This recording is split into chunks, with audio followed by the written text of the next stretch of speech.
in for his stop. He will change left side tires on the Earnhardt car. Jeff Bodine was in. He got left side tires. Well, Bill Elliott got right side rubber. They have one can of fuel in. They're adding a second can. Should be a good stop for Earnhardt. Daytona, certainly big and fast. Well, indeed, he has run out of fuel. You know, he had called a minute ago. We were talking to Gary Nelson and said the car is sputtering in the corners. He was trying to slosh it back and forth and just get enough fuel being picked up in the corners to keep the car running. But apparently not the case. The car off the face there, waiting here, helpless with one can of fuel. Rockingham, always rugged. White flag for Dale Earnhardt as he seeks to win his 21st career Winston Cup checkered flag. And Richmond always seems to take its toll. Super battles in turn 3. Earnhardt, he goes to the inside of Gant. Gant is out of shape. Harry spins. He tags the outside retaining wall. The cars move to the inside of Gant as there's caution on the speedway. And Atlanta is exciting. Side by side, wheel well to wheel well. Benny is forced to the high side. Here comes Rusty Wallace on the low side of the racetrack. He's going to try and tighten things up. And it's Ricky Rudd who leads off turn 2. But all the time, she's a lady in waiting. For that one time every spring when the lady in black finally awakens from her sleep to continue her reputation of too tough to tame. And any driver will tell you, you don't win Darlington, you survive. welcome to Darlington.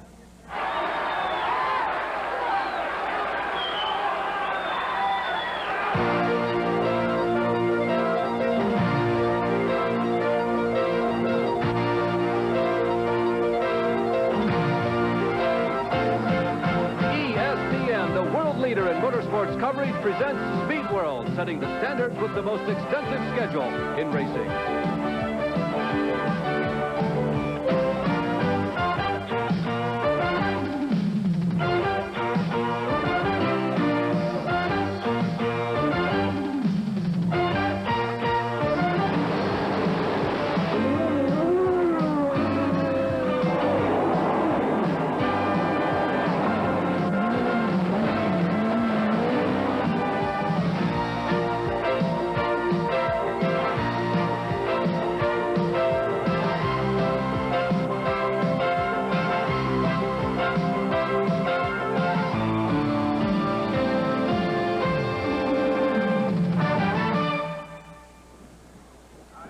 Good afternoon from Darlington, South Carolina. You're about to see live a 500-mile stock car race on what amounts to a brand new racetrack. They've repaved the surface of this old facility, and the drivers say it fosters more side-by-side racing than ever before. We may see the most competitive race ever run here. But the drivers also say Darlington is still very tricky. There is no room for error on this speedway, not anywhere. Darlington. In reality, that is really the only word you have to utter when describing this place. The race drivers revere and respect this place, but on the other hand, they fear it very much.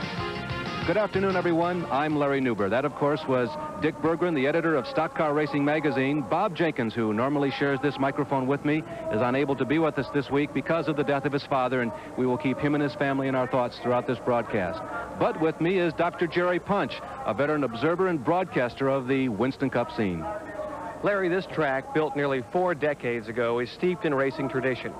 But Speedway President Red Tyler succeeded a couple of months ago in doing something that drivers have been trying to do for 37 years here. He knocked the walls down. A total renovation here at Darlington. New grandstand, seats, a new press box, a new paving job. A total revamping of this facility. Everything is different except the race fan. These die-hard Sandhill, South Carolina race fans are here in mass today. It's the annual rite of spring here at Darlington, and as one of the ministers said during pre-race festivities, it's redneck high holy day here in the South. Well, Jerry, that is the scene from the grandstands, but from down on the track level, the scene for 1987 has been Dale Earnhardt leading in points and dominating this season. Well, the reigning Winston Cup champion picked up where he left off a year ago. A tremendous run this year. 2 out of 4 races he's won. He's been dominant in 3 of the 4. So certainly a tremendous effort, and he should be awfully tough today. Well, another part of the scene in 1987 is the rise of people who have less experience than some of the veterans. And right now, our second pit reporter, Gary Lee, our colleague from the north who helps us out on USAC and IMSA races, is with today's pole setter. Well, thank you, Larry, and good afternoon. The 1985 Winston Cup Rookie of the Year, Kenny Schrader, starts from the pole position in the Red Baron Frozen Pizza Thunderbird, his first ever Winston Cup pole. Now, he started from the pole position many times in sprint car and midget competition, but a new experience this afternoon for him. He has, starting outside, the defending Winston Cup champion Dale Earnhardt, a host of veterans behind him. We asked him what his strategy was. He said, well, I have to go as fast as I can to keep these guys behind me. It's going to be a new experience for the youngster from Fenton, Missouri, Kenny Schrader, looking for a good ride this afternoon here at Darlington. Well, Gary, he has had a season that has been for real. He's been near the front on every race, and maybe this is his first time ever in victory lane. Today's race is being brought to you by the Goodyear Tire and Rubber Company. No matter how far you go, Goodyear takes you home. By Ford and your Ford dealer. Have you driven a Ford lately? By Quaker State Motor Oil. New Quaker State with QSX keeps your engine cleaner to last longer. And by Red Wing, the 20-mile-a-day comfort of Red Wing shoes and boots. We'll be back very shortly with the starting lineup for today's Transouth 500 from the legendary Darlington International Raceway, Darlington, South Carolina. The Monte Carlo SS of NASCAR champion Dale Earnhardt uses just one make of tire, the Goodyear Racing Eagle. And every Monte Carlo SS leaves Chevrolet with just one make of tire, the Goodyear Eagle GT Street Radial. Not by coincidence, because Goodyear makes better high-performance tires for the track and for the street. Goodyear Eagles, they'll take you home the quick way or to the winner's circle. Goodyear, take me home. In 1950, as the balloons rise into the heavens, this was the site of the first ever super speedway stock car race, and the tradition very much continues in 1987, 37 years later. Well, Kenny Schrader, as Gary Lee told you, sits on the pole for the first time in his career. He's qualified consistently, particularly on the super speedways, into the top couple of rows, but today may be his biggest chance. There you see Dale Earnhardt, the defending champion, a man who has won here at this racetrack. He has been absolutely second to none in 1987. Will this be another Earnhardt day? Here is the starting lineup. On the pole, Ken Schrader, flanked by Dale Earnhardt, Mr. Speed, Mr. Consistency of this season. In row number 2, the man who has been red hot in the last 3 seasons in his Ford Thunderbird, Bill Elliott, and Benny Parsons, our sometimes broadcast colleague in the Folgers Exxon Chevrolet. In row number 3, the 5th and 6th starting positions, another youngster, Davey Allison, in the Haviline Ford, with Rusty Wallace on his outside in the Kodiak Pontiac. In 7th and 8th position, Jeff Bodine on the inside, the Levi Garrett Chevrolet, and he is flanked by the veteran Bobby Allison, the Miller American Buick. Occupying row number 5, Lake Speed making a comeback of sorts in 1987. In the wins came our Oldsmobile and Ricky Rudd, the recent winner at Atlanta in the Motocraft Ford. Side by side in row number 6, Buddy Baker, Crisco Bullfrog Knits Oldsmobile, and a Chevrolet driven by Harry Gant, sponsored by Soul Bandit.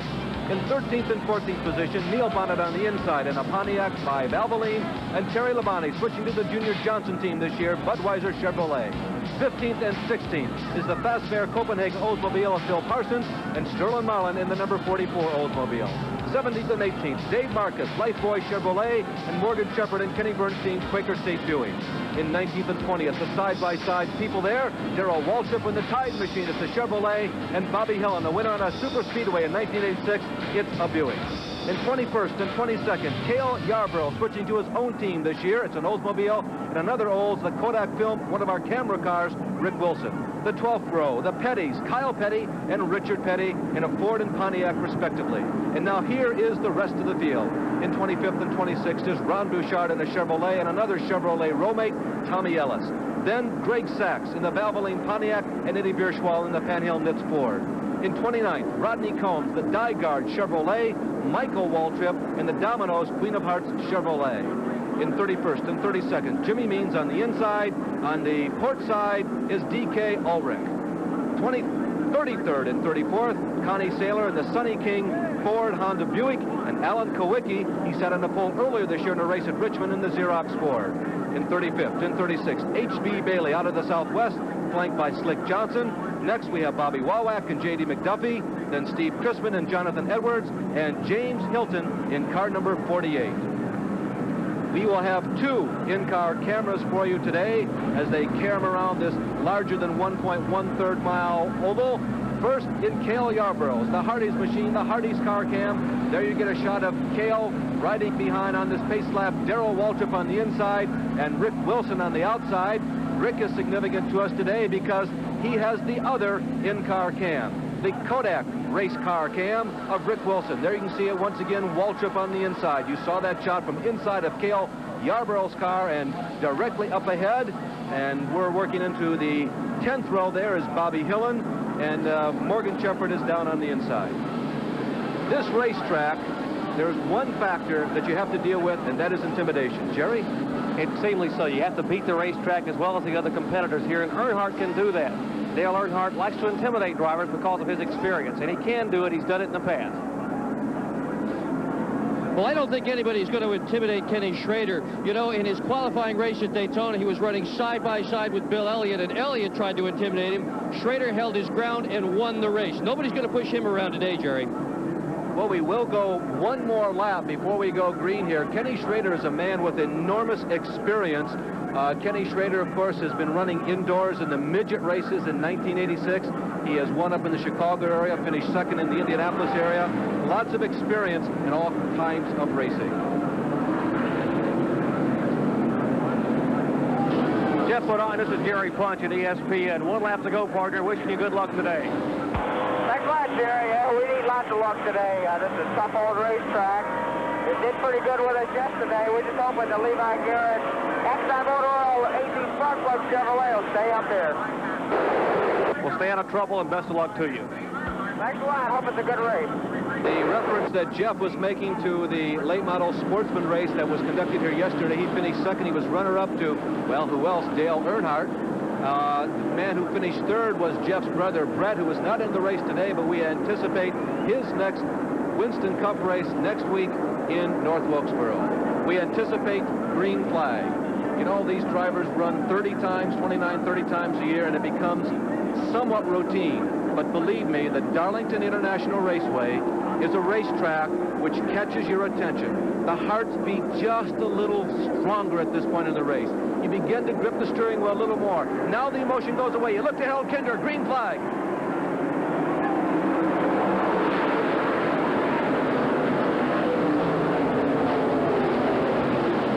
Dale Earnhardt looked like he had an advantage going into number 1, but tenacity paid off as Kenny Schrader held his own on the bottom of the racetrack. Down the backstretch, Earnhardt once again with the advantage going in. This is a one-abreast turn. What will happen? It's Earnhardt. He dives down off the banking and takes over the number 1 position.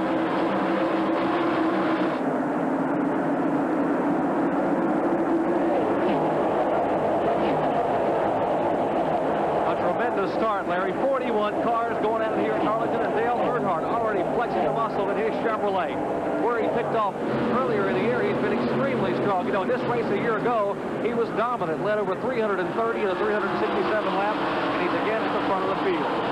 Jerry, not only this year, or rather, not only last year this race, but this year, Dale Earnhardt has led more than half of the laps. When we take a look at Bill Elliott, yeah, he's still very much in it. Well, Bill Elliott, most of these drivers, you see Jeff Bodine sneaking a peek to the inside, back in the field there. They will try to test the new asphalt here. Again, this is the first time these guys have been in competition here in Darlington. A brand new racetrack surface and a brand new race car. Essentially, these cars are 200 pounds lighter than they were a year ago, so a lot of unknowns and a lot of variables we'll get to find out today. One of the early casualties, at least temporarily in this race, is the number 70 car of J.D. McDuffie. He is pulled into the pitch and went back to the garage area. There is Kyle Petty and Bobby Hillen. They run back in approximately 20th position. The positions change so rapidly in the early stages of the race, it's difficult to tell exactly who's running where at exactly what point. Here's a shot from the Kodak car cam inside Rick Wilson's Kodak Oldsmobile, looking at the rear of Bobby Hillen. As you see how they work that steering wheel coming out of the corners and headed down the back straightaway, you can see Hillen pulling a couple of car links on the Kodak car. And there we are, that battle you see from a distance. That's Kyle Petty in the car number 21, making a move inside of Dave Martins. That's around 20th position. To be exact, it's 19th, 20th, 21st, and 22nd. Now we have completed 4 laps. The next time around, we're going to give those of you at home somewhat of a taste of what it's like to be out there. We're going to give you an entire lap of taking one pass around this Darlington International Raceway.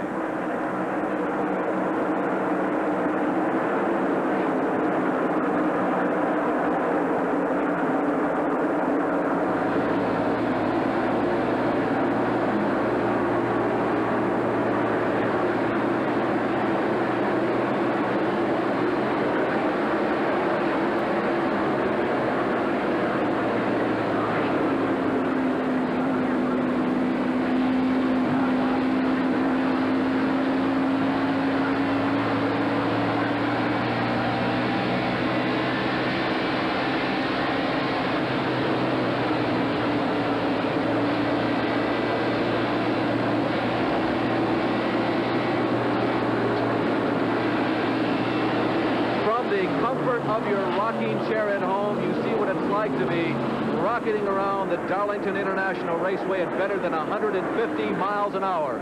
Thank you, Cale Yarborough. And I'll tell you, these guys, because they're so skilled at what they do, they make it look easy, but particularly at Darlington, one slight miscue and you buy the wall.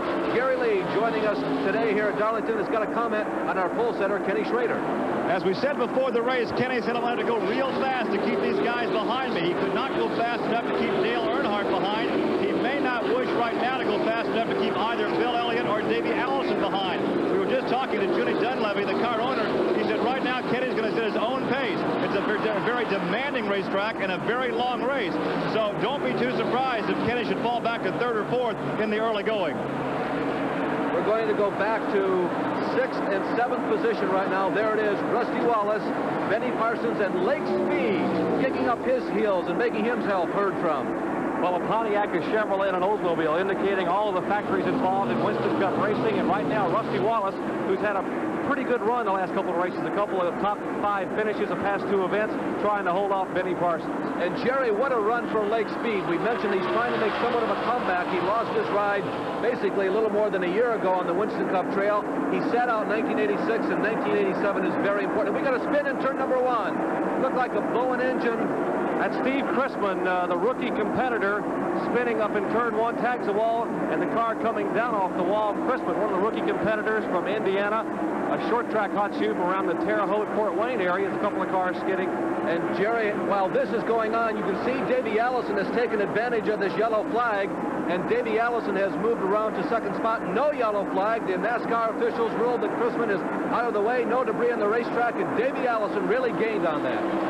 We might make mention that Chrisman's car was able to move on its own power down the backstretch pit area. He is off the racetrack now, moving down the pit road, but the battle continues, Larry. What a move for Davey Allison. There is Benny Parsons, Rusty Wallace, and Lake Speed again. They are right now having a little bit of an argument for 6th position. We might recap the first 5 cars. It's Earnhardt with about a 15-car car length, 15-car lead over second running Davey Allison. Kenny Schrader is 3rd. He lost that position to Davey Allison when Chrisman spun. Bill Elliott is 4th, and Jeff Bodine is 5th. They have been the 5 cars that have streaked away a little bit, although as you can see, the lead is not gigantic. Well, Earnhardt had just turned around to the guys behind him and said, "See ya." You know, enough of this working lap traffic and working cars around you. I'm going to head off of here and get out in front and take it easy for a while. But there's a tight battle, a little bit of fender bumping as Lake Speed's car slides in, and Rusty Wallace, those cars get together. They're door to door. Well, they say there are not 2 lines all the way around. There's Bobby Allison making it 3 abreast. You cannot go 3 wide into number 3, and discretion very much the better part of that. Lake Speed said, "Get me out of here." He's already bumped a little bit with Rusty Wallace. He moves by Rusty Wallace. So Lake Speed, that's his own team, his own race car. He's trying to impress maybe some sponsors here today, and Lake Speed doing a heck of a job. Bobby Allison has obviously decided this is time to go. He disposes of Rusty Wallace, and now he puts his sights on Lake Speed, but Lake Speed is also beginning to tumble away. Lake Speed has instantly put about 5 car lengths between himself and that duo right there, Rusty Wallace and Bobby Allison. Well, there's Bobby Allison and Rusty. One car just creeping into the picture. There's Rusty Wallace in the Kodiak Pontiac, but the car just behind Rusty is the car that won a couple of weeks ago, and that is Ricky Rudd. Rudd has had a terminal amount of bad luck here at Darlington. His best finish ever was the 4th here a couple of years ago, but Bud Moore, his car owner, has had good luck here. Moore has won with Earnhardt in the car, but he has not won in the past few years. Ricky Rudd is currently in 10th position. We've had 13 laps go by. Greg Sachs is the latest driver to pull his car toward pit side. Looks like it's going to be another long day for the Dygard people.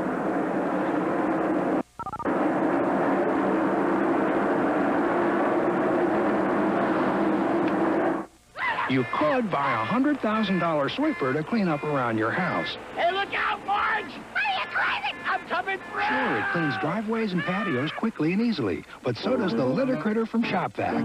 A revolutionary new way to clean dirt and debris from outdoor surfaces without electricity or batteries. And when you're finished, the Litter Critter stays out of your way. You didn't buy that, Herbert!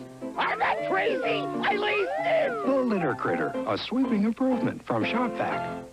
Weight Watchers magazine explains how you can eat food like this and lose weight. In fact, every issue has recipes for dishes that not only look this good, but taste terrific, are easy to prepare, and can help you and your family stay healthy. Call 800-525-7700 to get 12 issues of Weight Watchers magazine for only $11.97, $6 off the newsstand price.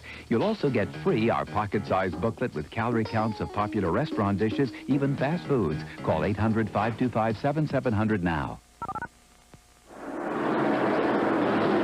Stages at Darlington, 367 laps to go, weather permitting. A little more on that later. Earnhardt, Davey Allison, Schrader, Elliott, and Jeff Bodine. And there is the man of not only the hour, the week, the month, but so far of the year. There is second place, Davey Allison, and Davey Allison turning in perhaps his best run. Davey Allison stole away second position from Ken Schrader, but he has really made the most of it. What do you think, Gary? Well, I went to talk to Joey Knuckles, the crew chief for Davey, who started 5th, and I said, are you guys going for the front? He said, well, no, not necessarily. We are racing the track.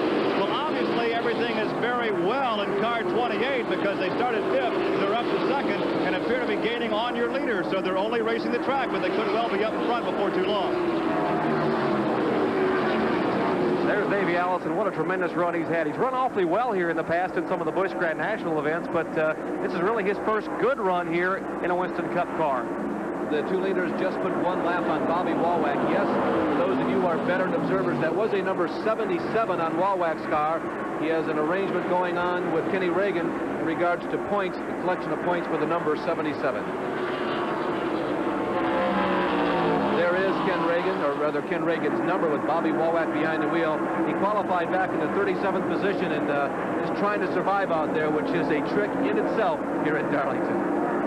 Well, Davey Allison had his best finish ever in Winston Cup competition a couple of weeks ago in 5th spot. He finished 5th at Atlanta. He had a respectable 9th place finish down at Rockingham. But here's the battle for 3rd spot. Kenny Schrader, the pole sitter.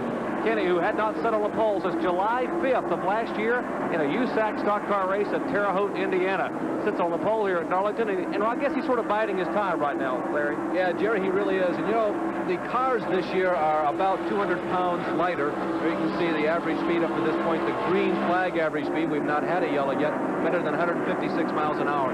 I really felt that the new car styles suited Kenny's driving here at Darlington. This is not a typical super speedway where you kind of float in and on occasion you may feather the throttle, but for the most part you're on the whole time and you guide the car. But here at Darlington, you got to jerk it in, you got to stomp on the brakes at just the right point, get right back on the accelerator, which is something that Kenny is used to doing in the shorter wheelbase open wheel cars. Well, his talent as a sprint car driver really shows through here. I think that this, as you say, this track is mostly driver as opposed to a place like Talladega where we'll be in May, where it's mostly race car and horsepower. Definitely a lot of driver effect there. There's three good ones together. That's Elliott and Bodine behind Kenny Schrader as the battle for 3rd, 4th, and 5th spot. Interesting conversation with Gary Nelson, the crew chief on Bodine's car. Remember last year, Bodine and crew, they led so many races. Now we've got trouble in turn number 4. Looks like Michael Waltrip. Michael Waltrip, who was hoping for a good performance here today. He is fresh off of a win in the ARCA division. and they're looking forward to running the Winston Invitational. The Domino's Pizza people have been assisting them throughout the 1987 season, and Michael seems to be improving each and every week wherever he runs, but he has spun in turn number 4, but no significant wall contact. We do have a yellow flag this time. Well, that's a shredded tire coming off there. So far, I don't see any body damage, Jerry. Well, I think possibly he may have shortened it up a little bit there. You see the fenders rubbing along the pavement as he comes by, and that right front tire has completely gone away. And you're right, apparently the rear of the car did escape the wall. So kudos to Mike Waltrip, the young driver who's a former Charlotte Daytona Dash Series champion and ran for Rookie of the Year last year, only to be edged out in the last few races by Alan Kulwicki. Well, something that we started yesterday as a service for those of you at home who like to keep score. First caution of Darlington International Raceway in a Winston Cup car in 1987, lap 23, and all the leaders are coming in. I'm a little surprised, but I guess I shouldn't be, having watched so many of these races through the years. Well, I'm sure they'd like to get this early caution flag, and a lot of the crews are enjoying this. They're going to get a chance to pull those tires off and take a look and see what kind of tire wear they're getting. A lot of unknowns here. The new pavement, you said, and Goodyear came in and made a tire change. The left side tires on the cars are the ones they run at Daytona, where they run speeds of 200+ miles an hour. The right side tires are the ones they run at Michigan. So they've made a completely different tire adjustment because of the new asphalt, and now the engineers will be very busy in the pits.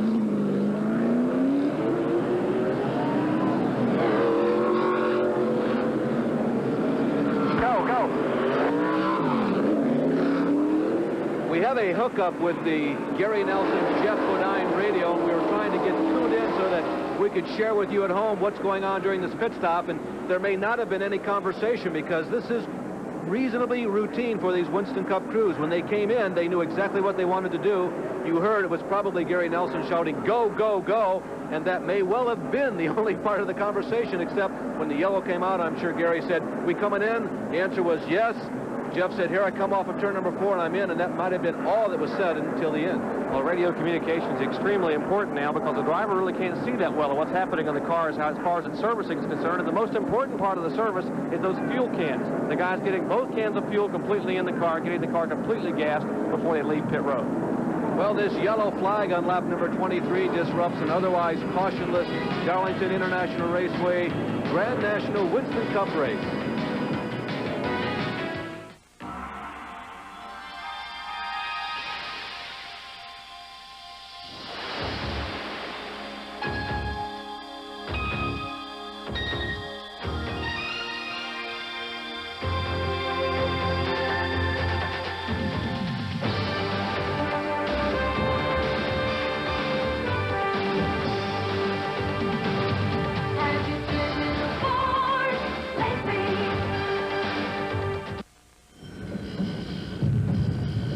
Work. Nobody said it would be easy. So Red Wing makes shoes tough and rugged and comfortable, even if you walk 20 miles a day. Nobody said it would be easy, but Red Wing makes it comfortable. We have had a caution flag, the first of the day here at Darlington International, as we go inside of the Hardee's car cam, inside the Hardee's car with Cale Yarborough. Cale, is a Jerry Punch with ESPN. Do you read us, Cale?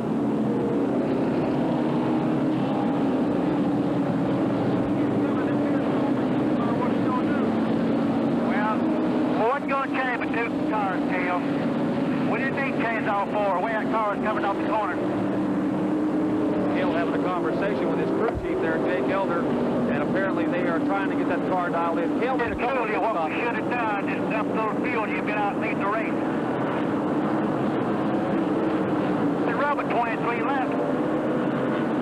Well, they're discussing how they could have led this race if they stayed out, but I think Jerry, the best idea was that everybody needed to come in, and as you pointed out, there are so many new variables this year here at Darlington that everybody needed to come in and check that out. And we also had a report that Yarborough had a loose lug nut in his one pit stop. By the way, other people in the top 20 we did not get a chance to mention before the yellow flag: Gant, Labonte, Baker, Sterling Marlin, Shepard, Phil Parsons, Darrell Waltrip, Cale Yarborough, and Kyle Petty. Those were other people outside of the top 10, but inside the top 20 before the yellow flag. Ricky Rudd takes over the lead here as we go back to green. And excellent pit work by Bud Moore and the crew on that Motorcraft Ford.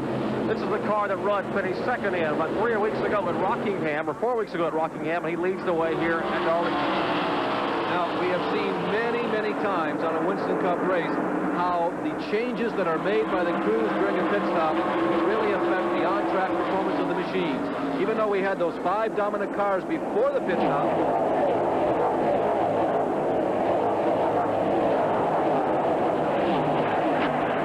that does not necessarily equate to who will be the dominant cars now.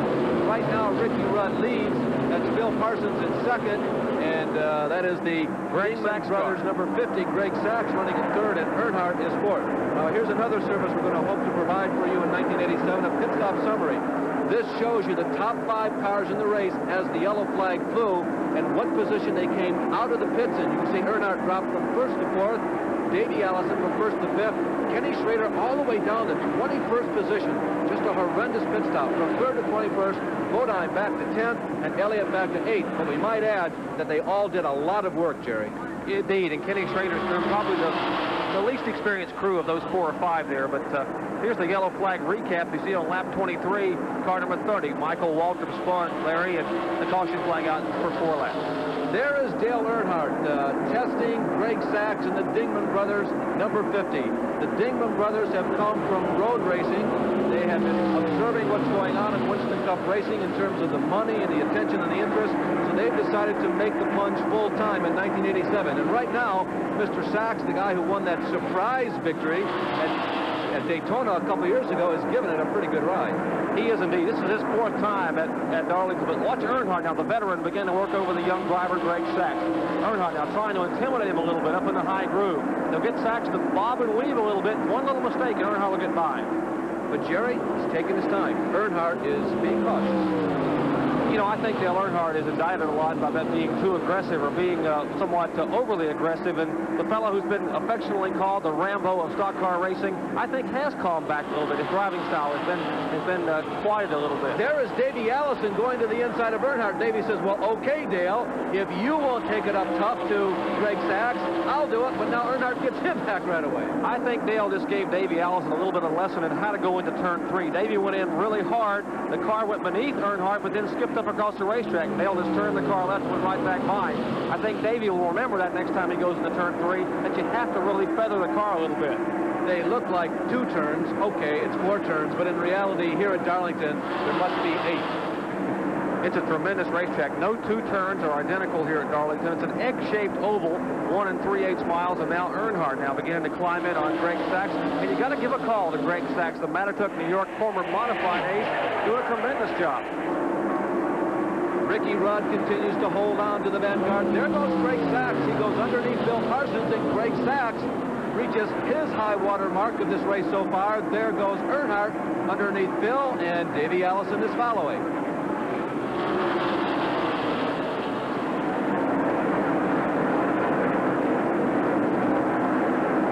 367 laps. The weather has been threatening all weekend here. It rained very hard Friday night. Yesterday we had bright, sunshiny days for the Grand National race.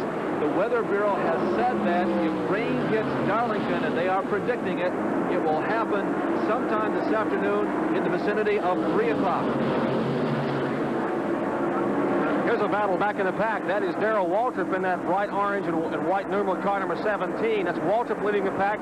Morgan Shepherd in the Quaker State car. The Oldsmobile, the Kenny Bernstein home team, is in there with Waltrip in the battle. And that's Richard Petty, of course, who needs no introduction, the 7-time national champion. And Morgan Shepherd, given the 3-time Winston Cup champion, Waltrip, all he can handle right now. That's the battle back in the pack for 16th and 17th spot. Waltrip in 16th, and here's a move to the inside by Morgan Shepherd. Rusty Wallace is right in front of them. He was one of the top 6 cars in the early stages of this race. I'm a little surprised to see Rusty back so far, but almost everybody is on the same lap with the leader, so it continues to be a very competitive place. Morgan Shepherd. And Richard Petty making a move. Petty sliding by Waltrip, and you think you got to figure Darrell Waltrip has had some handling trouble. They have had trouble getting that car dialed in. It's a brand new team, Larry. We talked a little while ago, you know, Waddell Wilson and Darrell Waltrip are 2 superstars in their own right, and together everyone said This has to be the super team. They'll be unbeatable this year. But they've been a little bit humbled early in the season. Yeah, they have, Jerry. But you're right. Because it is Waltrip and Wilson, everybody is sort of holding back and saying, well, we won't pass judgment until about lap number 15. Race number 15. Dale Earnhardt looks like he's getting ready to put the move on Ricky Rudd. Ricky Rudd, who won at Atlanta, has been leading this race since the one and only caution flag of 1987 here at Darlington. But right now, he's about to undergo his first test. Well, I guess that was easy. You know, Earnhardt has been so strong here, and Ricky Rudd, unwilling to give the lead up, battles back on the back straightaway. Now Earnhardt says, I'll push the button and go on by. Earnhardt extremely strong. It looked like Rudd just threw out an anchor there in turn 3 as Earnhardt slipped by him by 2 car lengths. Jerry, it's got to be chassis as we go back to Lake Speed, the number 1 car of Sterling Marlin, and the number 7 car of Ellen Kowicki. These are people also running back around 15th position. I was about to comment on Earnhardt. That chassis seems to be working just right because he can carry it into 1 and 3 seemingly further than everybody else. What is so remarkable about Dale Earnhardt, and a lot of drivers will clock him during the race, and Richard Childers told me yesterday, is that he never varies. He is so consistent on the racetrack. He may run 300 laps less than 0.05 of a second apart. Every single lap he runs is very close to the lap he ran before. There is Dale Earnhardt now up to the front where he has been so many times this year. He has led, remember, more than half of the laps. Come away with me and uncover the secrets of the well-traveled. Come away with Travel Pages. Complete travel guides available free with roadmaps to all the best places for food, fun, hotels, you name it. This traveler's finger could be yours, finding just what you're looking for. So call for your free Travel Pages and join the world of the well-traveled. For that perfect vacation, call 1-800-654-TRIP and you're on your way. Powerful punching, bruising action on ESPN's Friday Night Fights. Each week, ESPN is your ringside seat to see today's best young boxers exchange blows.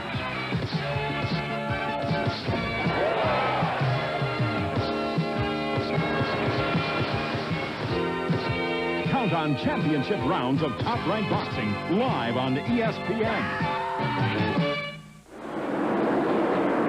Well, there was some concern before this race started about tires because with the new surface, Goodyear just had not been able to test tires. They didn't know for sure what was going to happen. Well, the tires that they took off Earnhardt's car had been going 155 miles an hour. Goodyear's Phil Homer took a look at it and just went, it looked terrific to him. Richard Childress took a look at it. He said it looked terrific. In fact, the tires look so good, the Childress gang has saved them. They're going to use them for later in the race. Scuff tires seem to be working best here. Tires are going to work out just fine this afternoon. Down pit road, my colleague Gary Lee has another story. Well, Dick, I have a set of tires here in the Davey Allison pit that could also be reused. This is the tire off the left rear. Here are the tire wear indicators. Look at this. 23 laps down. This tire could go another 23, maybe even 50 more laps. Now, you talk about the cost of racing. These crews go through $750 when they change all 4 tires. And the team that can afford it, they change the tires. They can reuse it if they want to. This one probably will not be reused. However, the lower budget teams have to go as long as they can with the same set. But once again, Goodyear apparently found a good compound for the new tread here at Darlington. You know, I'm curious for those of you down in the pits, are you hearing anything about the racetrack? The racetrack appears to be a little more consistent from where we sit. There's not that bump down on number 4. Is there any conversation at all among the crews as to what the drivers are saying about the speedway? Well, so far, really aren't saying anything about the speedway as such. The big concern seems to be with Dale Earnhardt, who is absolutely disappearing with this race. He is so strong here, Larry, just as he has been in every event so far. He's the only guy to have led every race on the circuit so far in 1987, and he really looks tough today. Jerry, what about Earnhardt, Richard Childers, Kirk Chelmsford? What do you think that their secret to success is? Why have they been so superior to everybody so far this season? I think Richard Childress was one of the first car owners that began to build his own race car. Now, everyone else farms the race cars out and has them built by somebody else. But Childress has his own cars built, and that's probably one of the secrets of success, is that they know exactly what to put in the race car. Pretty good battle on the racetrack, Larry. Bill Elliott, who was running in the top 5 in the early stages of the race, has gotten underneath Bill Parsons. Buddy Baker tries to follow him through. And by the way, they're right up there. That's 5th, 6th, and 7th. 5th now for Elliott, 6th for Baker, and 7th for the number 55 car of Bill Parsons. Greg Sachs really turning in a fine performance. Is 2nd to Dale. Ricky Rudd is 3rd. The number 28 car of Davey Allison is 4th. And as we mentioned, Bill Elliott is in 5th position. Buddy Baker, who ran so well early in the year at Daytona, had a 4th place finish down there. Finished the season last year with 3 consecutive 5th place finishes. And I think the addition of Doug Reichert in his crew, in his pits, as a crew chief, who moved over from Neil Bonnet and Junior Johnson, that team last year, has been a tremendous asset for the Baker team. There is a car painted very similar to Greg Sachs' Dingman car, the number 75 car, another Valvoline-sponsored machine. That is Neil Bonnet in the Raymount car, and Benny Parsons moves under him. Benny Parsons gets underneath Neil Bonnet, and Jeff Wadine tries to emulate that.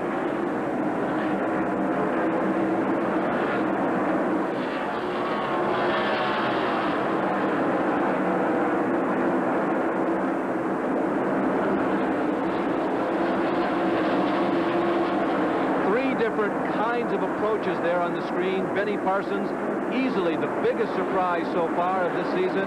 The number 75 cars, we see Bobby Allison putting the moves on here again. Bobby Allison picks up a position. The number 75 car of Neil Bonnet, they're trying to reconstruct some old glory. The only 2 races that the Raymock team has ever won has been with Neil Bonnet behind the wheel, and Jeff Wadine, they're trying to toe back just a little bit. They're trying to hone down the exuberance and the excitement that they raced with a year ago and trying to win races rather than lead. There is Bobby Allison. We just saw him trying to make a big move. Bobby, the oldest driver ever to win a NASCAR stock car race, did it at Talladega last year at the age of 48. Now he's 49 years of age and trying to move to the front. Here's a good move by Morgan Shepherd. Shepherd driving for Kenny Bernstein in the Quaker State Oldsmobile, moves by Harry Gant. Apparently Gant continues to have problems. They have had a monkey on their back for months now.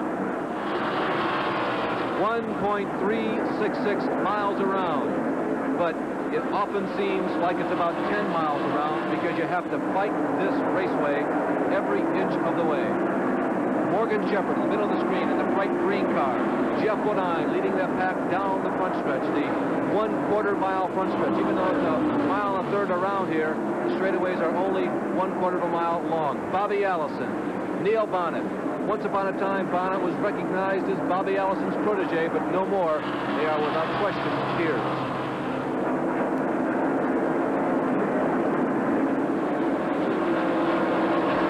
This car that Bobby Allison has here at Darlington is one of the oldest cars that the Stavola brothers have. In fact, that Allison said the car had to be brought out of mothballs and brought back to run here. You know, the car he had here last year was a pretty good horse. He finished 3rd in this race and 2nd in the Southern 500, but he felt like they maybe could improve a little bit on that. And I guess Bobby's the kind of race car driver that's always competitive and wants to move closer to the front. So Bobby's got a new crew chief this year, Jimmy Finnig, a 33-year-old fella who was an ASA crew chief for Mark Martin the past couple of years. And prior to that, Larry, Jimmy Finnig was a crew chief for one of Bobby Allison's short track campaigns. So now he's got someone different behind the wall. He's running pretty well here today. And they call that car Old Faithful for some of those reasons that you were just mentioning. 51 laps into this race. Again, scheduled to go 367 if the good weather holds up. At this point, nobody feels the necessity, like that man right there, Terry Labonte, driving for Junior Johnson this year, to charge to the front. They all feel like they cannot contend with Earnhardt, at least to this point. But they're all going to school. They're trying to learn what works best in the race car. They'd like to have another caution in the near future to come back and make some more adjustments and see what is the best way to go for the end of the race. Here's the battle 3rd, 4th, and 5th. That's Ricky Rudd.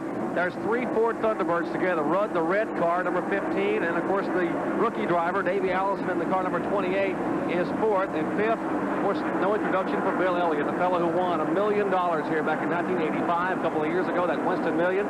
And they're moving in on Greg Sachs. I'll tell you, Greg Sachs, though, this is without question his finest performance so far of 1987. But the big question is, can he sustain it? Now, for the first time ever, get into the world's fastest cars on 3 exciting new home videos. Hi, I'm Kenny Bernstein, and I want to tell you about a real special offer. Bobby Rahal, the 1986 Indianapolis 500 champ, shows you the ins and outs of IndyCar racing. Rahal shows you what it takes to become a champion. Are you a NASCAR fan? Winston Cup champion Darrell Waltrip takes you from the workshop to the winning line and beyond. And in this video, you'll be my guest for the most complete and exciting guide to drag racing ever made. I'll show you what it takes to go from 0 to 100 in just over a second, plus tips and secrets and much more. Each video can be yours for only $19.95, but that's not all. Order now and you receive absolutely free a copy of my book, Kenny Bernstein Explains Drag Racing. This full-color guide features over 90 pictures and sells for $5. Call now, and this book is yours free with any purchase. Call 1-800-922-4400. That's 1-800-922-4400. Motorsport Videos, only $19.95. Car has been the world's best-selling car 4 years running. To us, it's also one of the world's best values. Because for about the same price as the leading Japanese imports, you can get this car with air conditioning, power mirrors, and premium sound system. Features the Japanese imports don't include at the same price, making Ford Escort a much sounder value. This is Escort. Now get 3.9% financing plus $600 cash back from Ford. Driving down the highway, always on the move. When you're driving with Big A, you know the road ahead is smooth. Your local Big A Auto Parts store has the parts you need when you need them. At Big A, we know that if the parts are made right, they'll perform right. That's the Big A reputation. Riding with Big A, you know the road is running smooth. Big A, the first letter in auto parts. There have been only 3 leaders in today's race. That man right there, Dale Earnhardt, Ricky Rudd led some green flags, and Dave Marcus led 1 lap under yellow when all the leaders pitted. And there's a picture of Dale Earnhardt, the fellow leading right now, and I mean, he has been dominant here early on at Darlington, but the battle is back in the pack, and there you see the cars that are trying to move their way to the front. That is Bill Elliott and Benny Parsons, along with Phil Parsons back in the pack. Elliott currently in 5th spot overall. You see a glimpse of Jimmy Means' car, the Turtle Wax Chevrolet back in the pack, but the cars coming at you there, that Valvoline hood, that is Greg Sachs, and a pass in turn 1 for 4th spot, or 3rd spot. And there's another oil company being represented as Davey Allison goes underneath Ricky Rudd. So it's Sachs, Allison, Ricky Rudd right there. And right behind him is Buddy Baker. You see him moving into the picture. So Baker having one of his finer performances. On the super speedways, particularly with Doug Rickard being around, you expect him to excel, but it really hasn't happened yet in 1987. A couple of glimpses at Daytona, but nothing really that was withstanding. Well, they had a 4th place finish at Daytona, but they really were hoping to win down there or run better. But Baker likes this racetrack. It's a demanding track, and he's a very physical specimen himself, 6'4", 240 pounds. He likes to manhandle a race car. And there the Crisco Oldsmobile now moving toward the front. So Baker's a veteran. Until Baker moved in there wasn't anybody in the top 5 over 34 years of age. Baker is 46. Rudd is only 30 years old, so it was all a young man's sport up front. Meanwhile, Dale Earnhardt continues to motor away. As a matter of fact, he leads 2nd place Greg Sachs by over 8 seconds, 8.2 to be exact. The Hardee's Car Cam, Cale Yarborough, taking you for a ride around the Darlington International Raceway. The Bullseye Barbecue machine with Ron Bouchard behind the wheel up front. And you see Yarborough now taking his time, being very careful to calculate the move past Ronnie Bouchard. It is still a 1-lane racetrack for a 1-groove racetrack. There are 3 or 4 lanes, but now Yarborough on the straightaway. There's the way you want to make the move. You want to try to get by him on the straightaway, but Bouchard closes the door. Jerry, can you believe that we're riding with Cale Yarborough? How many times in a Winston Cup race in the last 2 decades has he been 25th position? I tell you, he's got to really be feeling that he's just had trouble all day today so far. And he's getting his team together, but he is a veteran here. He's won a number of times. Yarborough 5 wins here at Darlington, but he's never won this race. You can see the heavy traffic they're in. Alan Kowicki is the next car up front, just ahead of Bouchard. Should Cale be successful getting by, you can see that Alan's car every once in a while just kind of creeps into the picture. All 3 of them look to the high side. They're going around slower traffic as they go around the DK Ulrich car. DK himself behind the wheel this week. We might explain to the viewers that the reason Yarborough is back in the field is in an early caution flag produced by the Michael Waltrip spin. He made 2 pit stops, and that second pit stop put him at the tail end of the field, shotgun on the field for the restart, and he has had trouble. Now, traffic is extremely hard to get by here at Darlington. There's just some terrific shots as you ride around. You can see how quickly the wall goes by. The painted stripes on the side give you that sensation of speed. And believe me, you can see where the groove is. The groove is reasonably wide as 2 lanes go, but the problem is you can't get outside of either of those 2 lanes at any one point. About 3 or 4 feet up in the banking in what they call the marbles, and there's Dave Marcus making a move inside Yarborough. So definitely Cale having a problem and Marcus having a pretty good run. Dave Marcus running for Helen Ray. They had 2 cars as they began the '87 season. His teammate Bill Barkdahl was involved in a spectacular crash through the tri-oval at the Daytona International Speedway during the qualifying races for the Daytona 500. You see Yarborough moving that steering wheel to the left. He sort of pulls it down, lets it slide back, and pulls it back again, trying to set the car coming off the corners. Now it's throttle to the floor. You see him vibrating up and down in the seat as the wind whipping that net to the left side. And Yarborough just trying to keep the car from skipping out from underneath him. He just about had the rear end go around and coming in the corner there. He hangs on to it and shows a lot of skill here at Darlington.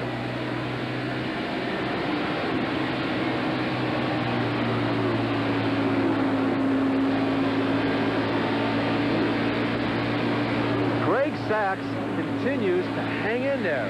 Now, I wonder, does this mean anything for the end of the race?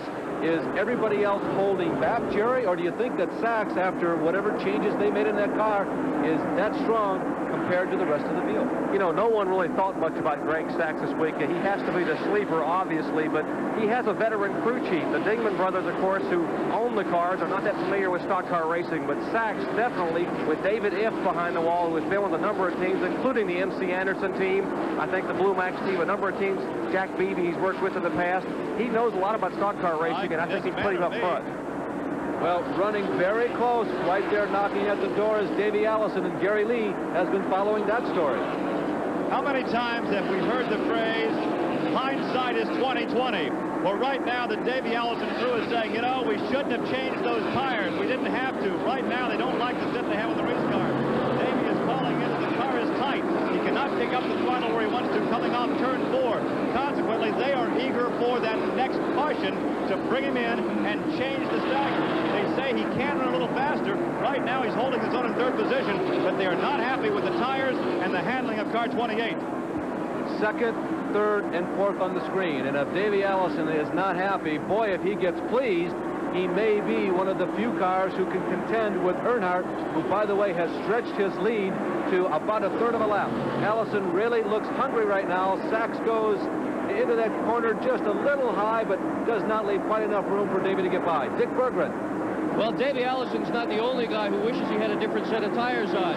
Dale Yarborough's team also has the same problem. They've got a set of tires on the car that are sized improperly. The car's not running as well as they like. They say if they get another chance to change tires, the car should run quite a bit better. That tight battle for 2nd, 3rd, and 4th. Baker is the veteran of that. He's watching Allison sort of try to work over Greg Sachs. And Davey apparently can get the car cut a little better in the corners, but he doesn't quite have the horsepower to get off the corners. And a tremendous effort by Greg Sachs. Working on lap number 70. Rudd is 5th. Elliott is 6th. Benny. And we got a spin. It's Davey Allison. Davey Allison loses control in turn 3. Just barely touches the outer cement.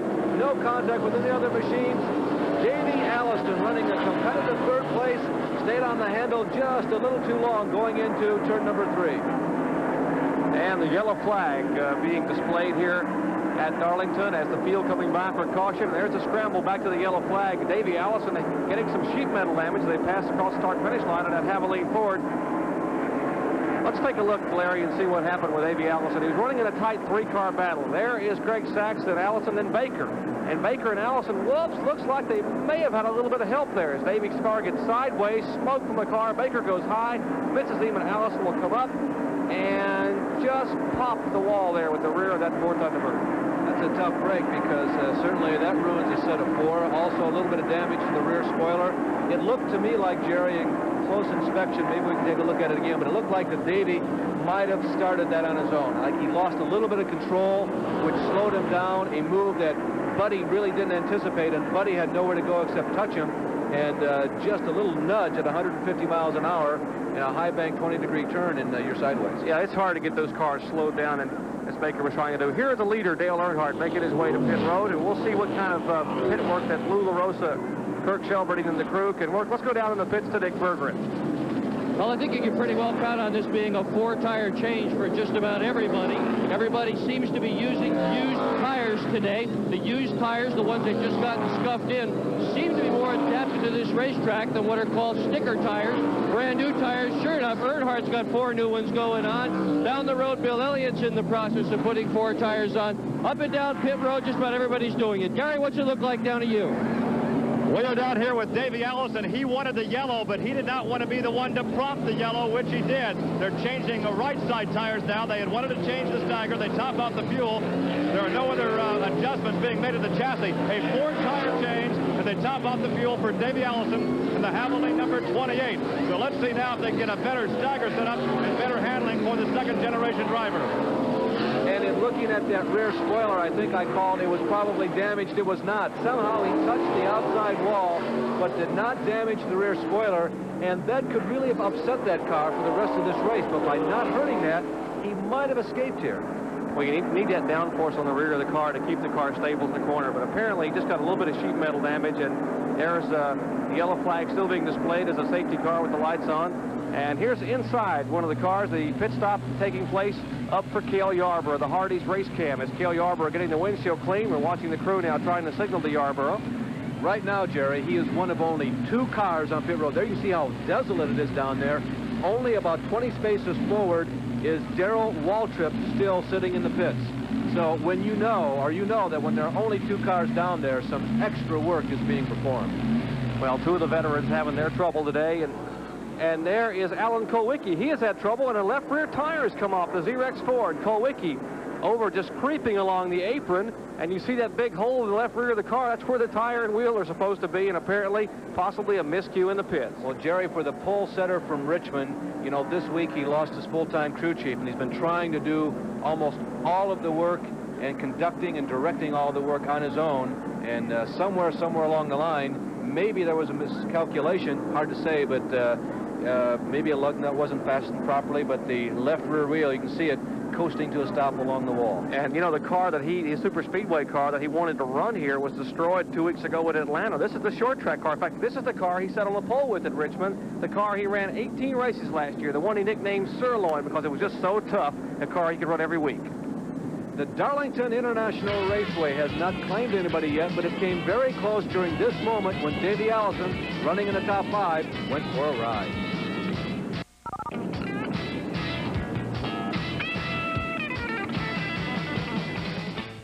If you like racing, you'll love Stock Car Racing magazine. Neil Bonnet, 33 Harry Gant, 11 Terry Labonte, Sterling Marlin, and 44, 21 Kyle Petty, 43 Richard Petty, and 83 Lake Speed. Now let's take a look at the pit stop summary, Larry. Earnhardt, who was the leader, came in on lap 72. He came back out in first place. So again, a good pit stop for the Richard Childress crew. Greg Sachs running in second. Well, inexperienced crew, he's back out in 20th place after his pit stop. Baker running third, back out in second spot. Good for Doug Reichert and the crew. Ricky Rudd and Bud Moore's crew came in fourth place, came back out in fourth, and Davey Allison, who spun the car, coming back out in 11th spot. So not a bad for a car that spun and tapped the wall, getting back out still up in the top 15. One comment about Sachs losing 18 positions during his pit stop is pitting on the backstretch. Yeah, that can be a disadvantage here because you may get caught by the caution car, too. There are identical pit roads on the front stretch and back straightaway, and depending upon where you qualify, if you qualify out of the top 20, as Sachs did, you have to be relegated to the back pits. And so you can't really get an idea of what the other crews are doing. We might also comment about the reason why about half of the field is on the backstretch. We mentioned that the straightaways here are only 1/4 of a mile in length.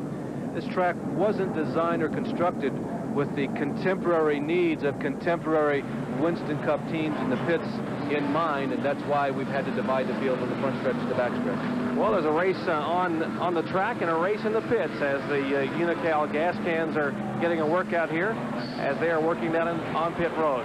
Let's go down to our pit reporter, Gary Lee. Well, we're indeed in the fuel center. Now, unlike CART or IMSA, these crews cannot have a big fuel reserve in their individual pit area. So after every pit stop, the crews have to come down here with these 11-gallon dump tanks and top them off and then cart the heavy fuel back to the pit area. So after every round of pit stops, this is probably the most active area on the racetrack aside from the competition on the track itself. And if you want to see an interesting race, at the very beginning, when all the cans are full and they're all being held at the Union Station there, they are not released to go to the pits until the green flag drops. As soon as the green flag drops, suddenly it's like an Oklahoma land rush. All these carts pulling gas cans headed for their individual pits. It's something to see. And you know something else? If it's only 65 cents a gallon, I want to fill up before I go. Yeah, let's get down there. 65 cents a gallon, I'm sure it happens to be what just is on the machine right now that is not necessarily representative of what the fuel really costs. Looks like we're going to be going green the next time around. You can see that Dave Marcus is pulling up to the inside of Dale Earnhardt. Not because he thinks he's in second place, but because he has lost a lap. He pitted under the green flag just before the caution came out. And Marcus, who has been credited with leading one lap here today, by the way, is now one lap in arrears. Here's the yellow flag recap. Of course, the first yellow flag on lap 23, that's the Michael Waltrip spin. Lasted for 4 laps, and now we're in under caution again. Lap 72, it came out for Davey Allison for 7 laps. We're getting ready to go back to green, and again, who else but Dale Earnhardt will lead them down. As we anticipate green flag, let's also anticipate the possible rise of Ken Schrader. He's on the outside. He's 7th in line. He's behind the green car of Morgan Shepherd. Remember, he came out in 20th position after the last pit stop. In just a minute, I'll tell you why.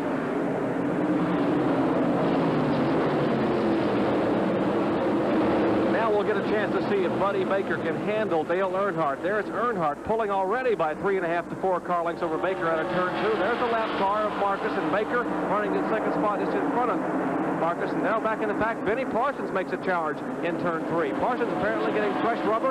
They may have gotten that car dialed in for the Folgers team, and Parsons will make his run toward the front.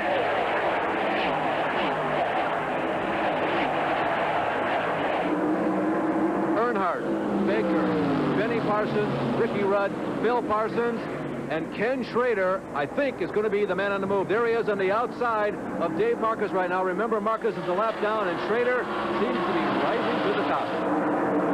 That's Kenny Schrader back in 7th spot, just in front of the lap car of Marcus, and he's trying to move in on Morgan Shepherd. There is Shepherd in 6th. That's Phil Parsons in the lap car. The 5th place car, of course, is Ricky Rudd, the red Ford there coming by. But Schrader now trying to move his way back toward the front. Jerry, the reason why when Schrader pitted for the first spin by Michael Waltrip, he took on 4 tires, whereas many of the other top teams only did 2. This time, he only changed 2 tires, so the stop took less time, deposited him back into the top 10 rather than the top 20. And there's a shot of Bill Elliott now staying single file, and you see Elliott out of the Kodak film car cam. That's the Rick Wilson car, and Elliott trying to make a move inside Rick Wilson.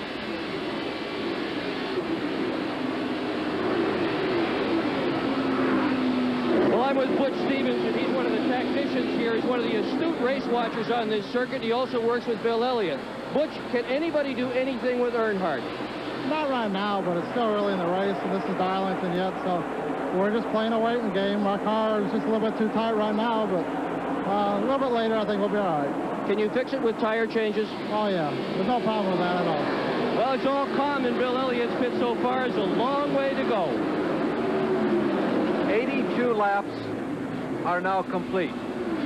Halfway in this race will be 184 laps. Remember, the ultimate goal is 367. So we have at least 100 green flag laps that must be completed before this race is declared official. And I will tell you that the sky is still very overcast. You can see the gray there out the back window of Rick Wilson, but it's a little brighter. The clouds have not parted, but they've gotten thinner. And you see Rick Wilson now moving by on the inside. The car number 27 and 29 having their own battle on the racetrack. That is Rusty Wallace and Cale Yarborough. Let's go inside Cale Yarborough's Hardee's Oldsmobile and see what he sees. There's the rear deck of Rusty Wallace. See the dirt and debris on the windshield. They tried cleaning that windshield during the pit stop. That's about as clear as it's going to get all afternoon. Is Cale now waiting to make his move on Rusty Wallace. Well, Rusty Wallace's team has already won a race this weekend. Last night, their sprint car team won in Metrolina Speedway just outside Charlotte before one of the biggest crowds that racetrack has ever seen. Rusty today is going to try to do the same thing. Now, he's already been here and tested. They spent a whole day here testing with a car that Tim Richmond had finished second with a couple of years ago. But believe it or not, after a whole day of testing, they decided not to run that car. They decided to try this one instead, and they hadn't tested this one at all. There's a look at Rusty Wallace, the pilot of that sprint car. Look at Cale Yarborough that won last night. Would have been Sammy Swindell unless they pulled off one of the biggest surprises so far of 1987. And here's Yarborough trying to make a move, and he can't quite get by as Wallace now jumps back in the throttle and pulls him by 2 car lengths. You know, the car that they had here before, Rusty Wallace and them, they tested as Millie. That's the one they named Millie. That's the one Tim Richmond set the qualifying record here a couple of years ago in. This car they went home and got. This is Vanessa, one of the older race cars they have. And they ran this car earlier in the year at Rockingham, finished 6th, and finished 3rd at Atlanta a couple weeks ago in this car. Didn't Waltrip start off this business with naming the cars? Whatever happened to the good old days of just getting in it, driving it till the wheels fell off, and then junking. Let's see if Cale Yarborough can get by him. Cale's got the move on the inside, and you see the car cam watching Rusty Wallace working that steering wheel, and Cale did a masterful job. Here comes Rusty back. Not quite enough. The Pontiac Kodiak car falls back in line behind the Oldsmobile of Cale Yarborough. An excellent view from that race cam, exactly what happens when you pass a car. And an outstanding job by our car cam operators to follow the car of Rusty Wallace as they came by. You saw him moving to the inside, and we saw the camera spin around and see Wallace try to go back underneath him. It's still a fascinating place. As you look at Darlington, it looks like it'd be 5, 6, maybe even 7 lanes wide as you go into the turns. But from day one, there has been something about this place, the way it was shaped, the way it was banked.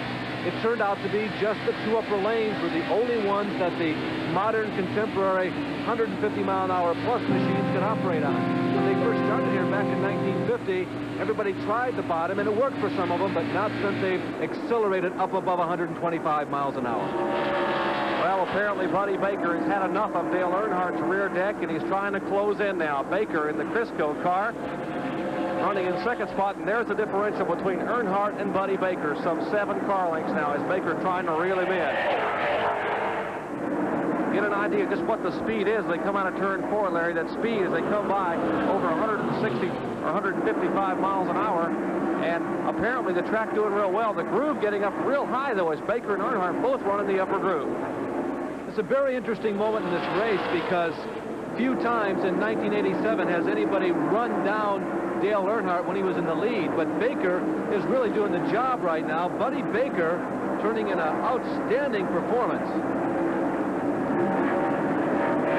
You know, this car Baker has here at Darlington is the same car he had in Atlanta a couple of weeks ago. And if you remember in Atlanta, the car began to sputter early on, and he exited early in the race. They found out they had a plug wire that had burned against the manifold. They came here with the same car and the same engine, but with new plug wires. Let's go down to the Baker pit with Gary Lee. Well, nobody likes to run a super speedway more than Buddy Baker. Doug Richard is the crew chief, and obviously you're able to run right with the leader. Well, right now we are. We just put 4 new tires on and changed the stagger configuration slightly. We're getting feedback and very good lap times off the cars. So we just hope to run a real good, consistent race for the Crisco Old. Buddy has caught Dale. Will he pass him? Does he want to lead? If I know Buddy Baker the way I think I do, if he has the opportunity to lead this race, we will. We're going to run this race as hard as we can to put our Crisco Olds up front. All right, car 88 looking for the lead with Buddy Baker. You're looking at the number 9 car of Bill Elliott, the number 15 car of Ricky Rudd.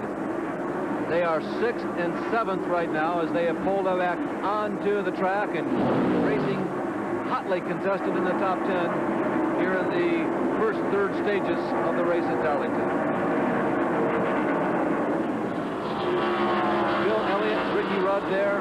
Mentioned that Rudd has been one of the few people to carve into the successful season that Dale Earnhardt has had so far. And Bill Elliott is a man. Buddy Baker looks like he may wants to pass Dale Earnhardt. Baker, who lives just across the lake from Dale Earnhardt down in near Charlotte, North Carolina on Lake Norman, really mixing it up here as Baker getting within 2 car lengths and trying to make a move. Now Earnhardt apparently has had enough of that and said, okay, I'll see you. And Baker not willing to let him go. I got a feeling that Dale Earnhardt is not at 10/10 as the race drivers are wanting to say. He's not exactly playing with Buddy Baker, but I got the feeling he's not extending himself. Difficult to tell with Buddy. He's a cagey veteran. He may not be extending himself either, but if either one of these guys is, it's Baker. Yeah, I think Buddy Baker definitely would like to get out front. He has been frustrated. The team has come together, and Baker is the kind of driver. He's like an Earnhardt or possibly a Morgan Shepherd or a Cale Yarborough. He's the kind of guy he wants you to tie him in the seat, tie the throttle down, and let him just hang on and drive all afternoon. Dale Earnhardt still up front. Buddy Baker, who has led 2 other races, although the race at Rockingham, it was just a courtesy. He led 1 lap under yellow. He did lead 45 laps at Daytona, but this is his strongest performance since that time. Baker is also one of 4 drivers, incidentally, who ran in the then Rebel 400, a race for convertibles, which was almost 20 years ago to the day. Richard Petty, Bobby Allison, and James Hilton are the other 3. There's Dale Earnhardt. You can see how many laps he has led this year and the preponderance of the percentage that he has. And by the way, the Rebel race in 1967 was run by Richard Petty. One of the services we provide you here on ESPN's auto racing coverage are the track facts. This is brought to you by Quaker State Motor Oil with QSX. Quaker State Motor Oil with QSX keeps your engine cleaner to last longer.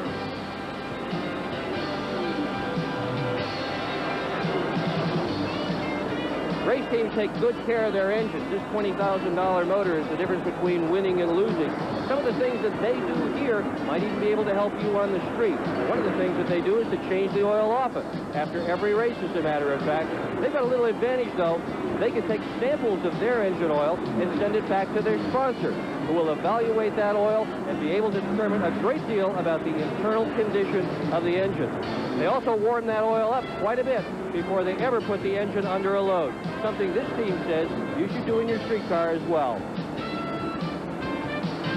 98 laps are now completed as you go down inside the Quaker State pit. There are the leaders, Dale Earnhardt, Buddy Baker, Morgan Shepherd now running 3rd, Benny Parsons 4th, and Phil Parsons is 5th. There's the remaining top 10. We'll be back.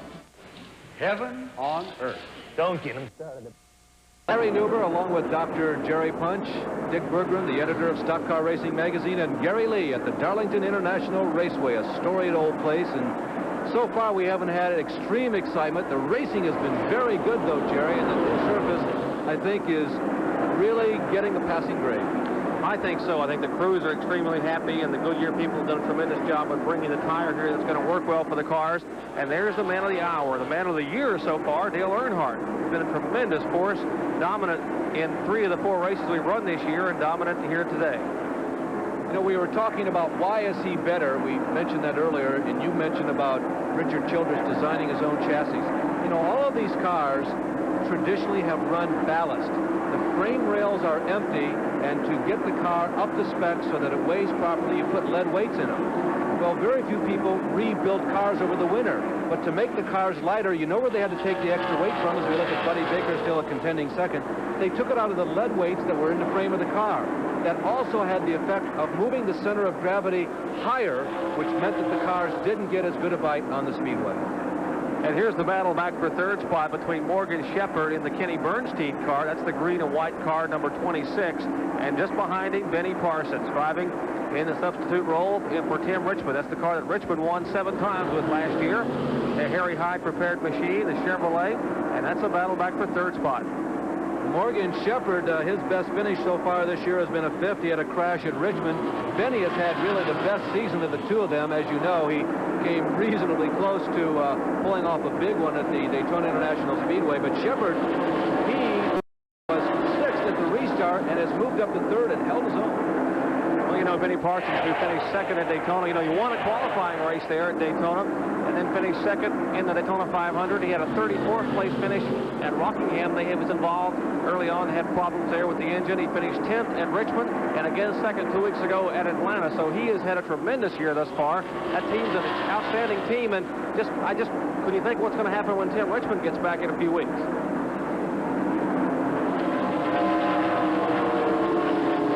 Morgan Shepherd, as you can see, he has now joined the fraternity of 1 million plus winners, but there must be about 35 now, Jerry, who are up into that category. Buddy Arrington, as a matter of fact, is one of those people is up there, so that gives you an idea of how much money is available in Winston Cup racing these days. Benny Parsons, a former champion of NASCAR seasons in the past, when they called them the Grand National, now the Winston Cup cars. And Benny has really had a rebirth driving this Folgers car for Rick Hendrick, and Harry Hyde has really played a prominent role in that.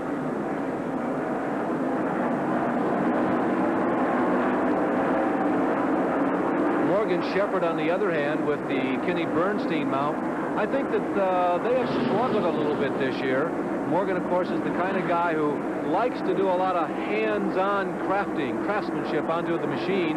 And when you have a guy like that who's a race driver, he goes to a team, it really does create some teething pains, because some drivers just like to show up and drive the machine and not really have a physical, hands-on, touching aspect in terms of preparing the car, just in an advisory capacity. But Morgan is not that type. Dick Bergman is down in the pits with another developing story.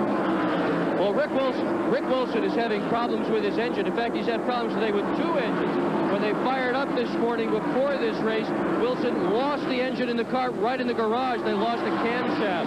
And right now, they're down to 7 cylinders in that automobile. You can see the gauges are not reading exactly what they should be reading. They say, however, they're going to keep that car on the racetrack as long as they can, try to keep giving us those great pictures they have so far today. Yeah, Dick, they really have. Both of the car cams have worked quite well, and we hope that you certainly are getting more than a taste, maybe a big swallow, well, a big gulp here at Darlington as to what it's like to be out there. They're following Michael Waltrip. Michael, seemingly not the worst for the wear for the spin that he had a little earlier. He moves down and allows Rick Wilson to go by. Rick Wilson has had some super runs over the year, as we're looking from inside the Kodak car, and apparently we're getting a report that something may be coming from beneath that car. You heard Dick Berggren say they are having trouble. They've lost a cylinder, and maybe they're losing something else besides a cylinder, as a little smoke from beneath the car a lap or so ago. The crews are all very skilled, Jerry, but when you throw one together the last minute, literally minutes before the race starts, the opportunity for error is great. You know, Rick Wilson is a young driver. He's sort of a protege of A.J. Foyt. He's got into racing a few years back, and A.J. has been a tremendous help to the young driver from Bartow, Florida. But here's the lead battle again as Earnhardt continues to show the way, and Baker just trying to keep pedaling to keep up. Running in 24th position and not too far ahead. No, he has been lapped. Darrell Waltrip, I got a note about 2 minutes ago that Darrell Waltrip was the last car on the lead lap, but while we were watching the action around the racetrack, Waltrip and Baker have put a lap on Darrell Waltrip. Darrell Waltrip has been lapped at speed, so we're now there. You see the bright orange car in the background. Here he comes. Waltrip down 1 lap, 23 cars in the lead lap. Waltrip and Cale Yarborough. Who would have believed that they would both be running down around 25th position and a lap down to this guy? But then again, I guess if you think about the season so far, it's no surprise.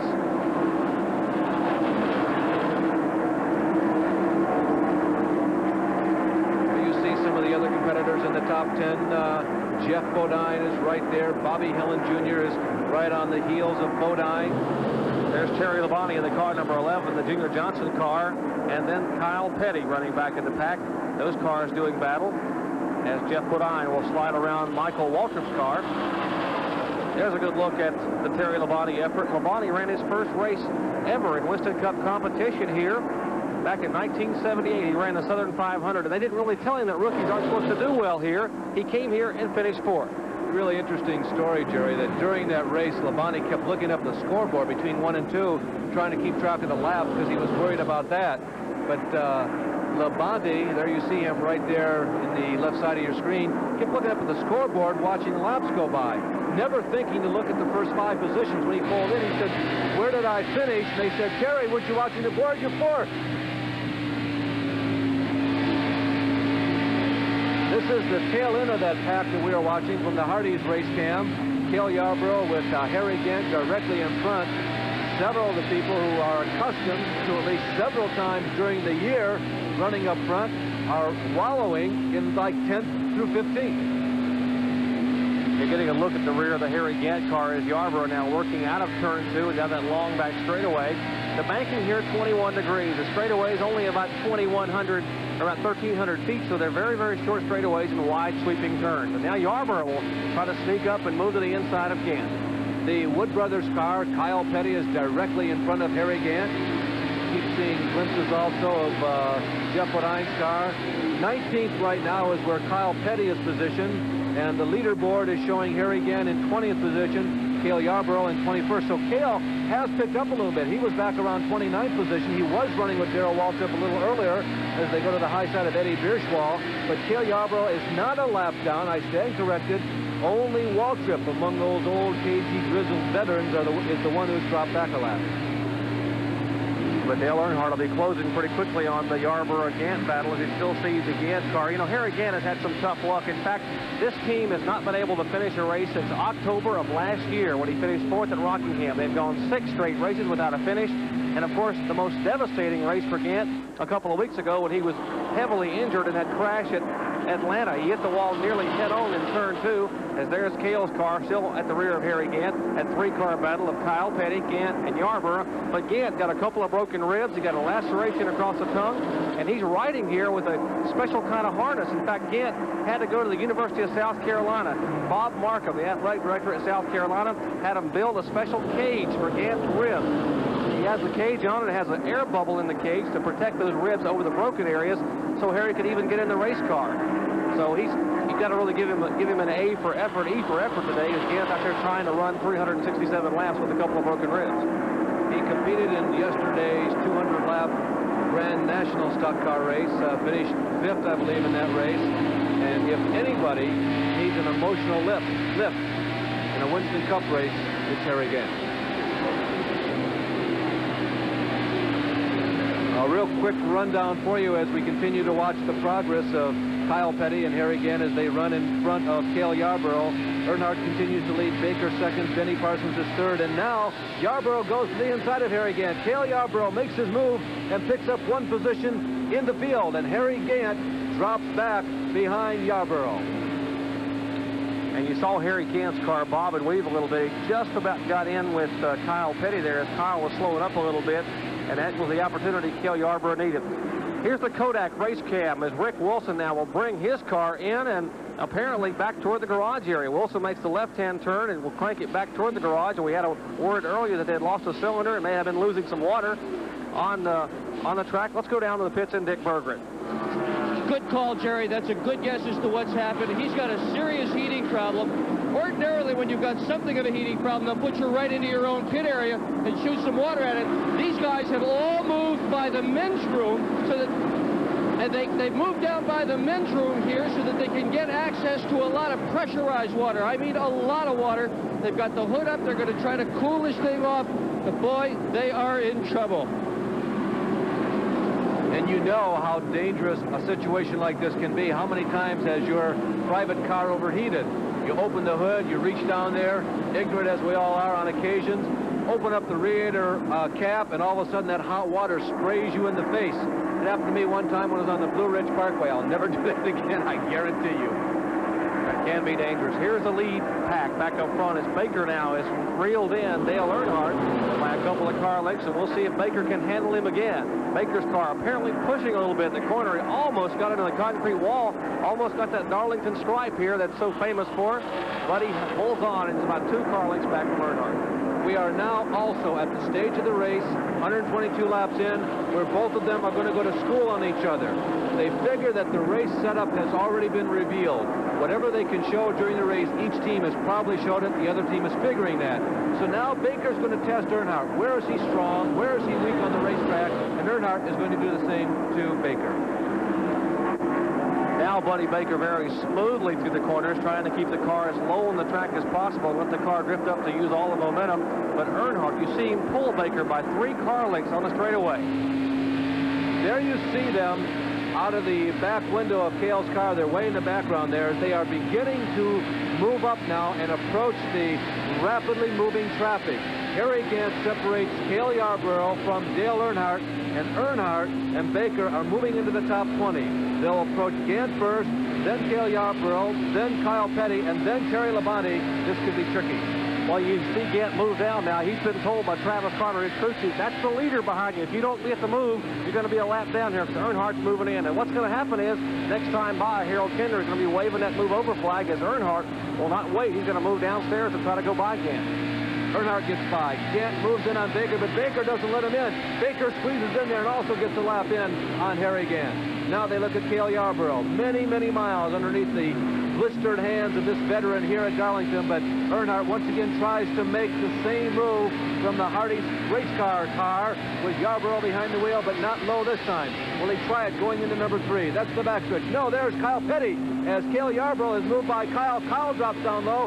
He is in Dale Earnhardt's way. Can Baker take advantage? No, not this time. Dale Earnhardt, the leader now in heavy lap traffic back in the field. He tries to move to the outside and will go by Kyle Petty, but apparently Yarborough has pushed the button. Jake Elder, his crew chief, has said, you better move. You got to keep from getting a lap down, and Yarborough trying to hold off Earnhardt. He has gone to the whip, Jerry, and I guarantee you it will take more than a suggestion to Cale Yarborough to make way for Earnhardt. So Earnhardt goes to the high side, and Earnhardt makes it look easy. And what a Baker.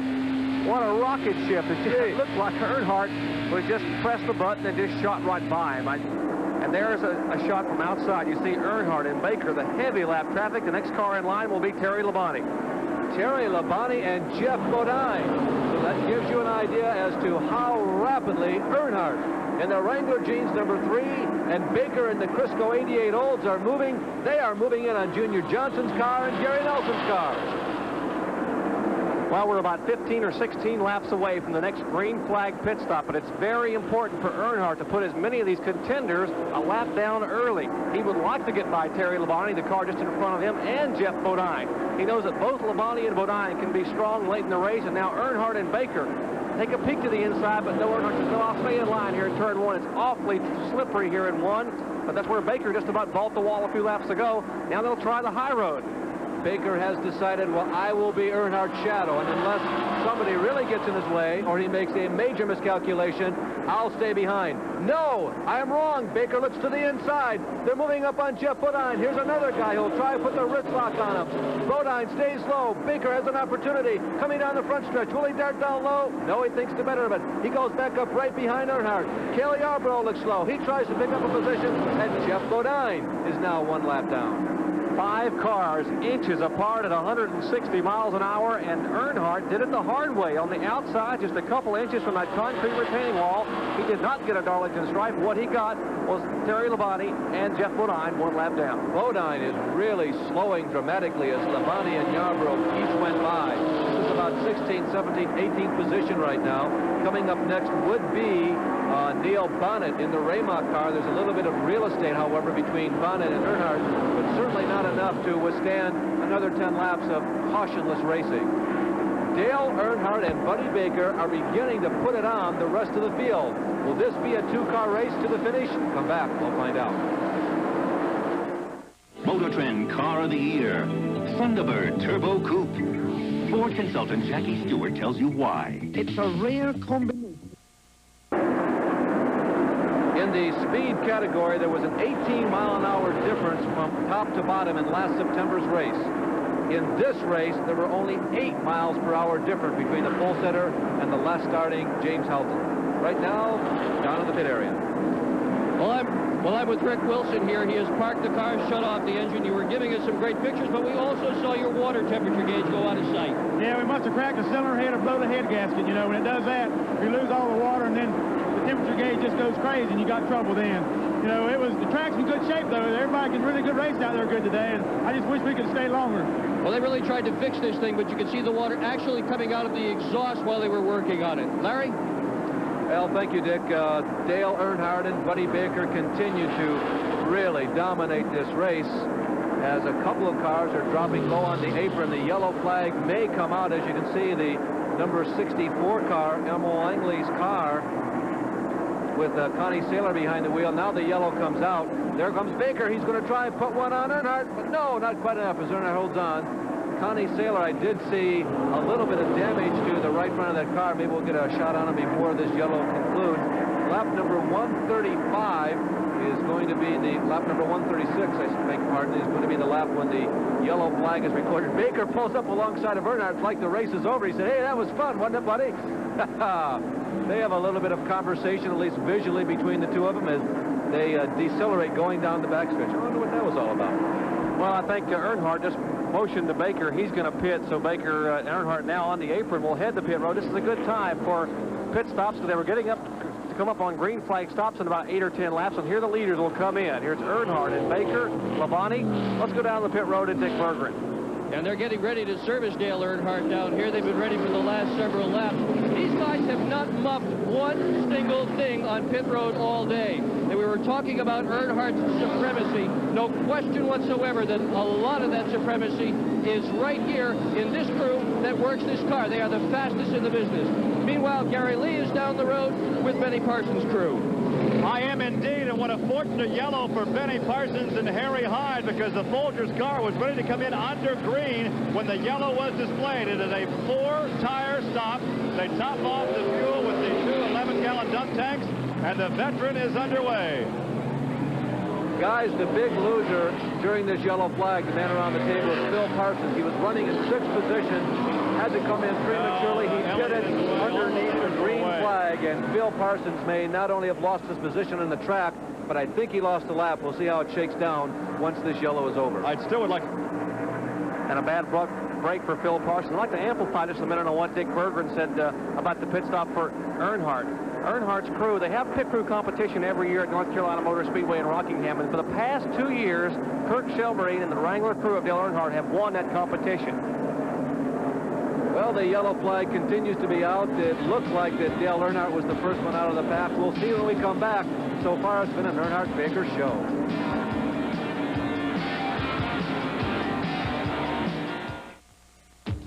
The celebrated design of the Ford Taurus surrounds the driver with new levels of innovative thought. The result is a driving environment that not only makes its difference felt in here, but out here as well. After all, a car can't perform at its best unless the driver can. This is Ford Taurus. Now get 3.9% financing on the award-winning Ford Taurus.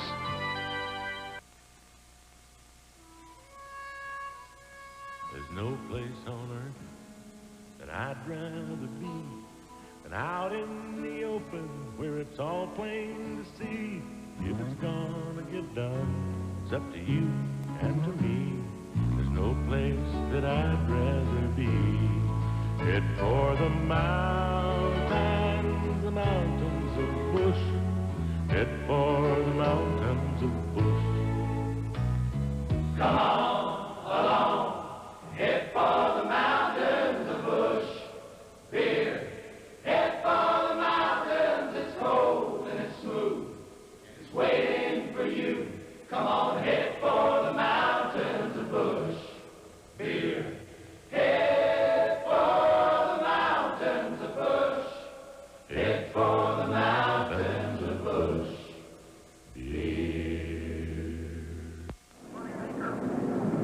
Earnhardt did get out first, as the graphic shows you. Lap 136, again the yellow. There are the first 5 cars before the yellow flag and how they came out. And look at the precision work, Jerry.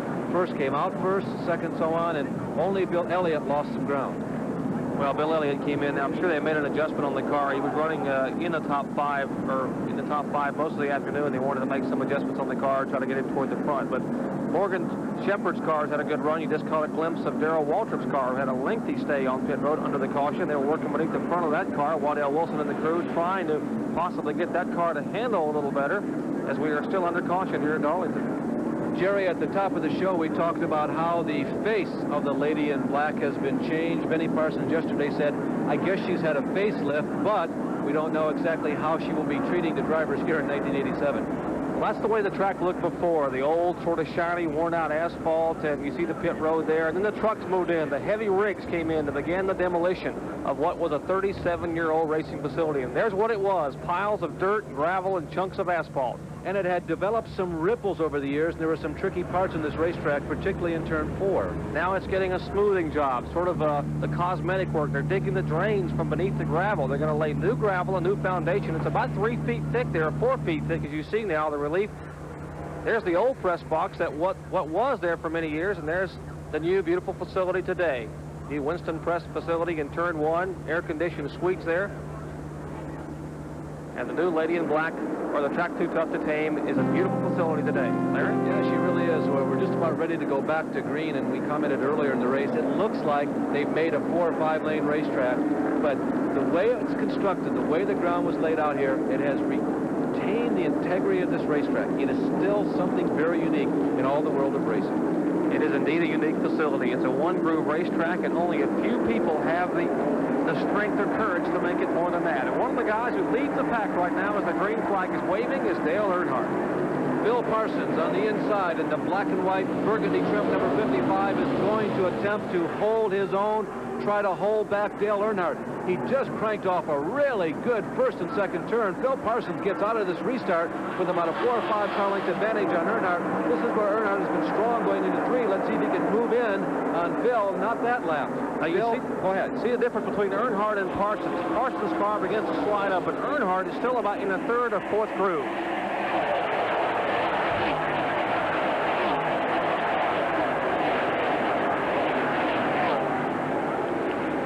What Phil Parsons would like right now is another yellow flag. Someone to spin, hopefully not him, but someone to spin so the yellow would come out and he could get in front and go around and stay on the lead lap. He knows he probably cannot hold off this guy for many laps.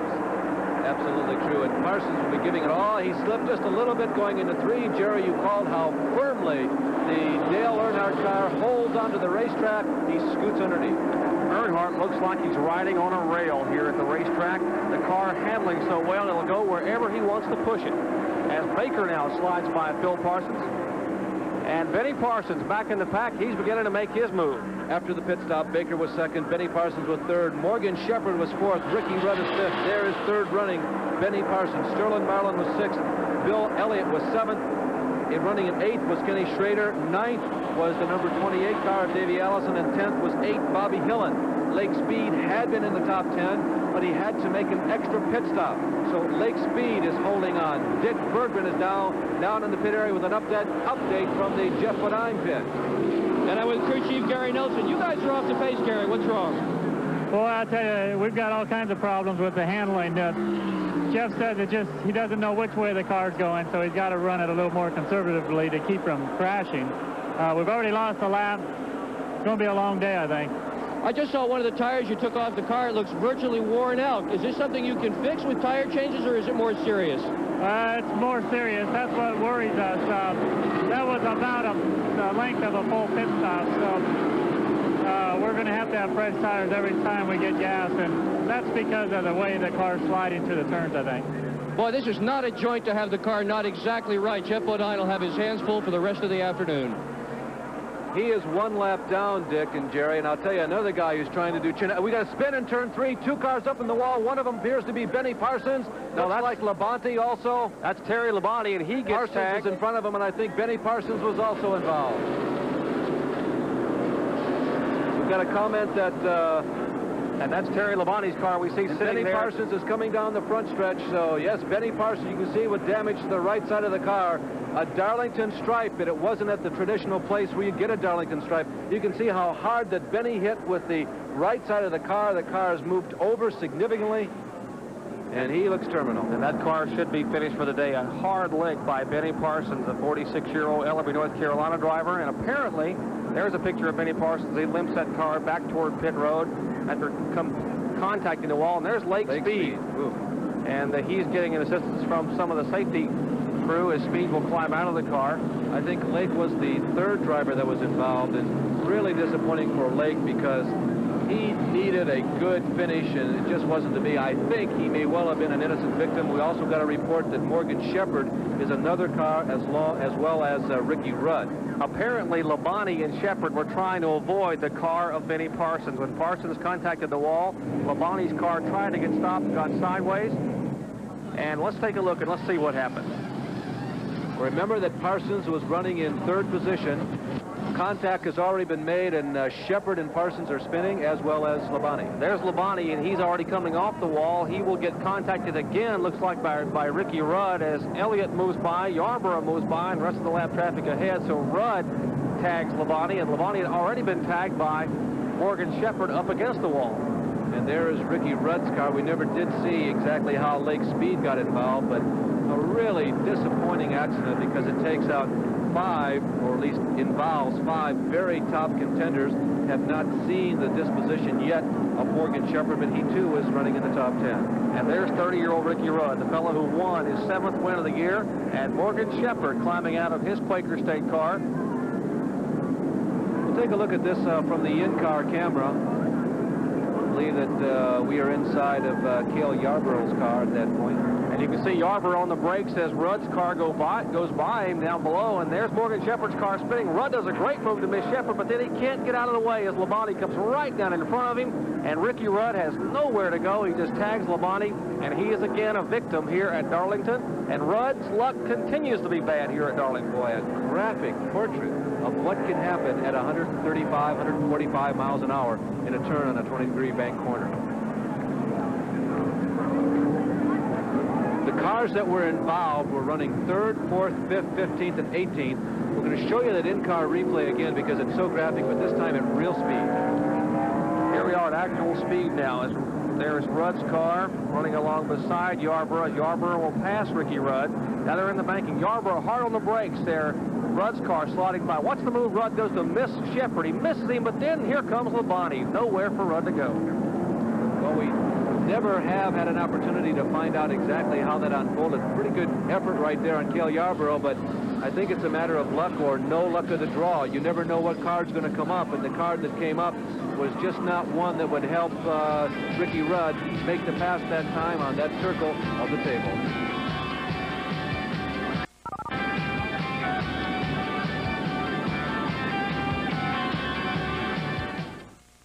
Fixing this water damage. Benny Parsons, first aid attempting to be maneuvered and completed on that race car. Benny with both hands up in the air saying, boy, I don't know, boys, do your best, and I'll try and carry my load when we get back out there. Benny Parsons running in the top 3. Well, another one of the traditions on ESPN is to ask a question of the week, and we were able to get a very appropriate one here this week at Darlington. How would you describe this track in a single word, if you could? Treacherous. Maybe spooky. Intimidating. The Titanic. Sneaky. Tough. She's tough. Toughest track. Toughest one we go to. I got a word, ditto. Yeah, exactly, exactly. Tough, intimidating is a couple of words used. Sneaky, as Schrader put it. Some drivers say she's like a rattlesnake. If you respect her and keep your distance, you're okay. But if you try to sneak up on her or be cute, it'll reach out and bite you. You know, it really is interesting, Jerry, because a lot of racetracks are built in a lot of different ways, but every once in a while you get one that has just some tremendously unique characteristics, and this place is one. Now, Dick Berggren is down with Benny Parsons. Benny, the old lady bit you. Yeah. You know, I really don't know what happened either. I went in turn 3, and it looked like Earnhardt was a little bit sideways in front of me. And I said, you know, I better be careful. Maybe there's something there. About that time, the car just took off. I don't really know what happened. Any idea if they can repair this automobile? I didn't hear you. Any idea if they can repair this car? Well, you know, we can probably repair it so we can go back on the racetrack, but I don't know if we'll be able to. I know we won't be able to run at speed, but we may be able to get back on the racetrack. Are you okay? I hit hard enough. I broke my shoulder strap. that supports my head, so I hit real hard. In case you couldn't hear that over the sound of the grinders cutting this car up, he said he hit so hard he broke the shoulder strap that holds his helmet on his head. That's about as hard as you can hit. They're working on the front end of the car. They're working on the rear end of the car. Even Rick Hendrick, the owner of this automobile, is in on this reconstruction project in the middle of pit road. Jerry, sometimes, particularly from the angle that we have here above the grandstand on the main straightaway, and even on a lot of the in-car shots, it looks like ballet. But when something goes wrong, it is anything but something that has the class and grace of a ballet. And the safety crews up there working. They are on the scene immediately. Let's recap again the cars, some of the cars that were involved in that, Larry. Of course, we mentioned that Benny Parsons spun. Apparently, as Benny says, he doesn't know what happened. Suddenly he's in the wall up in turn 3 and 4. And then the car number 11, Terry Labonte, spins. He is tagged by Morgan Shepherd, who comes across the track. Ricky Rudd misses Shepherd, but again tags Labonte. He is involved, and Lake Speed. And just updating, we of course talked to Benny Parsons. We have seen the 3 other drivers involved. Terry Labonte, the report is still in the machine. Gary right now is with Morgan Shepherd. We take a look at Morgan Shepherd's wrecked car as it's being pulled in. I think that was a case, Morgan, of being at the wrong spot at the wrong time. Well, you know, it's just one of those things. It's a shame because Kenny Bernstein, Quaker State Buick, was running so good today. We worked our way up towards the front from 18th spot, and it was looking real good. But one of the lap cars, I don't know what happened up there in front of me, but they was racing, and somebody got together, and some cars spun in front of me, and I had nowhere to go. The car is pretty well banged up, but you're okay? Yeah, I'm okay. Sorry, Kenny. Well, Kenny Bernstein definitely was not Mr. Shepherd's fault. The last report we got was that, yes, now they do have Terry Labonte on the stretcher. He is being removed. We are going to show you the incident one more time. Terry Labonte taking 2 very significant licks. He hit the outer retaining wall one time very hard, and then he bounced back across the track into Ricky Rudd, who struck the car. Appeared to be in the right rear quarter panel. Was that, Jerry? Yeah, I think that's where Rudd hit him. Of course, Labonte initially trying to avoid the spinning car of Benny Parsons. So here we are again, out of the Hardee's race cab. We see he getting on the brakes. That's Cale Yarborough. Rudd going by, and we see Morgan Shepherd's car coming down. Rudd misses that one, but Labonte will slide right across in front of Ricky Rudd. Rudd tags him in the right rear. Labonte's car already heavily damaged from hitting the wall almost head-on up there. His car spins like a top and will come to rest on the track apron. Well, we will continue under the yellow here. Terry Labonte's car is still on the racetrack between 3 and 4. There you have a picture of as they try to remove it, but we'll continue to update the situation, and we'll be back.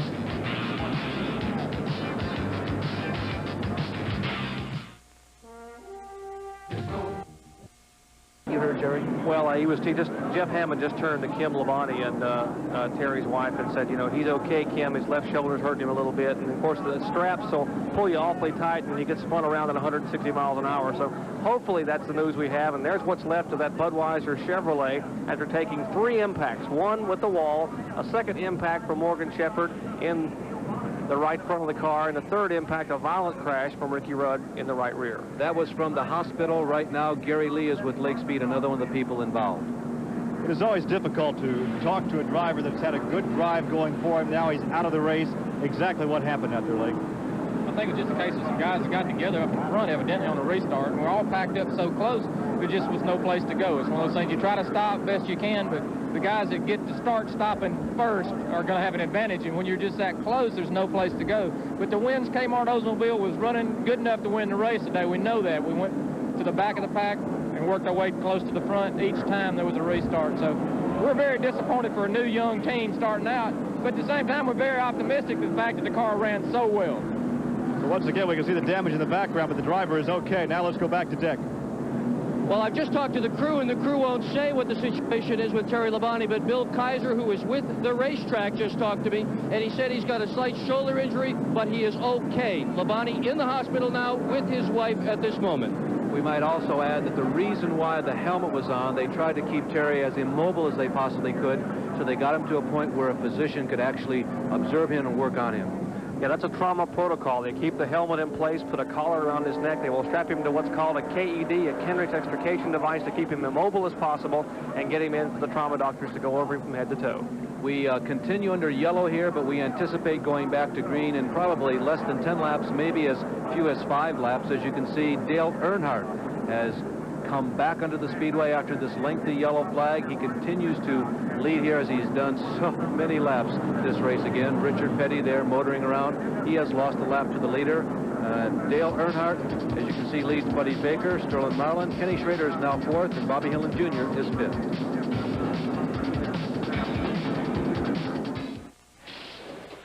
Heaven on earth. Don't get him started about his car. Hey, Pete, toss me the Quaker State. This new Quaker State with QSX is a miracle. It gives car-carrying people superior engine protection. Look at the sludge conventional motor oils leave behind. New Quaker State with QSX keeps your engine cleaner to last longer. And that means I might spend the rest of my life in heaven. Warned you. So a Quaker State hero, reaching for the best. Ever modifying clauses or phrases you would like to apply to Darlington, plug one in, because it just claimed 5 of our top competitors in this event. We are ready to go back into green as we predicted. Harold Kinder looks the field over. He looks at Dale Earnhardt, shakes his hand yes, waves the green bunting, and we are back at speed.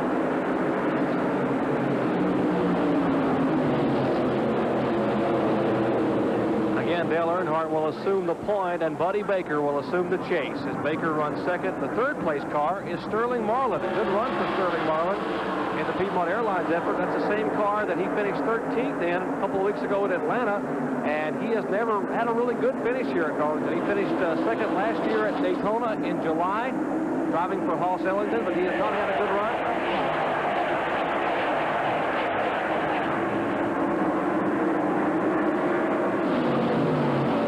Sterling Marlin, the blue car at the back of that field. But you see now Baker trying to get by the lap car of Phil Parsons. Parsons, the black and white numeral car number 55. And there's Sterling Marlin in the car number 44. Marlin, 29 years old from Columbia, Tennessee, a former Rookie of the Year on the tour. Now trying to find his way around Phil Parsons. Parsons done a lap, trying to hold on, but just wasn't enough steam underneath the number 55 Coke car's hood, and Phil Parsons was not able to get his lap back. By the way, there you can see that red and white black numeral number 90, Ken Schrader.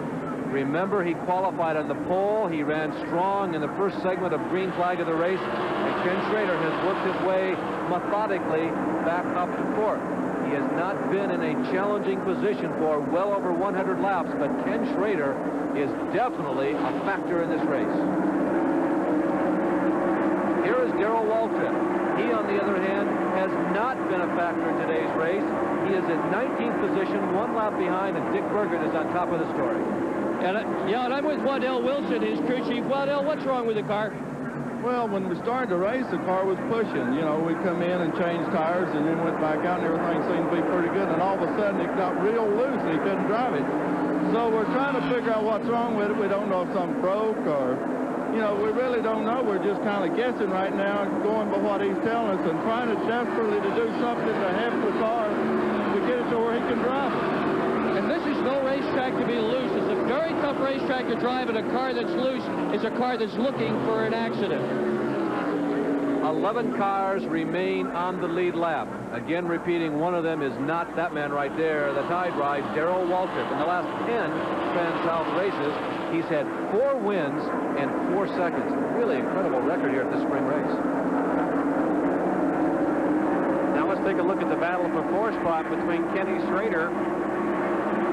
A battle for 3rd between Kenny Schrader and Sterling Marlin. There's Marlin in 3rd spot, and Schrader now closing within a couple of car lengths. They have both gone by the lap car of Phil Parsons and the pole sitter, former sprint car champion from USAC, Kenny Schrader. Now, both these drivers are former Rookies of the Year here on the NASCAR Tour.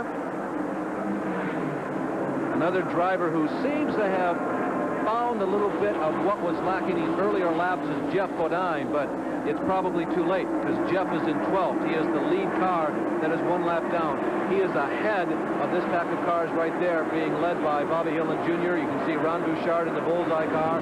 There goes Cale Yarborough by, Davey Allison, Bobby Allison, the two Allisons, father and son, make that son and father, running bumper to bumper. And Bill Elliott, surprisingly, Jerry, he just hasn't been with the program as far as the first 3 lead cars go. And there's a shot from the in-car, from the Hardee's car cam, as Cale Yarborough now showing the car on the banking as a couple of cars running back behind him. You see how close Cale gets to that wall. You see Bill Elliott back there making a move, the car very far back there, the red car. And now Bobby Allison now trying to make a move inside his young son, Davey. And we have more sunlight today, and it is 3:30. This is when the Weather Bureau said it was supposed to rain. We've got more sunshine right now than we've had at any time today. Despite that very long caution flag, the weather has brightened up a little bit. There's Ron Bouchard trying to have a pretty good run from Hoss Ellington's team. Bouchard now trying to work over the rear deck of Bobby Hillin. That's Hillin, Bouchard, then Cale Yarborough, then about 3 car lengths or 4 car lengths back to Davey Allison. Well, Larry, your comment on the weather is very, very important. One of the things they've discovered about the new surface here at Darlington is that the weather seems to impact the way these cars run here more than other racetracks. A good example, on Friday during practice, one of the best teams went out, and it was nice and bright and sunny as it is right now. They brought the car in the garage, a cloud came over, the crew chief sent him out and said, drive it just the way you just drove it for me. He drove it, he lost half a second. Now, the teams are telling us that this racetrack is very much affected by weather, and a lot of these teams are struggling trying to get the cars sorted out. The sun is coming out more and more as the afternoon wears on. That's exactly the opposite of what the Weather Bureau had predicted. And as the sun comes out, the track is black, remember, has a tendency to get hotter. The track could become more slick, although the air temperature is pretty pleasant, Jerry. Well, it is fairly pleasant. I'd say it's probably in the mid-60s here, and they had threatening skies all day, but I think we will see probably, well, interesting now to see if Dale Earnhardt's car will handle a little bit differently. We see Cale Yarborough now still hanging on to his car, and he's having a handling problem most of the afternoon, but up front it's Dale Earnhardt and Buddy Baker, the 2 cars that have been up front most of the day. Dale Earnhardt. Really, that's all that you have to say. I mentioned that all you have to say when you... Oh, and there's trouble. Earnhardt is touched. I think that's Walwack. He was trying to put a lap on him. And Walwack and Earnhardt almost come to a meeting there on the front stretch. Yeah, it is Bobby Walwack and Dale Earnhardt with a very anxious moment. Wow. I tell you, there's an indication of why that guy wins races. He has tremendous ability, and he has tremendous confidence in his ability. Not a mark on the car. Well, he got on the inside of Walwack. I think he surprised Bobby Walwack. Let's see what happened as they're coming out of turn 4. Walwack is a solid yellow car, the number 77. Here we are. Here's Walwack, the first car, and of course Earnhardt getting underneath him. Walwack's trying to move down out of the way, but Earnhardt goes to the inside. So Walwack nudges him to the sideways. Earnhardt gathers the car back in, back and forth, left and right, wags the tail, gets it under control. Just another day at the job. Yeah, I certainly agree. Walwack was moving. It was in the process of moving down, and Dale, would you call a little bit of being over anxious? Maybe so. Decided to go to the inside. Walwack wasn't getting out of the way soon enough. There is 44, Sterling Marlin, in the Billy Hagan, Wayne King Piedmont car, and our pole setter, number 90, Ken Schrader.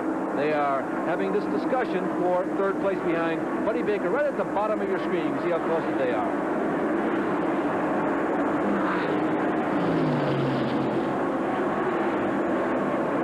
Bergman is right now with Kirk Shelmerdine, and he may have a comment on what just happened coming down the front stretch. Well, let's call it Richard Childress. He owns the car. Richard, what is the story with the automobile now that you've had contact?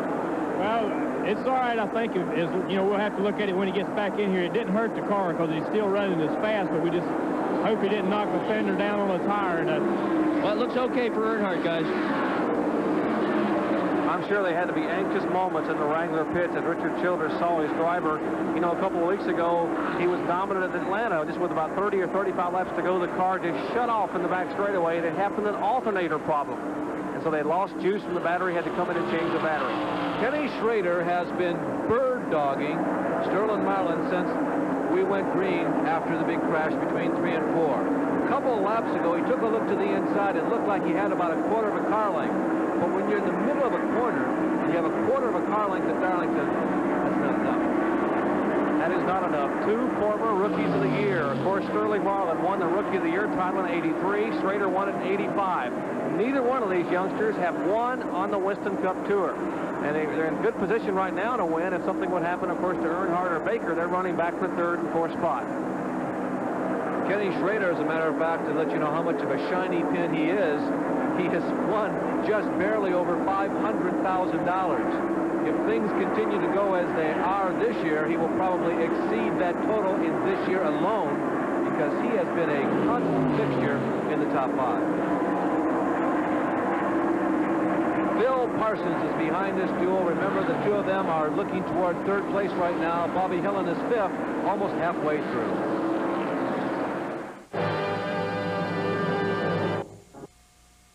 Officially, 5 different drivers have traded the lead back and forth 7 times, but really, it's the only man that has mattered all day long. He has had a comfortable lead, sometimes approaching 1/2 lap as the yellow flag is out.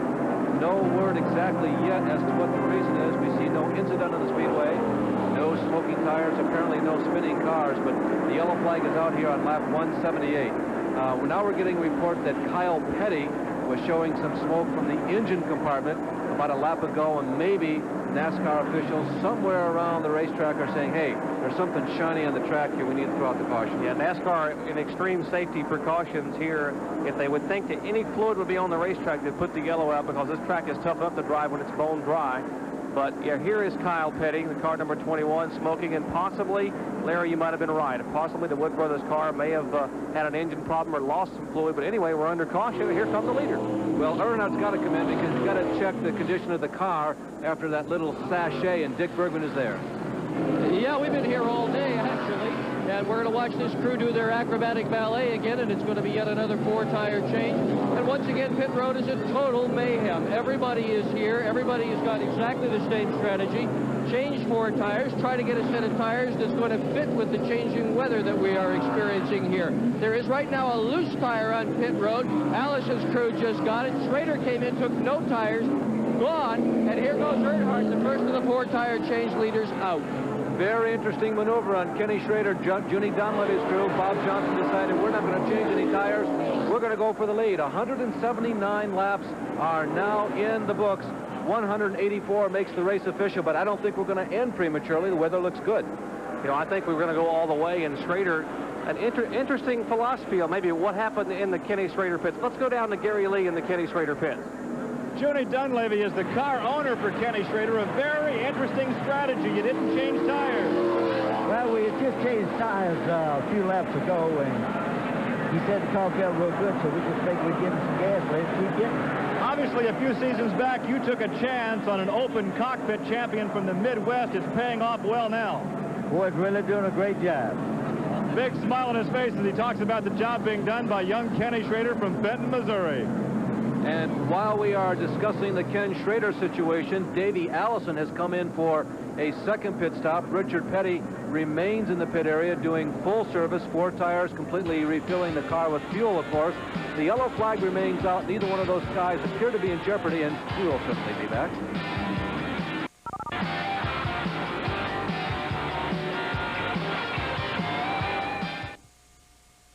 Off of the NASCAR radios, the verb dusted was used in reference to Dale Earnhardt exiting the pit area, and the NASCAR stop-and-go official.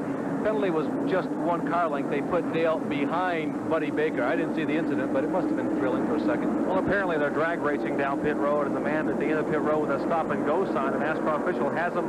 He's sort of the traffic cop. He directs them back on the racetrack so they don't pull out in front of someone and get creamed. And apparently he had the stop sign up, and someone didn't stop. Ready to go green. Kenny Schrader now leads. He'll be officially scored as the leader of this green flag lap.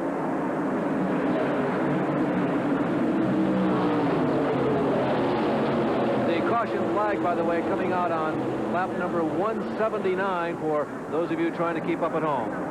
Jeff Bodine, who has really been showing some of the muscle that we saw a year ago, has been running right with Buddy Baker for the last 30 or 40 green flag laps, and right now Jeff a lap behind separates Baker second in this race from Ken Schrader on your left, now coming right at you as the leader. Well, apparently Gary Nelson and the crew have gotten Bodine's car dialed in as they're really shuffling back in the pack, and that looks like Bobby Hillen. It is Hillen in the car number 8. He went 3 car lengths to the inside trying to make a move on Phil Parsons. That is Hillen in the car number 8 and Bouchard in the 1. But back up front, it is Schrader, the leader. We have not mentioned Bobby Hillen in the spotlight once today. There he is in the spotlight at 22 years of age, and Bobby Hillen, yes, is on the lead lap. Right now, he is running in 4th, I think at 5th position, coming up this time for the halfway point. Halfway this time, Harold Kinder leans down, nods his head again to all the leaders. They understand the race is now complete. Well, it's complete if we had rain and had to stop it, but we still got 367 total laps to go, so Absolutely. we're halfway there, and looks like Bouchard is trying to make a move. These two guys are having a ball back there. Here's Bouchard on the inside of Bobby Hillen. Bouchard is 1 lap down, and Schrader in 1st, Buddy Baker in 2nd, Dale Earnhardt 3rd, Bobby Hillen 4th, Sterling Marlin 5th, Bill Elliott 6th, Bobby Allison 7th, the number 75 Raymock car of Neil Bonnet is 8th, Richard Petty is 9th, getting his lap back, Greg Sachs is 10th, and 11th is Davey Allison, also on the lead lap.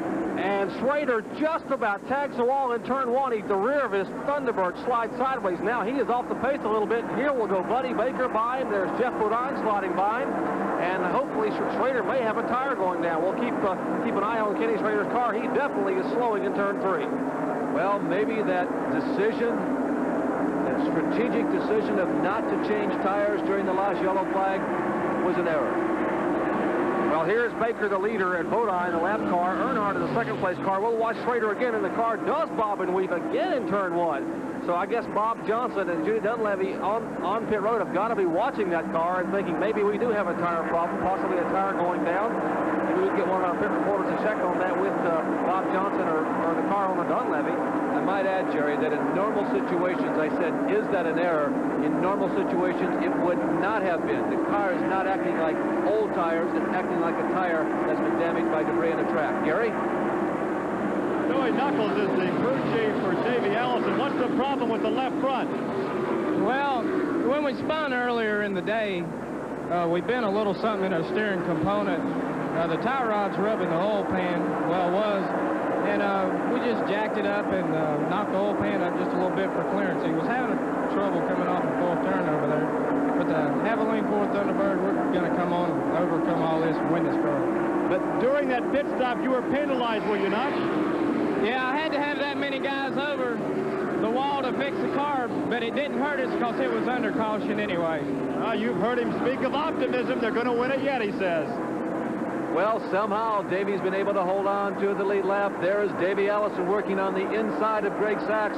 They're running right behind the number 27 car of Rusty Wallace, and Rusty is 1 lap down.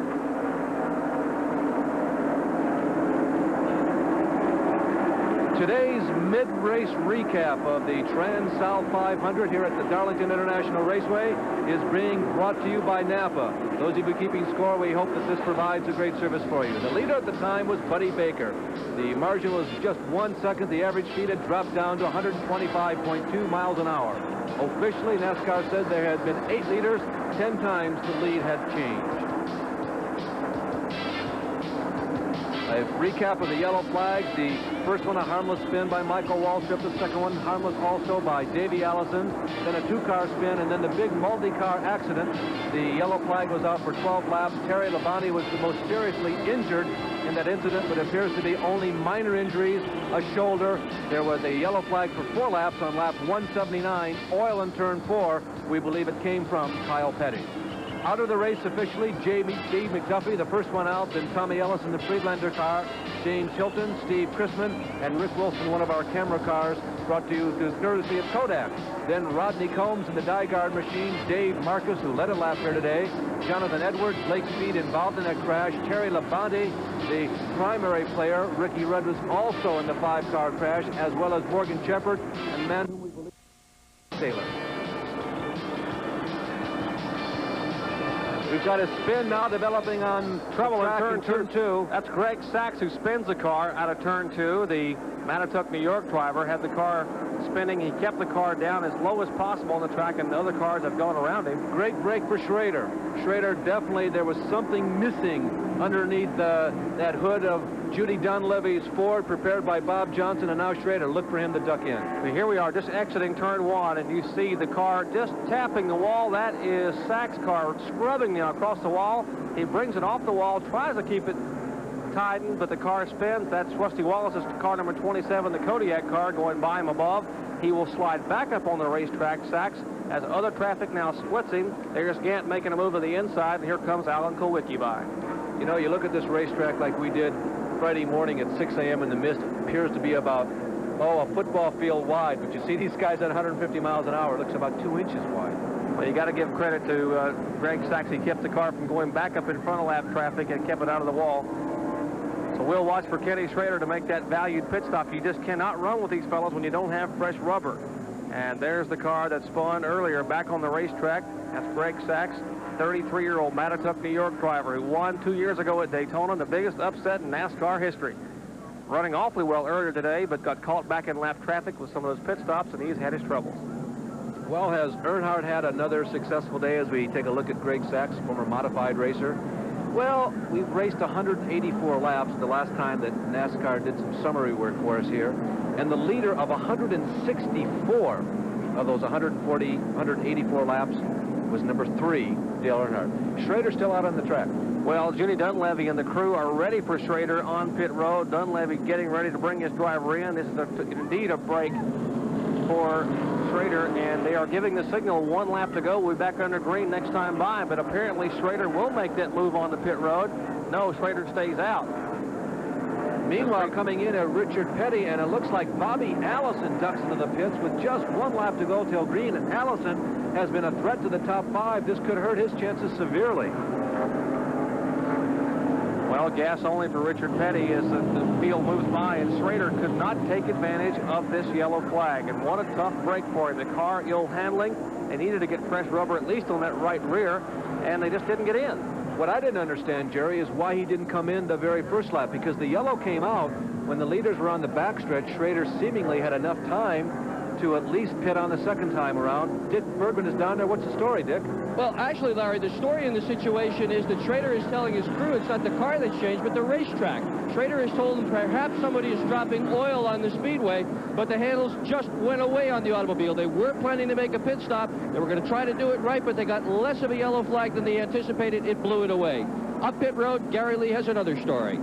Well, actually, we've heard the old adage about a race can be won or lost in the pit area. There was a drag race out of the pits between the number 3 car of Dale Earnhardt and the 88 car of Buddy Baker. Buddy apparently had just an inch or 2 advantage.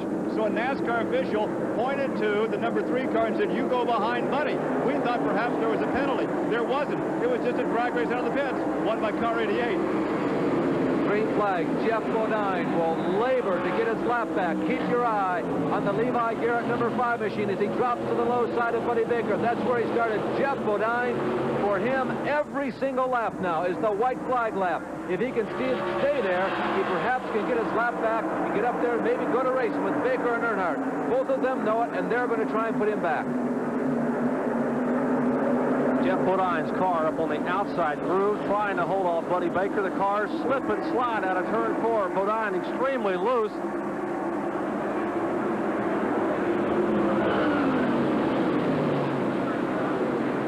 It's pretty obvious that Jeff Bodine is carrying that car.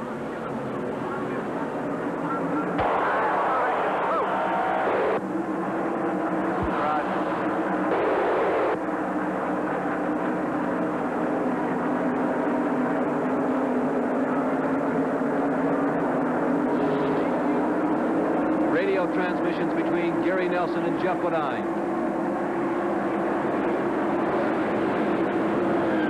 Trying to listen in as they describe the action to each other. As you can hear, not too much conversation unless there's really something to say.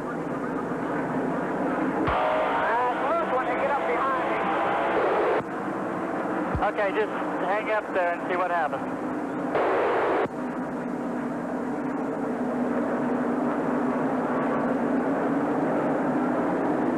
louder voice, that of Gary Nelson. You heard Jeff say it's a little loose when you get up there behind him. Somewhat of a factor is the air turbulence. Maybe the track is just a little slicker than it was the first 150 laps of this race. Well, that's what happens in the draft. When a car gets up underneath your rear end, the air that normally would come down and hit your rear spoiler actually is sucked over the car behind you. So the rear of your car will get even looser. That's what happened with Bodine. When Baker would pull up behind Jeff Bodine just a few laps ago, as Bodine was trying to stay on the lead lap, Bodine's car got extremely loose and began to bob and weave in the corner. And now Bodine has been passed by Baker. He is all alone. Buddy Baker has only won 19 times in his Winston Cup career. We're looking at Jeff Bodine. Buddy Baker is winless at Darlington since 1971. Otocolor VRG film. Has tied Richard Petty when both of them qualified for today's race for the most career starts at Darlington. 55 leads this race. Earnhardt is second. Ken Schrader is third. Bobby Hillen Jr. is being shown in the fourth position, and Sterling Marlin in the Piedmont car is fifth. Elliott is sixth. Davey Allison seventh. Richard Petty has crept back up to eighth. Neil Bonnet is ninth. Bobby Allison is 10th. And 11th is Greg Sachs. Those 11 cars on the lead lap. There's the fourth place car, Bobby Hillen, 22-year-old Midland, Texas driver. And 1 week from today, Hillen will celebrate his 5th anniversary. That's right, he's been driving for 5 years on the Winston Cup Tour. He started at North Wilkesboro Speedway in 1982. He was 17 years of age. He was a junior in high school in Midland, Texas. In fact, he would come qualify and have to go back and finish high school and graduate. There's a battle back behind him. The car number 9, that car in 6th spot, and the car number 28 for Davey Allison. Well, Cale Yarborough is looking right at the battle going on in front of him. Yarborough, who is following Davey Allison Jr. Just listen to this. Cale Yarborough's first Winston Cup race, you're in the Hardee's race car cam now. His first Winston Cup race was 1957. That is 7 years before the man directly in front of him, Bobby Hillen Jr., was born. What a contrast. 4 years before Davey Allison was born, also a guy who's been racing with him for most of this day. And there's the battle in front you were seeing a minute ago from the Hardee's car cam, the car number 9 and 28. Veteran Bill Elliott and the rookie driver, Davey Allison, going at it, battling back for 6th and 7th spot. Bill Elliott, who also is a man who is in line for potentially another $1 million win. At the top of the screen, just going out of it, is Cale Yarborough. That's where that in-car cam is. There goes Elliott by Davey Allison, and Yarborough, where's he at? He's back there on the right-hand side. They are following the cars running in 3rd and 4th in this race. So less than 15 car lengths separate the 4th, 5th, 6th, and 7th place cars, and there are the 6th and 7th place cars. Bill Elliott, who won the crown jewel on the Winston Cup Tour, the Daytona 500 at the beginning of this year. A tremendous effort by the Coors team for Bill Elliott. For today, he's not been the dominant force. It's been a Baker and Earnhardt show thus far. But Elliott still has a lot of laps to run here. We're 206 laps in the books. You know, Earnhardt is also the points leader for the 1987 season. And that big crash we had back about a half hour ago took out 3 of the top 6 at 87 points. Labonte was 3rd, Rudd was 4th, and Benny Parsons 6th. So, boy, they really also played. Fate has even played heavily into Earnhardt's hand.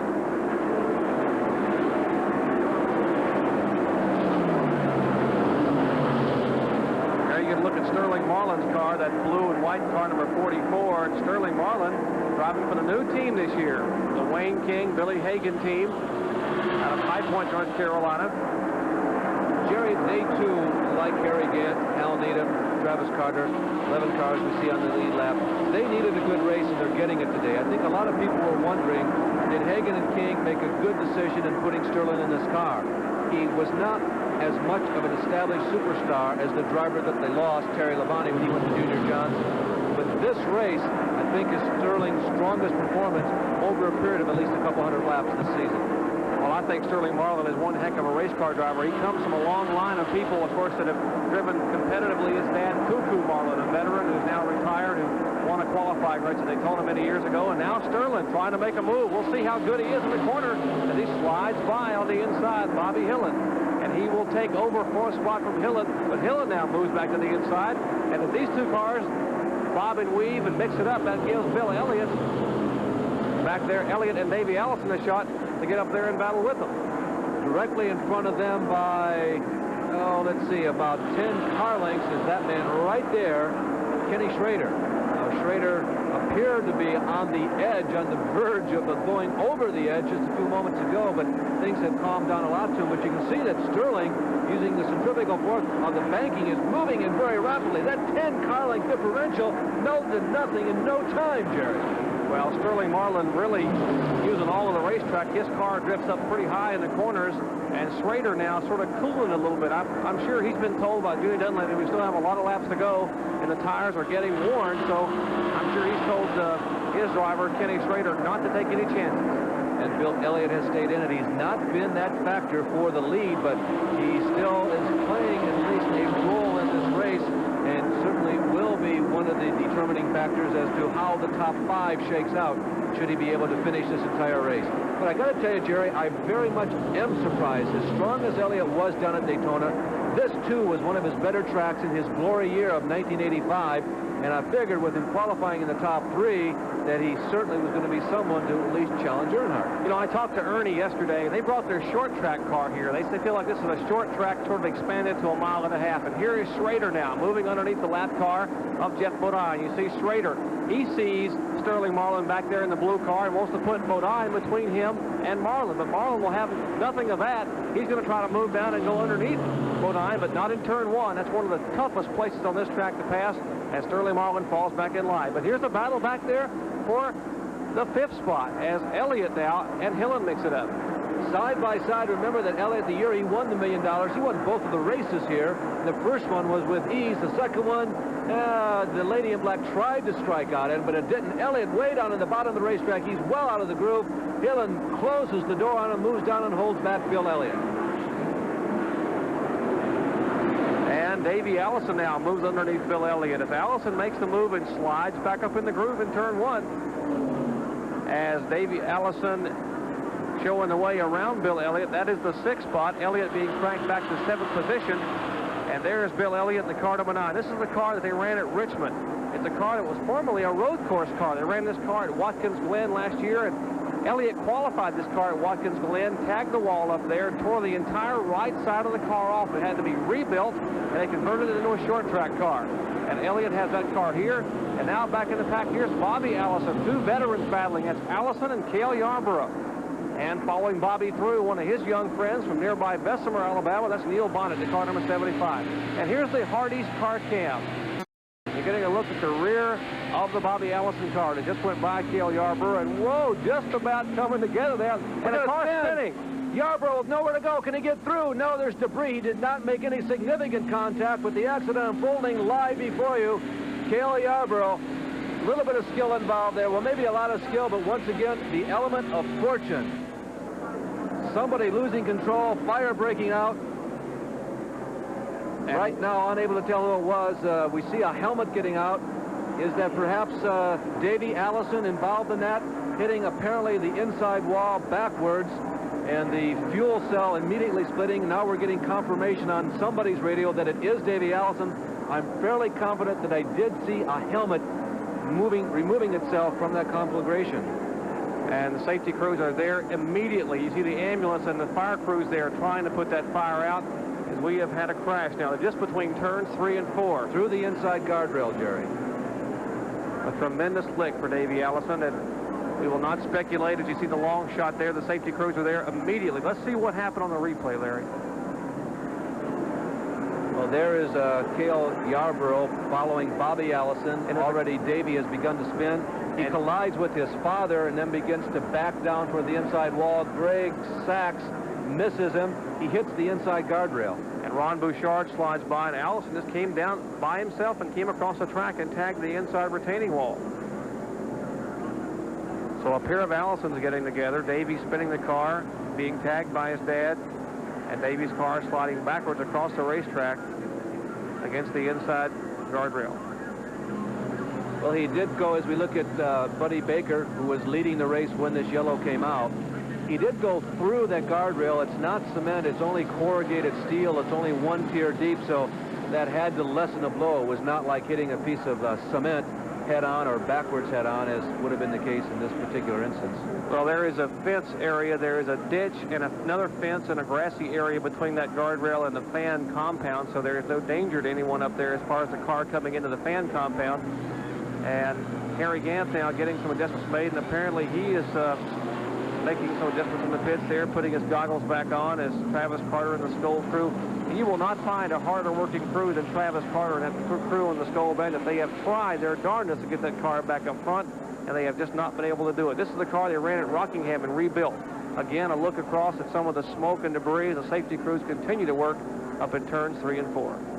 Prior to this caution flag, Davey Allison was running in 6th position. The number 22 car of his father, Bobby Allison, was running in 8th position. We are still awaiting official word from down at the crash scene on the inside of turn number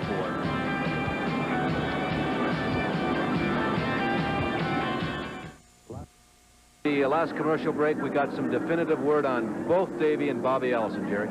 Well, we have an in-car radio with Bobby Allison. I just called down on the radio during the commercial, and Bobby has relayed information that both he and Davey are okay. And that's outstanding news, given the fact that the two came together up in turn 4. And let's take a look again from the in-car camera, from the Hardee's race cam, as to what happened. So that's Bobby Allison in front of Cale Yarborough. And we see Cale, suddenly the distance closes as Cale comes right on to Bobby. Bobby apparently trying to hit the brakes a little bit to miss the car. Davey spinning in front of him. Bobby coming through. That's Davey's car spinning, and Bobby and Davey will come together at meet at the wall. Bam! There goes the impact. Allison's car slides along the wall. Our Bobby Allison, Davey Allison's car comes off the track and heads for the guardrail. There goes Ron Bouchard on the inside. Cale Yarborough was able to split the difference between the two Allisons. You saw that debris flying, but with the yellow flag coming out, if there were any punctures on Cale's tires, he was able to make the changes. We're getting word that Davey Allison is in the ambulance, but again, according to his father, he was okay. They want to take him to the hospital for a precautionary checkup, the track hospital. Here we are at real speed. Here is Bobby Allison and Yarborough trying to get on the binders. Bobby trying to slow down, but Davey slides right up in front of him. Bobby tags Davey. Yeah, my guess, Jerry, is that Bobby could see what was unfolding. And there's Davey with our Gary Lee. Let's go right down to Gary right now. Davey, what happened out there? I either cut a left rear tire down or the broken axle going down the back straightaway. And all of a sudden the car veered to the right and then veered back to the left. And I lifted off the gas. When I did, it just turned back to the right and it clogged the track up. Nobody had anywhere to go. Of course, that melee also involved your dad? Well, it happened right in front of him, so there's no way he could avoid it. He's okay, too? Yeah, everybody's all right. All right, a long walk back to the garage area for Davey Allison. Well, it was a great ride. Davey Allison, along with Kenny Schrader and perhaps Sterling Marlin, should this season continue to unfold as it has here today, has certainly proved that he is here to stay, that he's had a strong year. He's been strong in qualifying at every track, and he's had a strong race today. The ambulance has gone to the track infield hospital. They don't seem to be panicking. I don't know if that's where they keep the ambulance parked there normally or not. I don't believe so. He did go down close to the crowd area, but we have no word yet as to who might be inside that ambulance as it reports to the infield hospital. Well, the good news, though, is Davey Allison and Bobby Allison, the two primary individuals in that accident, are both okay. And we understand Bobby is trying to work on his car to get it back out. I'm sure Davey's car is through for the day, obviously with the impact there. Bobby showing in the top 10 in the points right now, showing 8th overall. And he's trying to get the car repaired. Let's go down to Gary Lee, who's got Bobby Allison. Bobby, obviously you wanted to make the walk back to the pit area. You went like this to the ambulance. I don't need you. You're okay. Yeah, to give me a little more time to cool off. What happened? Well, Davey had a flat tire. He tried to wave everybody off, but whoever the lap car was behind him spun him, getting in the corner and just plugged the racetrack up. Obviously you're angry because of that contact. Is there more emphasis there because it was your son involved? No. I'm just mad because we were running good, and we felt like we had a good, steady car and a chance to run way up front today. And now we got a long repair job, and before we can get back in. You know, we just had this kind of luck for the past month or so with the Miller American Buick, and we just got to get it behind us, I guess. Glad that neither one of us were hurt. The Allisons are okay. Let's go back up the pit area to Dick Bergeron. Well, Gary, the ambulance has just brought one of the firemen in here. They say he has been burned. They do not say how much, but apparently it's not terribly serious. NASCAR officials, however, are keeping us as far away from this area as apparently they can keep us. So it's hard for us to tell exactly what's going on. They have confirmed it is a fireman, however. I might remind everybody that those of you who are frequent viewers of motor racing know that we have two doctors working on this broadcast. Dr. Dick Bergeron is a doctor of philosophy. I'm very happy to be joined by Dr. Jerry Punch, a medical doctor. A little more on that. We'll be back.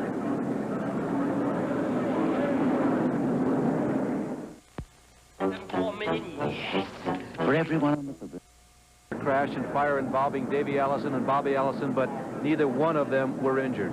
You know, tires play a very important role in every Winston Cup race, and here's some detail in a report from Dick Bergeron. Tires are a big story at any stock car race, but they're going to be an especially big story here at Darlington. We've got a brand new surface on the racetrack, and Goodyear didn't really have the opportunity to thoroughly test.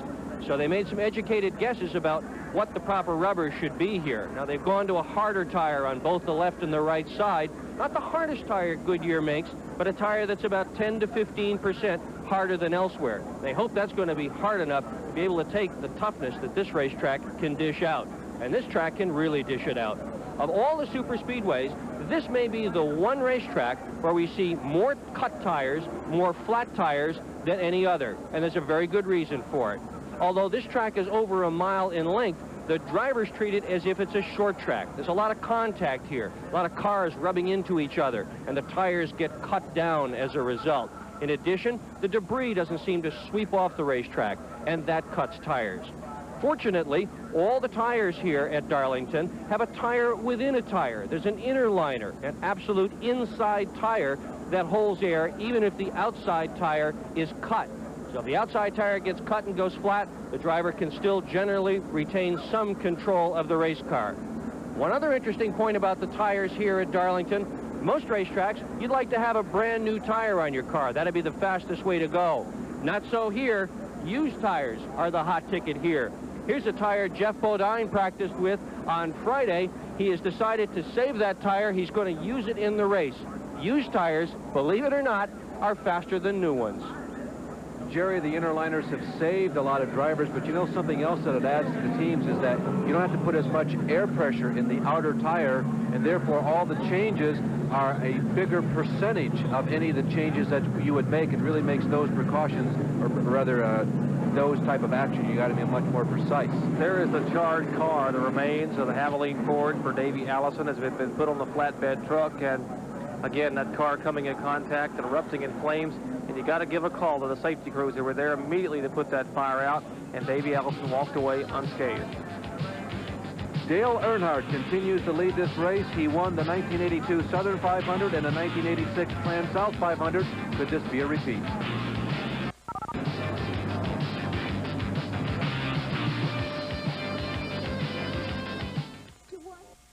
In 1987, ESPN becomes one of the networks of the NFL. The National Football League comes to ESPN this fall. There will be 4 preseason games, 8 regular season Sunday night games, and all topped off by the Pro Bowl. The NFL comes to ESPN for the first time in 1987, and believe me, everybody up Connecticut Way is very excited, and we think that all of you around the country and our 15,000 affiliates that we've climbed to in 1987 will be also. Well, Mr. Earnhardt has shown nothing but tailpipe, exhaust pipes in the rear deck lid to the entire field today. Buddy Baker has shown from time to time that he has the ability to run with him. And as a matter of fact, during the last green flag segment, Buddy Baker was holding on to his own, and Earnhardt was unable to get around him. As a matter of fact, Buddy led 32 laps. One of the features on ESPN that we will continue because the response has been great in 1987 will be trackbacks. This track pass by the Robert Bosch Corporation, makers of Bosch Platinum, the ultimate smart car. Fans of Saturday night short track racing will never see one of these in the winter circle. This is an alternator, very similar, in fact, to the alternator that's on your passenger car. And the only reason Winston Cup cars run these things is because the races are so long. At the end of 500 miles, without an alternator, there's a very good chance that the battery has been drained. Now, some teams really rework these. This is the one out of Phil Parsons' car, and they say all they do is take a stock one apart and put in heavier bolts. You talk about stock car racing, Larry, and that's indeed a showroom stock part, that alternator. And just ask Dale Earnhardt how important they are, because his went under about 40 laps from the end of the race in Atlanta a couple weeks ago, and he was leading and looked to be cruising to victory, and he had to come in and lost 6 or 7 laps in the pits to replace the battery and went back out and finished. But that alternator, a stock part that keeps the battery charged, very important.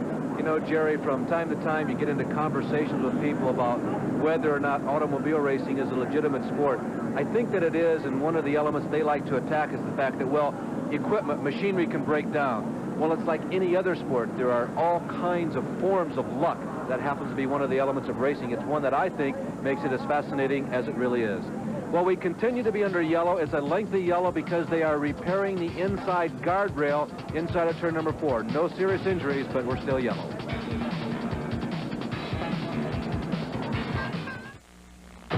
When you replace ordinary spark plugs with Bosch Platinum plugs, you may not notice the change immediately.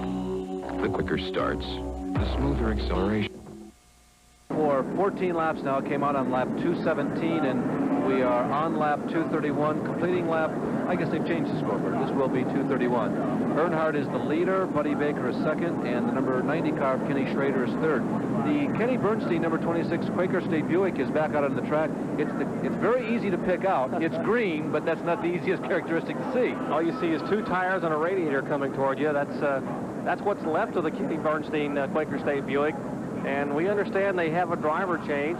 Rick Wilson is in the car. They've got the Kodak, that Kodak film yellow uniform on inside, and Rick Wilson is aboard that car. Apparently Morgan Shepherd taking quite a lick up there in that accident, so Rick Wilson has climbed aboard.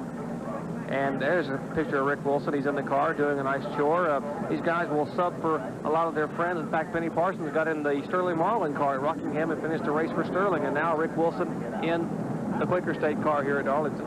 Jerry, about 5 minutes ago, I said to you, I'm surprised they didn't throw the red flag, because he went all the way through that guardrail, and it separates the racetrack from the infield fans.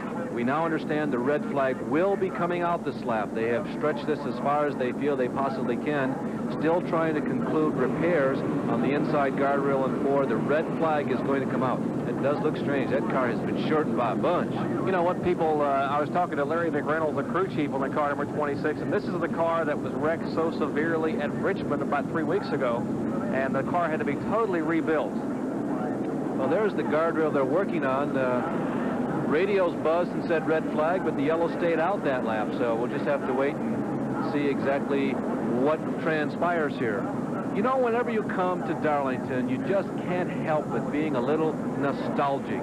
And Darlington is probably the place where if you're sympathetic to those sort of things, it comes out more often than any other place here. So here's a look back at the history of Darlington. A champion in the making. They called him Little David, the Giant Killer, in 1961, when, as a sophomore driver, he won an unprecedented 3 super speedway races. But after 6+ years, Pearson had only 13 wins when he started the Hickory, North Carolina 250 on April 3rd. David posted his first win of the year and his first of 3 Grand National Championships, making 1966 David's greatest year. David Pearson, who has more wins here at Darlington International Raceway than anybody. 10 times he has crossed the finish line first, and it's not been a racetrack that has allowed many people to win often, Jerry. No, it hasn't. This track has been very selective in who it allowed to go to its victory lane and celebrate the afternoon here, and Pearson has been very fortunate. Among the active drivers, of course, Pearson is still not inactive. He plans to maybe run a few races later on in the year, but currently hoping to put his young son Larry, the reigning Busch Grand National Series champion, in the car. In fact, next week at North Wilkesboro, Larry Pearson will make his first Winston Cup start of this year in a car. So there'll be a couple of Busch Grand National regulars starting at Wilkesboro. It'll be Larry Pearson and the fella he beat last year for the point championship, Brett Bodine. And that subject about the red flag, NASCAR has changed its mind. They did say we're going to go red. Now they're going to stay under yellow. In addition to Pearson's 10 wins, the active drivers, Cale Yarborough has won 5 times here, Bobby Allison 5, Darrell Waltrip 4, Richard Petty 3. Nobody else has been able to win more than twice.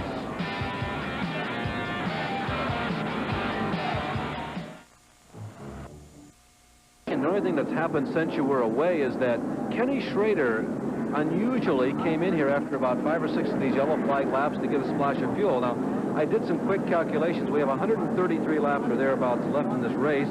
The outer envelope is normally about 70 laps per 1 tank of fuel, so unless they think their consumption, as we look at Bill Elliott, is abnormally high, I don't quite understand why they came in, because they came in, had a brief conversation, sloshed in some fuel, and away went Ken Schrader.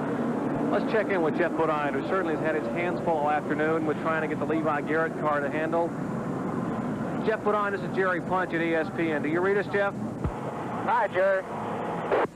Jeff, it's been a rough afternoon for you. Are you getting the car a little bit closer as far as the chassis is concerned? Jerry, we had the car running real good there for a while, and the caution came out, so we came in and changed tires, and it ran good for a little bit more, and then the caution came out. We restarted, and the car was loose. We've had a heck of a time with tires today and trying to dial this car in.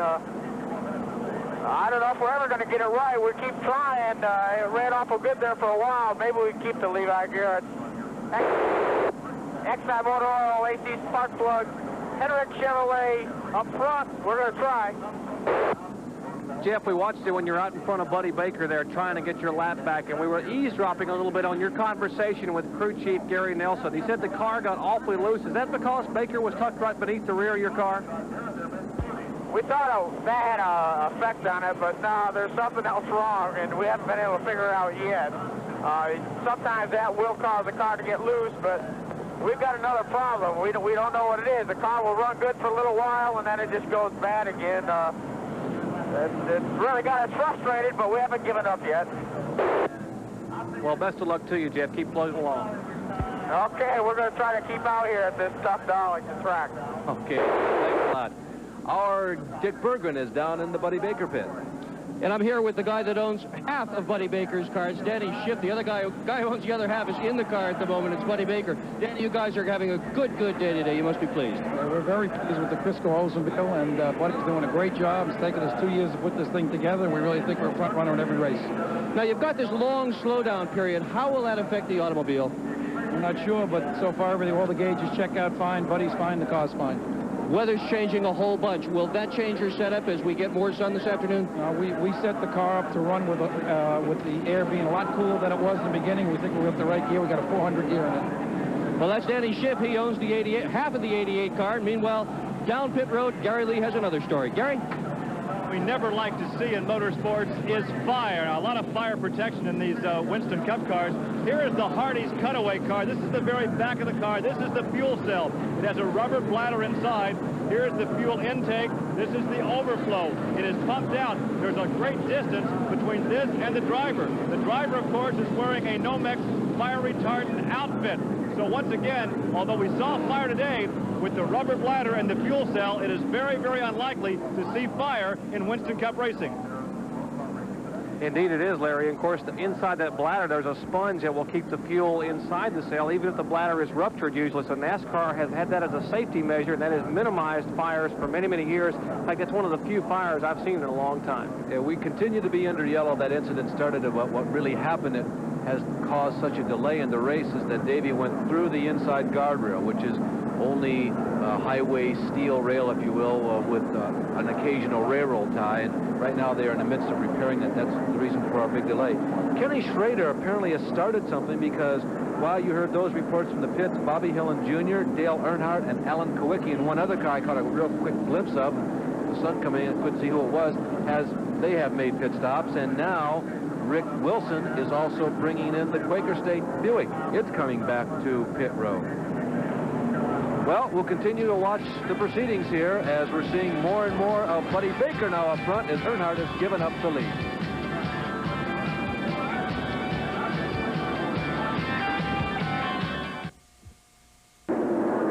Those of you at home, your timing continues to be excellent today. We're getting ready to go back green. I hope you're back in your easy chair because we are ready to go racing again at the Darlington International Raceway.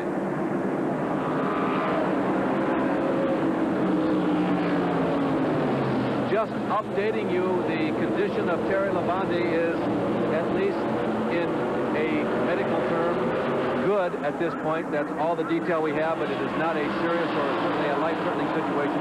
Three abreast down the backstretch. Somebody's going to give going into turn number 3, and it's Buddy Baker, although Bodine doesn't have a strong line. Sterling Marlin is the leader. Sterling Marlin is going to lead for the first time today. And Sterling Marlin takes advantage of the fact that Baker and Jeff Bodine were dicing for position back there. Bodine is the lap car. You heard us talk to him during the caution flag. He would like to get that lap back. The car is coming back toward him. But Sterling Marlin, who has never won a Winston Cup event, there is Sterling. He leads the pack here at Darlington. There is about 135 laps to go. That means everybody will have to make one more pit stop. Fuel should not be a factor. The normal envelope is maybe 70, 72 laps, depending upon the number of caution flags. So everybody will have to stop one more time. Should not be a factor. Let's watch Dale Earnhardt back in heavy lap traffic. He just went by Elliott. Now he's at this side. It's on Cale Yarborough and the Hardee's Oldsmobile. Earnhardt down on the bottom of the track in turn 1 will slide beneath Yarborough. So we'll see if Earnhardt can flex the muscle and work that lap traffic and get back up through. There's a view out of the Hardee's race cam as Earnhardt slides by on the bottom side of Yarborough. They're still in the banking, and now Earnhardt trying to get toward the front. I do stand corrected in one way. Sterling Marlin has led one lap today prior to this, but it was under yellow. So this is the second time he has led, but the first time he has taken it away under a green flag condition. And he's getting ready to give it back as we look back at Earnhardt working his way through the field. Buddy Baker has moved underneath Sterling Marlin, and Buddy Baker is going to take over the number 1 position. Schrader is there. Kenny Schrader running 3rd overall. Now remember, the yellow car is the lap car of Jeff Bodine. He is not in the lead 4. So it'll be Baker, then Marlin, then the lap car of Bodine, and then Schrader. Kenny Schrader, who sat on the pole. Buddy Baker, at 45 years of age, has not won since 1983. He won the Firecracker 400 at Daytona. He has been close, but no cigar, and he would like to pick up a win here at Darlington. And what a day Baker has had. But this is his kind of racetrack. 11 drivers in today's race have career wins here at Darlington. Certainly Baker is one of them. The others, Parsons, Earnhardt, Waltrip, Bonnet, Labonte, Yarborough, Elliott, Allison, Petty, Gant, and Baker. And Larry Baker's last win here was in 1971. 16 years ago, he was driving the Petty Enterprises Dodge. He won this race in 71. He won the Southern 500 back in 1970. And again, Schrader now trying to get on the inside of Jeff Bodine. And they're battling. Bodine is serious. He wants to get that lap back, and Schrader wants to try to run down Baker and Marlin. I'll tell you, the man who is still the one who is Mr. Superiority today is Dale Earnhardt. You're going to see him in your picture very shortly. Well, a little shorter than I thought. There he is, and he is coming on strong again. He is in 5th position right now. He has just gotten around Neil Bonnet, who was running in 5th, number 75, and now he approaches Richard Petty. And there's a battle back for 5th spot. 4th is Petty, 5th is Earnhardt. You see Kenny Schrader's car just moving out of the picture, but Earnhardt now trying to climb back toward the front. A good run for the king, Richard Petty. Really has been, Jerry. Petty has been holding on to the top 10. At one point today, he almost lost his lap, but he was able to get it back. Caution flag helped him, but since he's gotten it back, he has held on. And there's the battle. You see the 2nd, 3rd, 4th, and 5th place cars. That would be the cars of Marlin is 2nd, 3rd is Schrader, and now Schrader goes beneath Jeff Bodine. Bodine slides very high in turn 2, and the 2nd and 3rd place cars now are about a half a car length apart. Well, what it looked like happened is that Sterling Marlin slowed a little more than what Bodine expected him to, and Jeff had to get on the brakes and knocked him out of sync and allowed Kenny Schrader to sneak underneath. Now we'll see if Schrader has the strength. You see the battle back down. Richard Petty is going around Jeff Bodine, and here comes Earnhardt. Yeah. Bonnet is in that shot. Darrell Waltrip at the top of your screen. Remember that Waltrip is at least one lap down. I think it's just one lap down. Neil Bonnet trying to get underneath Jeff Bodine. Bonnet trying to keep up the pace with the leaders. He is on the lead lap. The Boston Celtics winning another basketball game today. Other scores from the NBA, Chicago winning in the first period. We've got a spin and turn forward. Buddy Baker. Buddy Baker coming back across the track right at Jeff Bodine, but not Jeff avoids the problem, but Buddy Baker, who looked like he was a real candidate to be one of the few people to match wits in miles per hour with Dale Earnhardt today, has lost. Let's see what happened. Baker leading here at the 249 lap mark. Here's Buddy Baker, left side of your screen, all alone out there leading, heading to turns, and the car begins to slide. Baker's car spins, coming in 4. It's in the middle of the track, will slide up and boom into the outside concrete retaining barrier. You see Sterling Marlin coming by, Schrader goes by. Watch Bodine's move to miss Baker. And apparently Baker stating to the crew that he may have run over something on the track. He could have cut a tire down, something possibly, but he spun, tagged the wall. The car's still going. There's a look at the gentleman from Charlotte, North Carolina, Buddy Baker, who has had tough luck. And we'll see. Here is Sterling Marlin on pit road. All the leaders coming in. Ken Schrader was the one among them who did not come in that time. You know, Jerry, we have had a number of incidents in turns number 3 and 4. There has been a lot of quick dry that has been applied to the racetrack up there. And as you heard earlier in this broadcast, this is not the kind of racetrack where the debris is swept off easily. Maybe, just maybe, Buddy Baker got into that, because if you're running up along the wall, if the debris is not going to be swept away from any place, it's going to be up there. Well, there's Sterling Marlin getting service from Steve Mill and the crew, but he will not be among the first cars back down pit road. In fact, it'll be Dale Earnhardt. Earnhardt beat Sterling Marlin and a few others back out. They had a 4-tire change on the Piedmont car, and Sterling Marlin, 29-year-old Columbia, Tennessee driver who would like to pick up his first ever Winston Cup win, will move back on the racetrack. And again, tough luck for Buddy Baker. Tremendous impact over in turn 4, but Baker's car has bounced back, and it's the same car that Baker finished or had problems with at Atlanta 2 weeks ago. Here is Buddy Baker headed down pit road. Let's go down to Gary Lee. Well, I asked Doug Redford why did it not come in. He said, well, we want to get things settled out so we would not lose the laps. And now here is Buddy. Here was your leader. It will be a 4-tire change. There's the drink of refreshment for Buddy. He slaps the steering wheel. Very irate at obviously what happened up there coming off the 4th corner. There was some sheet metal damage to the left front. They're banging that out now so it will not rub that left front tire. They're still working in the same, for the same reason on the left rear, knocking out the sheet metal so it will not rub the tire. So right now they're changing the left side tires. Perhaps they'll only change the left side tires. The left front is on. They're still hammering on that left rear. As the sheet metal was sprinkled up, the lug nuts are now on. Only the left side tires have been changed. Now he almost kills it. He stops again. Now Buddy is underway. And Larry, you see that the big fellas working in the pits there, those are Buddy Baker's sons. Brian, who's 25, Brandon, and of course Doug Reichert, the crew chief, all wielding those sledgehammers trying to make an adjustment on that damaged left rear of the Baker car. We are now up to 17 official lead changes. Kenny Schrader takes over the lead on lap number 250. We have had 8 caution flags, and the leader at this point continues to be Schrader.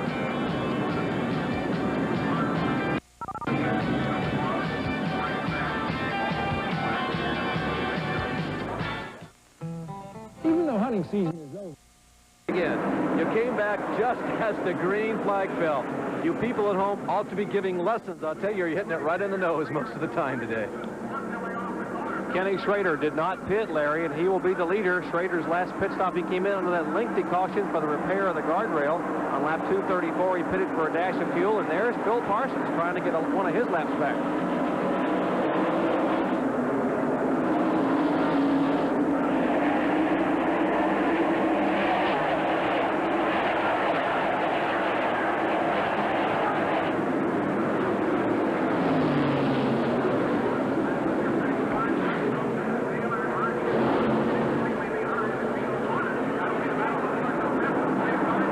Of developments.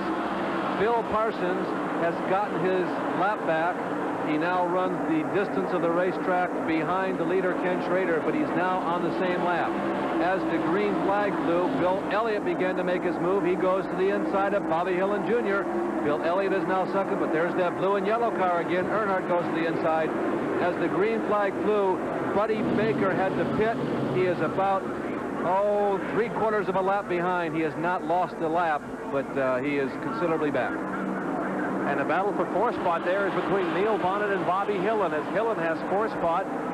Bonnet has fifth. There you see the battle for third, second and third place cars. There's the battle for fourth. Bobby Hillin, the youngster, and the 40-year-old veteran Neil Bonnet. Here's the leader, Kenny Schrader. That flag being held by Harold Kender is the passing flag indicating lap traffic. Leaders coming as they slide by.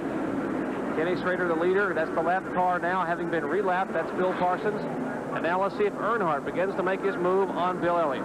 But one of the unwritten rules of NASCAR, like racing back to the yellow, is that when you are working to get your lap back, to a certain extent, you can go for it, just like Bill Parsons is right now. He's running quicker than the leader, Kenny Schrader, so that's okay. But he also has the responsibility of not doing something like that, getting in the way and mixing it up with the leaders. Oh, I tell you, almost a move that could have cost Kenny Schrader, and Phil Parsons now could have taken all three of them out, Jerry. Could have eliminated the front three cars, but Phil Parsons now hangs on, and really he had a right to where he was on the racetrack, quite honestly, and Phil Parsons now gets that lap back.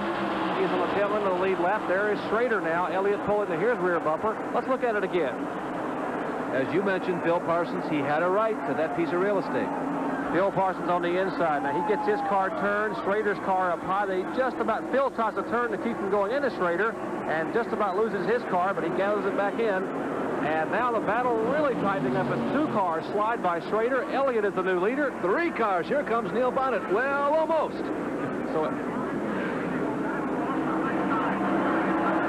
They are making use of at least two lanes in turns 1 and 2 as Elliott now has assumed the point, and we'll see if what happened in Atlanta a couple weeks ago where Bill Elliott couldn't stay with Earnhardt. Maybe Earnhardt can't stay with Elliott today. Jerry, we are on top of the main grandstand. There is a metal tin roof. I haven't been able to hear the crowd once all day, but since Bill Elliott has moved to the front, I begin to hear some murmur. There is Buddy Baker back in the pits, now losing laps. But the crowd is really beginning to respond to what's going on.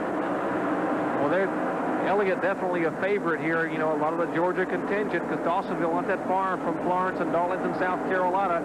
A lot of fans have come and are waving. Though you see them waving those red caps in the grandstand now as Elliott has assumed the lead. And that's Phil Parsons. You got to give Phil Parsons a call. He's a heck of a job. Elliott cannot run him down. He's doing a super job in a Leo Jackson prepared car. He really is. He's that defensive lineman or that offensive lineman that just won't let Mark Gastineau get by. He's holding on down in the pits. Well, I'm with Dan Elliott. Dan, you guys have been sort of hanging around the front all day, but now it's looking really, really strong. Are you strong enough to win this race? Yeah, I think we are. We've been working with the chassis all day, and we're trying to get it straightened out, and the racetrack keeps changing on us, but we keep changing with it. The caution flag's kind of been to our advantage. Are you running is he running the car as hard as he can, or are you just being conservative at this point? We've kind of been doing a little bit of both because of the accidents, and we knew there was a long distance left to go. But right now, we've kind of got to give it all we've got. There's not that much left. Compare your car to Earnhardt's. Which is stronger?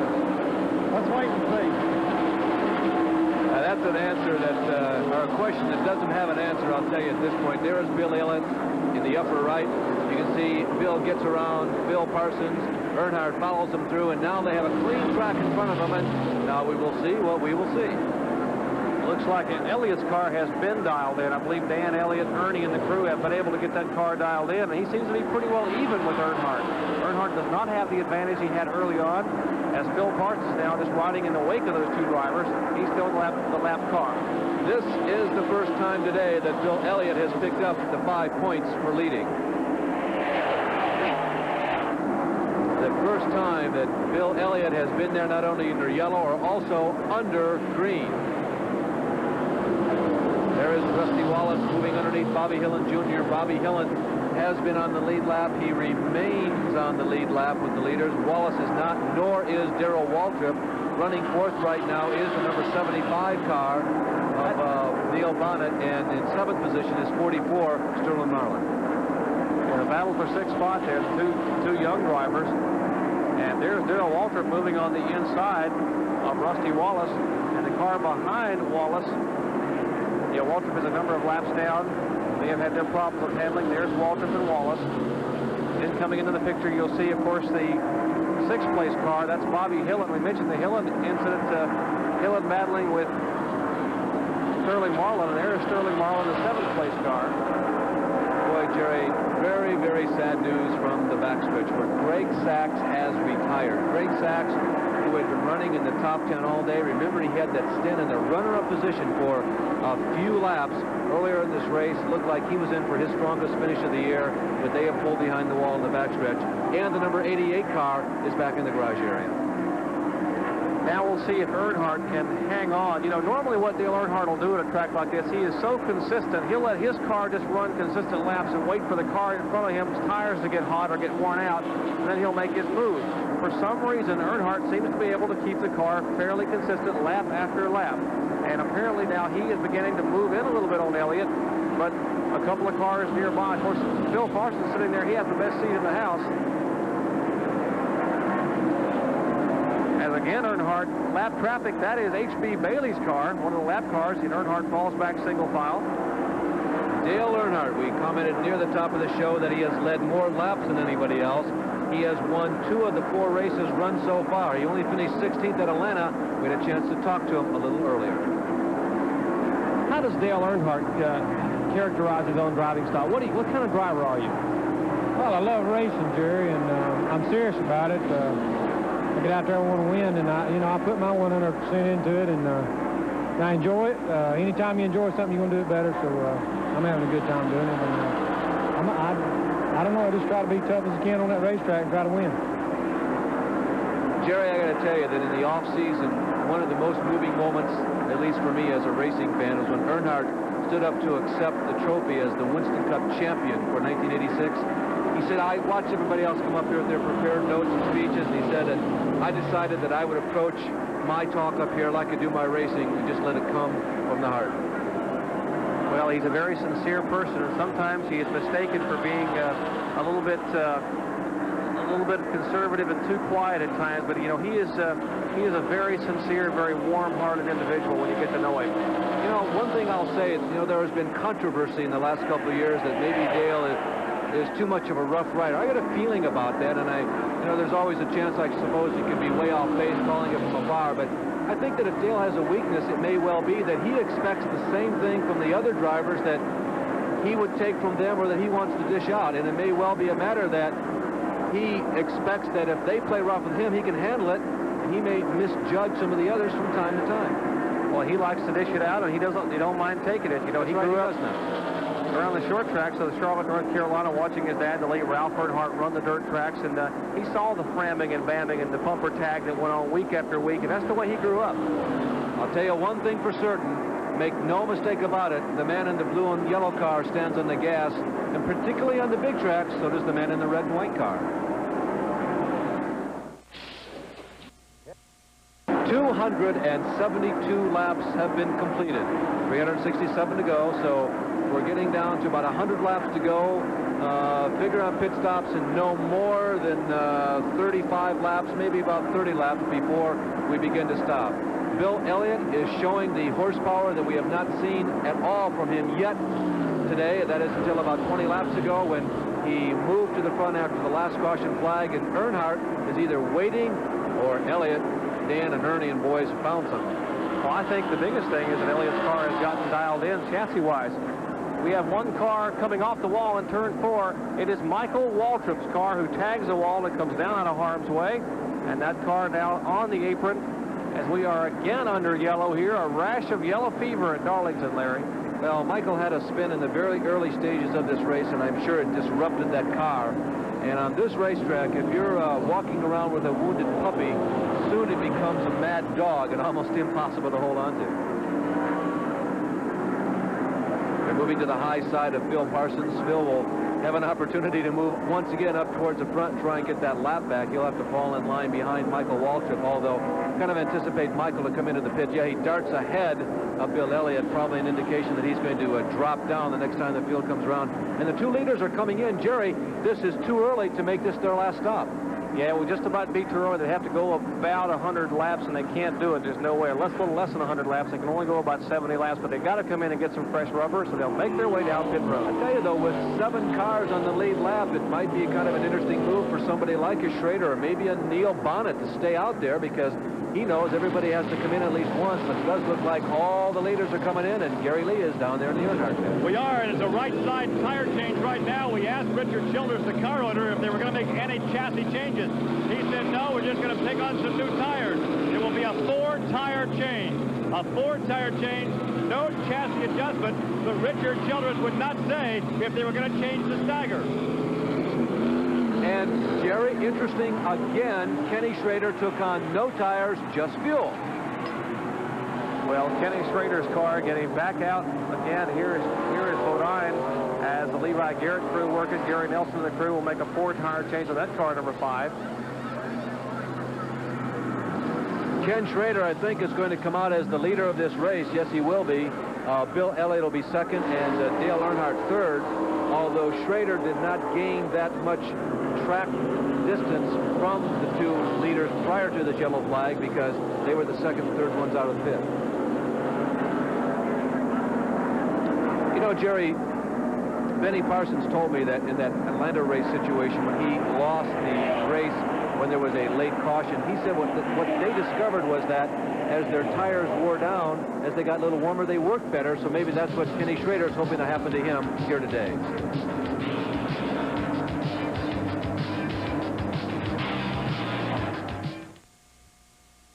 Back under green one more time. You can see the two abreast alignment. The green flag just fell. Ken Schrader, without changing tires, holds on to the lead, but the people who not only refilled their cars, but changed the skids all 4 corners all the way around the car. Bill Elliott, number 9 there, moving into second place in line, and Dale Earnhardt moving around the outside of Ron Bouchard. They did change. D.K. Ulrich motoring down on the apron of the speedway.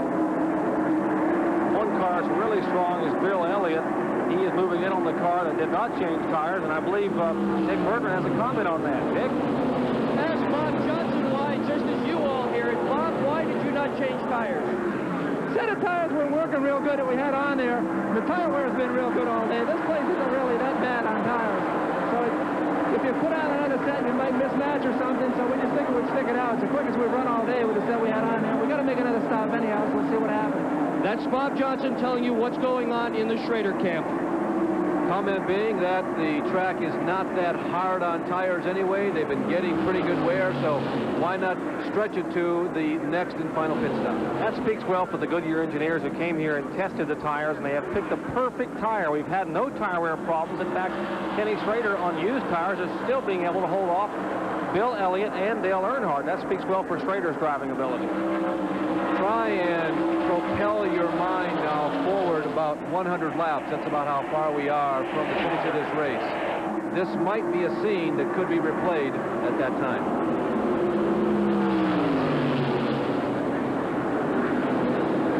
Certainly, Schrader is a candidate. Elliott, Earnhardt, Richard Petty, believe it or not, is a candidate for victory here. He has remained in 4th position. Now Elliott goes to the inside of Ken Schrader, and Bill Elliott, under green flag conditions, takes over number 1 position, and now here comes Earnhardt. Still on the lead lap, also running in 5th position is the number 75 car of Neil Bonnet.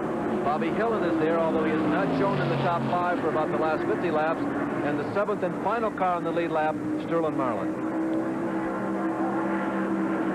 Here's Darrell Waltrip in the car number 17. That's Phil Parsons in the 55. Those cars are lap cars. There's Richard Petty, the 4th place car up in front of him. That's 43 Richard Petty, showing in 4th position. Petty had a good run at Daytona, finished 3rd. His best finish of the year so far, and he's having a super run today. He is definitely a contender to win here. We still have less than 100 laps to go, and there's Neil Bonnet making a move back in there. He slides beneath, or looks beneath Phil Parsons' car. Will slide back single file. Darrell Waltrip and Phil Parsons are battling for position. They are both one lap down, and they are in 9th and 10th positions respectfully right now. So the two of them are on the track racing together. Phil Parsons has had a good run. He's been very close on a number of occasions of getting his lap back. He is unable to sustain himself ahead of the leaders, but he's been close for like a lap or two, and if the yellow would come out quickly, he could have gotten it back. And Petty is the 4th place car. You see Richard Petty, he leads that pack, and here's Neil Bonnet. He's actually the 5th place car. So Neil Bonnet trying to get by the 2 lap cars of Parsons and Waltrip to get up and do battle for 4th spot with Richard Petty. Jerry, if you project on, though, to the finish of the races, Bonnet continues to slide by on the inside. The starboards make that port side of the number 55 car of Phil Parsons.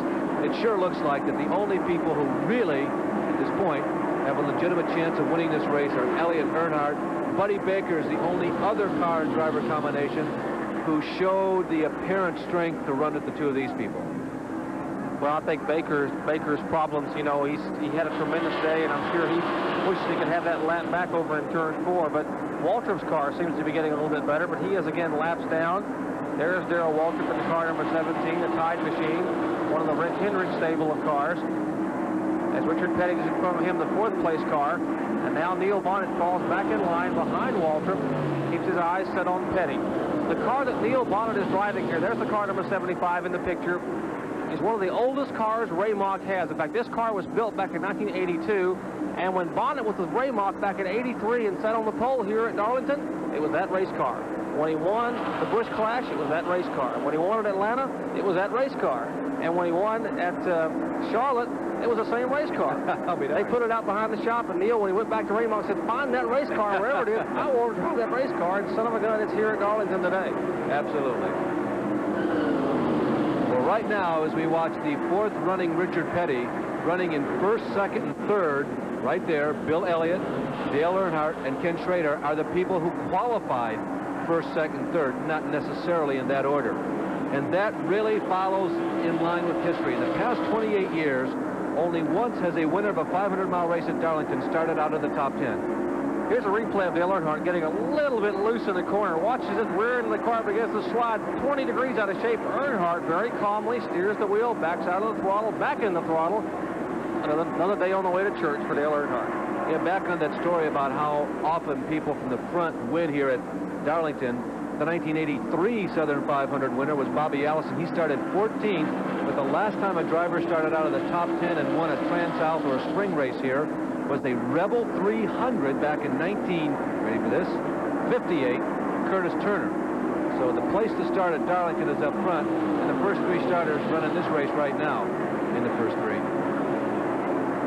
I think Bill Elliott's car is getting even better. The leader, Bill Elliott, you see the car there in the picture. His car seems to be really working down on the bottom of the racetrack. Elliott's car is running extremely well. Elliott, the leader, about 10 car lengths back to Dale Earnhardt. We'll be back in just a moment.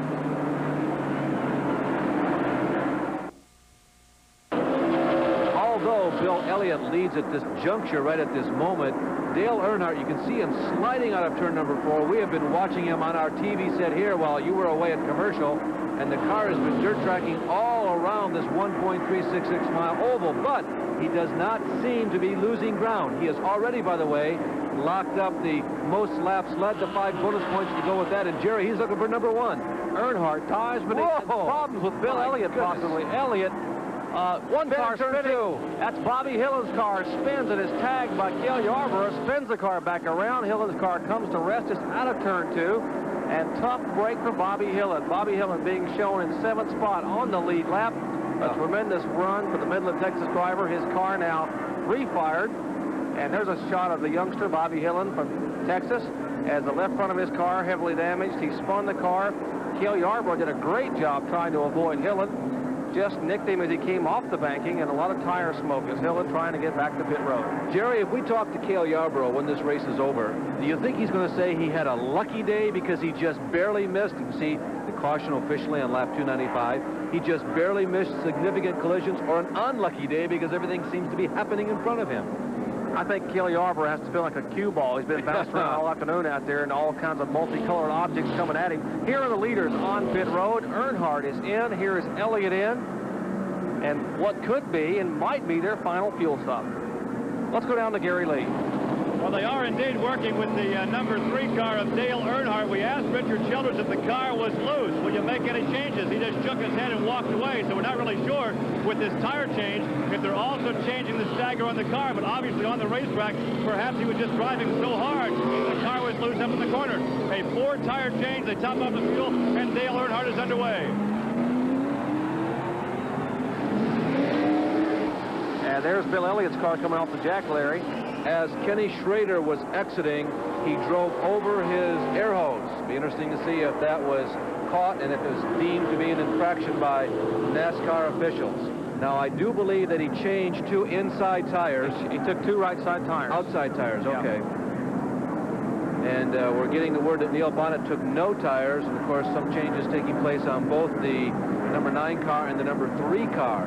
But we are right on the edge now. We are about 70 laps from the finish of this race. Remember, we go 367. We're at 296, so this could be very close for some of the competitors. This might be a time machine. It might be that close for some people.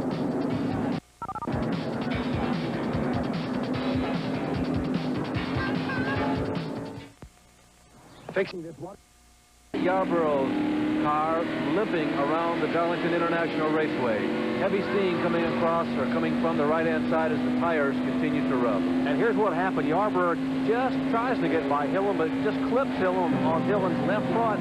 It takes the sheet metal, skins it all the way down the right side of Cale Yarborough's car. Let's look from the in-car camera. There's Harry Gant behind Cale. Cale is going down, just gets bumped. You can see the car jar. Now you see Hillen's car sliding to a halt behind Cale Yarborough. And we are getting ready to go back under green. We continue to review some of the National Hockey League scores. You see that Washington has won. St. Louis has picked up a win on the ice this afternoon. And you're also watching Cale Yarborough, the car listing very noticeably to the right-hand side, coming back in. They got a lot of work to do. We're getting ready to go green. Returning those, replacing those right side tires. Jake Elder and the crew and using the sledgehammer, trying to beat the sheet metal out. We'll get ready to go back to green.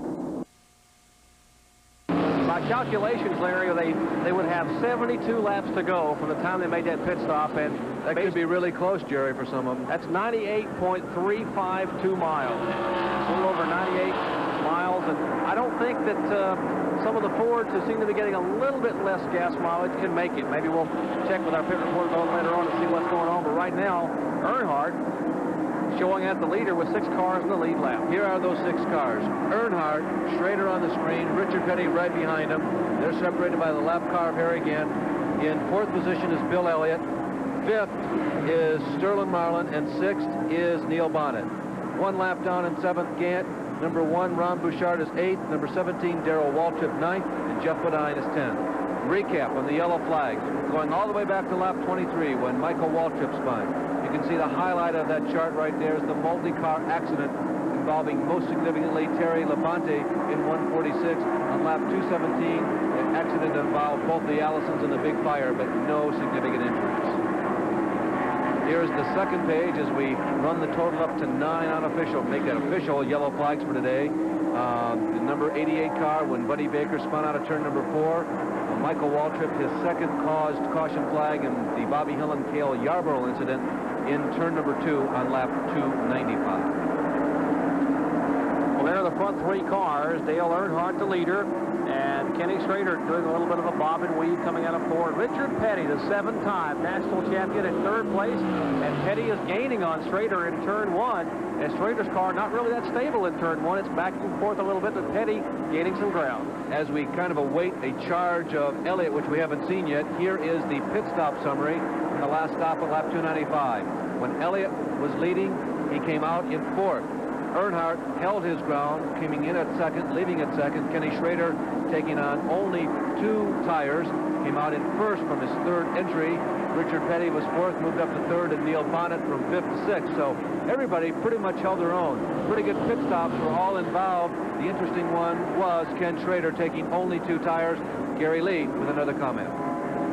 If you're looking for a definitive answer to the question, can you go the distance, Well, don't expect to get one from the Dale Earnhardt crew or the Bill Elliott crew. We went to each crew chief, said, can you make it? They kind of shrugged their shoulders and said, we don't know. It's a matter now of playing the race. Obviously, if they get a caution flag, it's a moot subject. They'll come in, stop off the field, go back out. If they race green for the duration of this event, no one knows for sure if their driver can go the distance. They may not know, but they all got an opinion, I can guarantee you that. But Earnhardt's best move would seem to me would be to cool it. Get this lead that he's got, 10, 15 car lengths, and kind of park and ride. I don't think Dale Earnhardt can ever cool it. I think that's true, Jerry. You know, in this race a year ago, he had such a commanding lead, and Childress said, look, why don't you just take it easy and just relax? Dale Earnhardt tried to relax and nearly lost the farm. He said he almost hit the wall. He lost his concentration. So Childress said, okay, go ahead and run your race. Just run wide open out there, and we'll keep the car, and if you run out of fuel, we'll run out of fuel. Well, the old soldier, Cale Yarborough, continuing to motor along. You can see by the way that car is tilted that he is definitely not at full song. Well, he might be at full song. Now, the camera took a hit in terms of all this chicanery that he's been involved in, so the camera has been dipped over a little bit, so it is over-accentuating how that car is sitting. But as you can see by Cale running way below the apron, he's pulling down on the inside of number 1, so he may be pitting again the next time. Well, that's off of number 3 and 4. I think Dick Bergeron has caught up with Bobby Hill and the fellow who came into contact with Cale Yarborough. Dick? Bobby, this car looks about this. You've got a torch on the front, you've got an air chisel on the front, and here like you're ready to go. You're going to try to go back out? Yeah, we're going to go back out there so we can race for the points. You know, we were running real good and trying to stay in the top 5, and I got in there and got some tires I didn't like, and I was trying too hard and got into the first turn too hard and went up and hit the wall. I tried not to make too much difference, but that's the way it goes. I just want to thank Miller and Buick and PRW and we ran competitive, so we got something to build on, so we're pretty pleased anyway. I'm going to tell you what, if this were your street car, your insurance company would call it a total. Right now, they're in the process of taking the radiator out, the front bumper out, the oil cooler is damaged, there's oil under the car. What a mess. Despite the fact that Bobby's best finish this year has been only an 11th at Richmond, he is one of only 5 drivers, as you saw a couple minutes ago, that has completed all 4 of the previous races. Cale Yarborough back at the pit. You see the Hardy's crew there. Jake Eldon, the fellow with the radio on, standing upright, directing some of the crew with that sledgehammer, doing some cosmetic work, some delicate reconstruction to the right front fender. Apparently, they are just trying to beat the fender out. Cale had gone back out and was still having a lot of smoke from the right side of the car. And apparently, Cale Yarborough having a rough day for the Hardy's car. Had been showing 1 lap down in the top 15, showing 12th before this accident. And there are the leaders. As I am watching Cale Yarborough, I'm thinking ahead also to next week at North Wilkesboro and the presence of Brett Bodine. 90 Kenny Schrader and 43 Richard Petty are in it for position. They are racing for 3rd place in this race. Make that 2nd place. No, it's got to be... Oh, Elliott is not back up there yet. Okay, so they continue to run for 2nd place as Bill Elliott. I assume that he had kind of moved his way back up while we were doing all those other chores, and he had not. They have been able to hold back Elliott. Elliott, as a matter of fact, is in 5th, as Sterling Marlin has proved to be an obstacle for the man from Dawsonville. Well, there is Schrader trying to hold off Richard Petty, and here's the car number 44. That is the 4th and 5th place cars. While Bill Elliott, or Awesome Bill from Dawsonville, trying to move in on the youngster from Columbia, Tennessee, Sterling Marlin. And Marlin on the high side, Elliott takes the low route, and they come out of turn 4, and it'll be Elliott. Elliott gets by him, and that's Neil Bonnet now moving in on. He will be running for position. Neil Bonnet likewise still in the lead lap, and Elliott will take 4th spot as he moves around the slower car of D.K. Ulrich, the car number 6. And Bill Elliott and Sterling Marlin in 4th and 5th, trying to move in on Richard Petty, the 3rd place car. Well, I'll tell you, if Earnhardt was not running away with this race, which he has been for most of today, this would be a tremendously exciting contest because Kenny Schrader is unable to get a significant leg up on the rest of the field. Richard Petty has not been able to move to the front, and Elliott is having a hard time clawing and scratching and fighting his way back up to the runner-up spot. And Sterling Marlin's car drifts up a little bit, and looks like Neil Bonnet will have the opening he needed to get underneath him. No, he doesn't quite have enough muscle. The Pontiac for Neil Bonnet falls back in line behind Sterling Marlin. There have now been 24 lead changes among 11 drivers, but the man who continues to be the only significant one is Dale Earnhardt. Elliott holding off Sterling Marlin. Marlin holding off the number 75 car of Neil Bonnet. 313 laps are down. If we don't have a caution flag, this could be a race for second.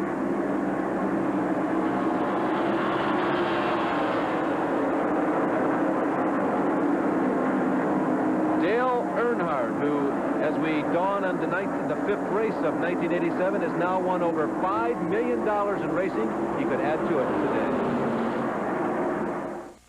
Okay, thanks. My insurance rep says go with the GM part. There are the people who are trying to decide who's going to get fifth in this race.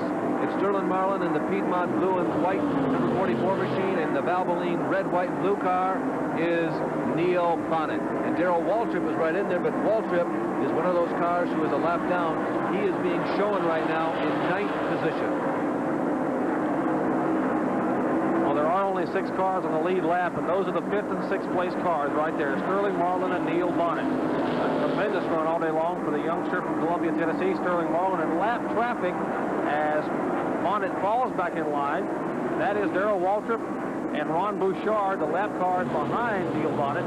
Bonnet seems to be able to use the lower groove a little bit, but he can't quite hang on as Marlin presses the muscle, forces the horsepower, stays in front. 50 laps to go. And I'll tell you, they're really going at it too, Jerry, because a couple of times in the last couple of laps, they have come very close. Labonte's left rear and Bonnet's right front. We've got an update on Terry Labonte's condition, as a matter of fact, and Dick Bergen's down there right now. Well, Larry, I've just talked to Bob Ladford. He's the publicity director for Labonte's sponsor, and he just told me that Terry has a broken shoulder blade. And I'm wondering if Dr. Jerry Punch can tell us what that will mean for Labonte's ability to drive a race car for the remainder of the season. Jerry? Well, Dick, it all depends on where the injury occurred and which part of the shoulder blade. If it's up near the shoulder joint, well, it may be very difficult for him to get back in a race car for maybe a month. If it's down in the lower part of the wing of the blade, and the lower part of the scapula, the shoulder blade is termed clinically, it may not be that much of a problem. You got to remember, last year Neil Bonnet broke his scapula, his shoulder blade, in a violent crash in Pocono. He had to get out of the race car, and that's where Davey Allison got his first shot at a good ride. Davey Allison drove the Junior Johnson car for Neil Bonnet, subbing for Neil at Talladega last year. And that's where Harry Ranier saw Davey Allison and gave him the shot to ride in the big time in his car this year. So as far as Terry Labonte is concerned, you really can't speculate as to how soon he may be back in the race car or how much the injury will cause a problem for that team for the rest of the year. But Neil Bonnet right there, Larry, certainly having a great run today. Neil Bonnet has eclipsed, finally, Sterling Marlin for 5th position. You know, everybody has taken their best shot at one time or another today at Earnhardt, and he's turned them all back. There you can see Neil Bonnet in the last 4 Transouth races. His performance as Rusty Wallace pulls into the pits. Rusty started out as one of the top contenders in today's race, but it didn't last very long, did it, Mr. Bergeron? Working underneath the hood of this automobile right now, he's in the pits, and what they're doing to it is jamming water into the radiator. They've got water under pressure, and they're putting it in. They're also squirting fuel in the tank, and they're having trouble with the fuel can. This is a tough pit stop. Oh, the engine just died. He got it started again, sort of. The engine is running very ragged. In fact, I bet it expired right here. Smoke and steam just came up from the breathers on the engine. Steam everywhere under the hood. Wallace is quiet in the pits. Well, that's what can happen when you have a car that stalls on pit road. It happened to Dale Earnhardt last year in the 500. You spray that ether into the carburetor to try to get the engine to start, that starting fluid, and if there's no gas in it, that thing will completely explode the engine, and apparently that may have been what happened to Rusty Wallace. There is the leader, Dale Earnhardt, the second yellow car in line. I think Jeff Bodine is directly in front of him. We'll give you a sort of a panorama of everybody left on the racetrack. Earnhardt has been the supreme being today here at the Darlington International Raceway, and it's tough to pan back because as he goes around the track, he's passing so many people so quickly, it's difficult to try and do a pan back. There is Rick Wilson, who who is substituting for Morgan Shepherd. He was involved in that big crash that involved Labonte earlier in the race. Rick Wilson started this race in the Kodak car with our Kodak cam inside, and now Rick is in the Kenny Bernstein machine. Rick Wilson, man, has been very strong in the super speedways. And Jeff Bodine is in this shot, Jerry. Well, Jeff Bodine, they certainly have been coming on strong. There's Jeffrey Bodine, a nice-looking fellow, 37 years old, from Chemung, New York. He is back in it, trying to hang on. That's a team car right behind him, Benny Parsons. Benny Parsons, 45 years of age, from Ellerby, North Carolina. Not finished a race here in quite a while. Let's go back and see who else is in the field. The two of them are in 12th and about 17th is our best estimate in regards to Parsons, but it is Bodine who is in 12th position. The 12 car has turned in a run all day long. That is Roger Hamby's car. And the interesting thing about that, Slick Johnson's in it today, but Jerry, there's some news in regards to next week. Well, indeed there is. Doug Wolfgang is going to be driving that car next week at Wilkesboro Speedway. We'll probably run 5 races in the car for the remainder of the year. There's the car number 90 of Kenny Schrader, the Benton, Missouri driver who sat on the pole. Awesome Bill Elliott, the car number 9. That's a battle back in there for third, second, and third spot. Schrader second, and Elliott is third. Elliott has picked up a little bit. You know, Elliott was back in 5th position. Now he's gotten around Richard Petty, the next man we want to talk about. Richard Petty, the man who hasn't had a pole since Hector was a pup, as they say. It's been a long time since he won. The last one he had was the one in front of President Reagan a couple of years ago at Daytona, but he's had a strong effort here today.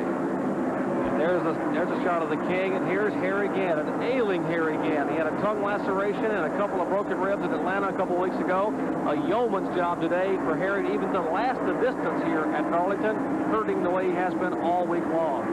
Right now, Harry is in 7th position, 1 lap down. The next car is the red and white Roger Hamby car, which we've already discussed. Doug Wolfgang's ride for next week. And now here's Neil Bonnet.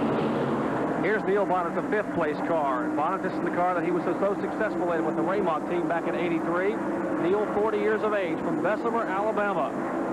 Coming over from the Junior Johnson stable last year. There's Sterling Marlin, 29-year-old driver from Columbia, Tennessee, former Rookie of the Year. Marlin having a good run. He is still on the lead lap, showing in 6th position. A lot of people were asking, did they make a decision, a good decision, to put this young man behind the wheel?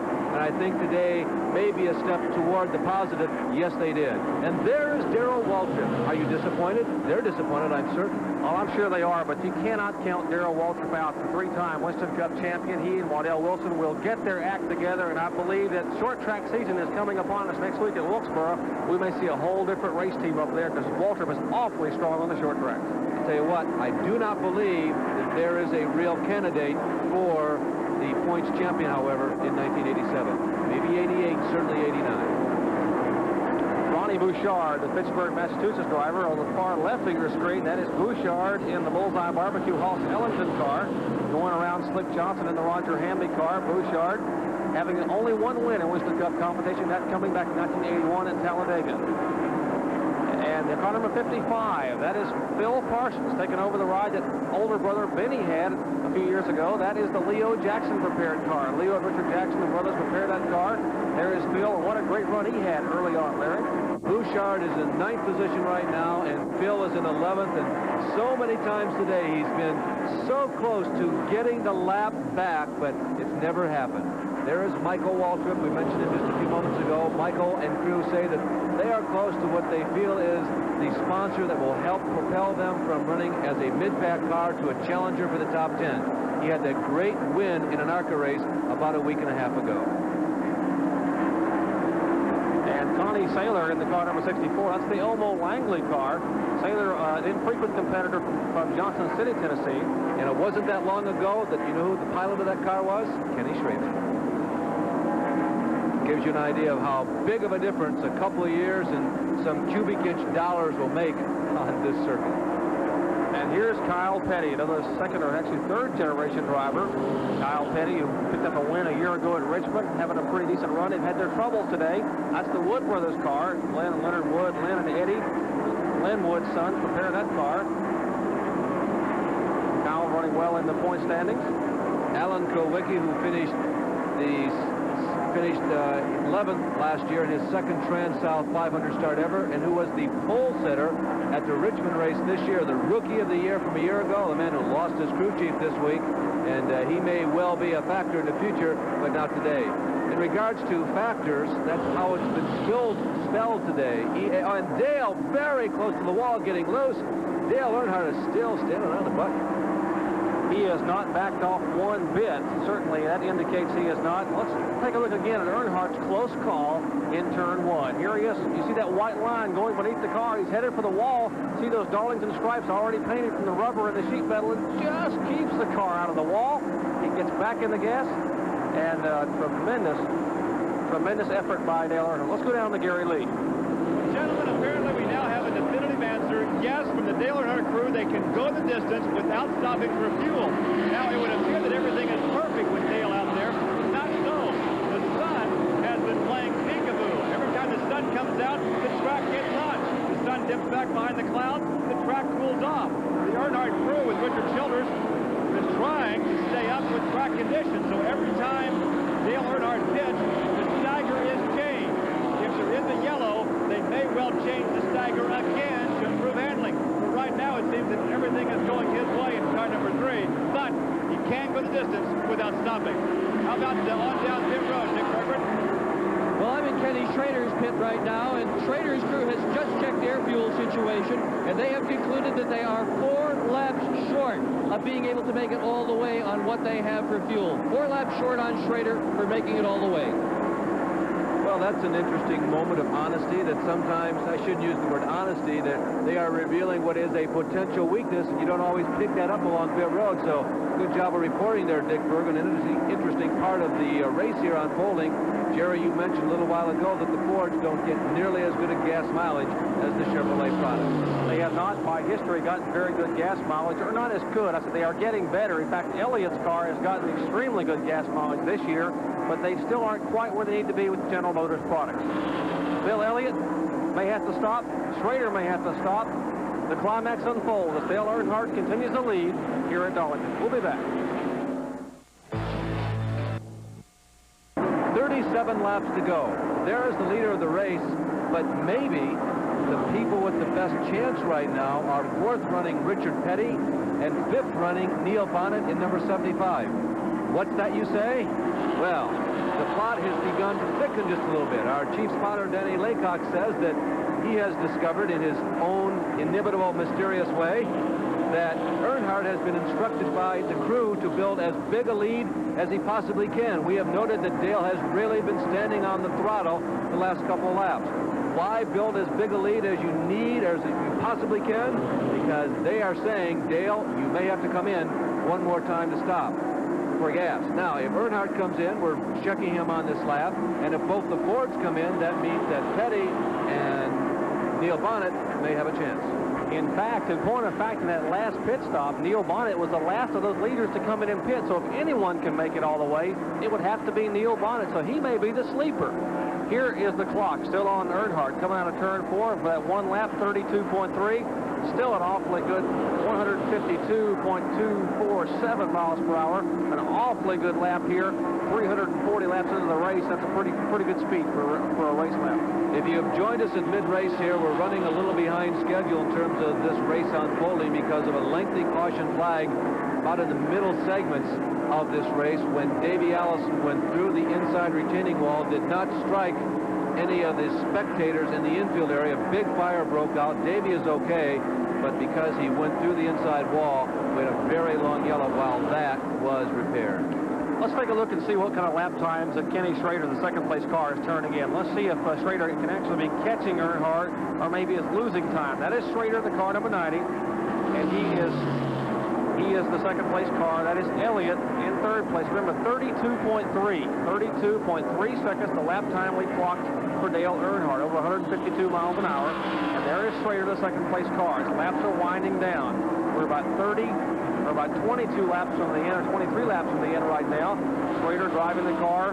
2 car lengths, maybe a car length and a half back is Bill Elliott. Shades of Daytona, where Elliott and Schrader went at it for a qualifying win. 32.3. It's exactly what Earnhardt had. So Schrader is not really catching him. He has to, I think probably Kenny Schrader would like possibly to get a yellow flag. And the other thought is maybe the cars number 90 and 9 maybe ratcheting together to conserve a little bit of fuel. The car that leads the draft is going to actually burn more fuel, and the car that sits back there and rides, at this point being Elliott, is a car that could conserve the fuel. Putting a lap on Eddie Bierschwald, certainly Elliott is the driver who is in control of this situation. As we go back up front and look at Earnhardt, whose lead has grown, but not by much. He's about at 12.4 seconds. He was at 12.2 seconds just a couple of laps ago. Richard Petty, Neil Bonnet, going after 4th position. They have been tied together like they were on a string for the last 30 or 40 laps. Bonnet is now making a move. Bonnet has waited for a considerable amount of time, and Neil Bonnet, just as we go back to him, picks the right time to put a lap on Richard Petty. You get to see it. Not a lap. He takes a position.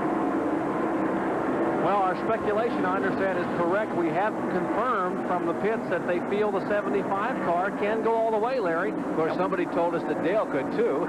Well, it's true, but, based on our calculations, yeah, I agree. I think Neil Bonnet probably is the one who could make it, because they did come in, Butch Mock and Bob Rahilly, the Ray Mock owners, brought him in at the very tail end of that last caution period. He actually pitted 3 laps after Earnhardt did, so he should be able to go. Jerry, do you think because drafting is not as much of a factor on this track, and there's a tire going down, is that on Bonnet's car?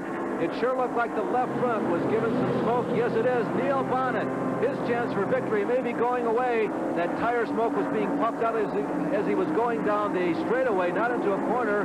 So we'll watch closely and see what's going on with Neil. And he is definitely slowing down. Here comes Richard Petty, who's going to make a move on Neil Bonnet. Over and very carefully and very calculating. Petty goes to the outside around Neil Bonnet. That's Harry Gant, Sterling Marlin. Marlin, it would be the 5th place car if he goes by Bonnet. Doesn't look like tire smoke. That appeared to be something under the hood. Because he was approaching the corner, it appeared to be tire smoke at the first point, but I don't think so now. I think the engine might have coughed a minute there, and a puff of smoke from that left side exhaust pipe, and he just can speculate that maybe he lost a cylinder. Oh, what an unfortunate circumstance for Neil Bonnet. Just as we were ready to set him up as one of the real growing candidates for victory here, the engine goes away. Well, he had the inside route with 18 laps to go, and apparently he's going to try to ride it out and collect those points to try to stay up in the NASCAR point standings, but certainly he is not at full power. Boy, this is like sitting inside of a very small room, no way to get out, and a powder keg is burning next to you. Can Dale Earnhardt go the distance? Will he have enough time to come in and get a quick slosh of fuel? Do both of the Fords have to stop? Could this be a win for the king, Richard Petty? Stay with us. This could be interesting. Darlington International Raceway coming down to the final stages of today's race. Dale Earnhardt has dominated this event. Bill Elliott and Ken Schrader have been contesting for second, and we have noted a slowing down of Ken Schrader in recent laps. He is now running 3rd to Elliott. Richard Petty is in 4th, and Sterling Marlin is in 5th position. We will come back with the potentially exciting, very exciting finish of this race. We don't know if everybody can go the distance with the fuel they have.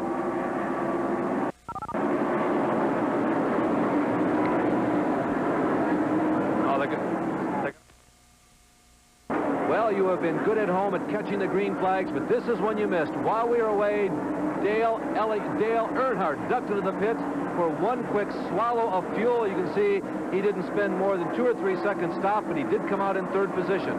He is back on the track in 3rd spot. He came in with 11 laps to go. There are now 9 laps to go here at Darlington, and Earnhardt has his work cut out for him. The question mark, Larry, is one, can Elliott make it the rest of the way? And how about Schrader? They've already told us they can't go all the way, but we don't see much activity in either one of their pits right now. So there is Ernie Elliott. We'll watch and see if they move over and get that gas can ready to bring his younger brother Bill Elliott down pit road. And Richard Petty is 4th. He did not get around Dale Earnhardt when he pitted. We have been told he has to stop one time. Sterling Marlin is running in 5th position. He did not get around Dale when he pitted. We do not know whether or not Sterling has to come in. So the story, I think, is the number 9 car. It looks like that Earnhardt is going to be able to catch Kenny Schrader, so he may pass him on the track whether or not Schrader stops. But can he catch the number 9 car? Well, maybe we'll find out, at least get some indication as to what's going to go on in the Elliott pit, because Gary Lee is there right now. Well, let's see now if we can get an honest answer. First of all, we were told by Earnhardt he wouldn't have to stop. Now, give me an honest answer. Is your boy going to have to stop? I don't know. How would you be willing to gamble at this point in time? All right. We're going to wait and see. We're just going to have to stay out and see if we can make it all the way. There's the word from Stan Elliott. We're going to go for Brooklyn to go on down pit road to Dick Bergman. And I'm with Judy Dunleavy. Judy, are you guys going to stop, or are you going to try and make this thing happen? Well, Schrader will tell us when we need gas, so we'll just wait for him. If he doesn't tell you, you're going to just leave him out there? We'll leave him out there till he hollers. That's the story from Schrader's pit. Well, what they're depending on is that Kenny Schrader, both Kenny Schrader and Bill Elliott will be looking at that fuel pressure gauge, and when the gauge begins to waver over in the banking, as they come off the banking and the pickups can no longer get fuel out of the gas can, the fuel cell, it'll begin to cough and burp. And that's when they'll call pit road and say, here I come. And apparently Kenny Schrader has already called them. They're getting ready for him on pit road. As you can see also, Earnhardt has gotten around Kenny. We are standing, or we are seated right above the Judy Dunleavy pit. They've begun to scurry around. The man is out on the racing surface, not the racing surface, but the pit road surface. He's got the sign up, and they are anticipating Kenny coming in the next couple laps. You can see Earnhardt touches the wall. Dale Earnhardt stands on it just a little too long, going into number 1.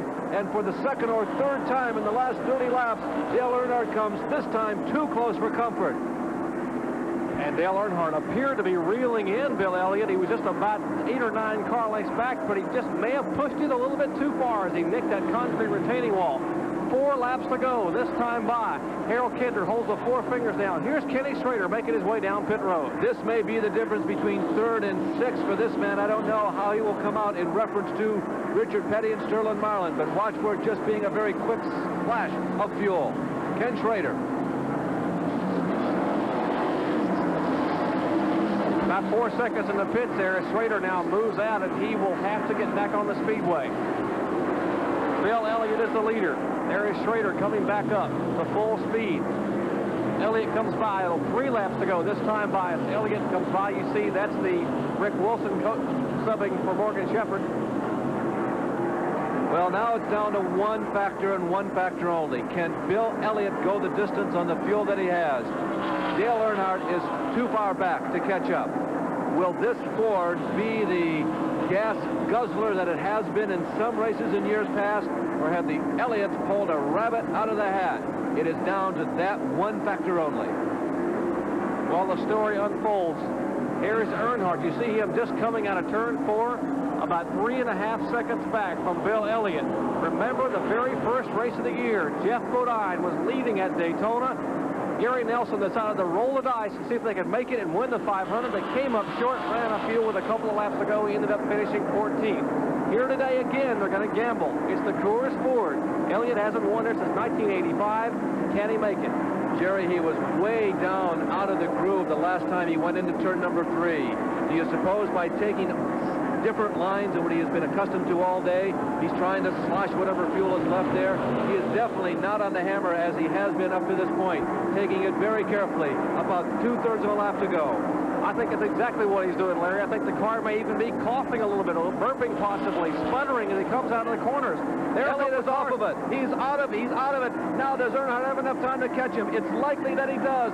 Elliott is practically coasting through 3 and 4. Here comes Dale Earnhardt, definitely at a much higher speed. Dale Earnhardt goes around the out-of-fuel Bill Elliott, and Dale Earnhardt is going to win the Transouth 500, his second win of 1987. Oh, my goodness. Can you believe it? A half a lap, about 3/4 of a mile, and Bill Elliott would have gotten the checkered flag. And look at the jubilation in the Wrangler pit. That is Kirk Shelby, Richard Childress, Cecil Gordon, Danny Myers, and all the crew. They couldn't believe it. When they came by for the white flag, there's Earnhardt waving to the crowd. When they came by for the white flag, that crew had to figure, well, second place isn't too bad for today. Absolutely. You got to figure as they go by each other and congratulate each other for first and second. Elliott was lucky to hold on for second.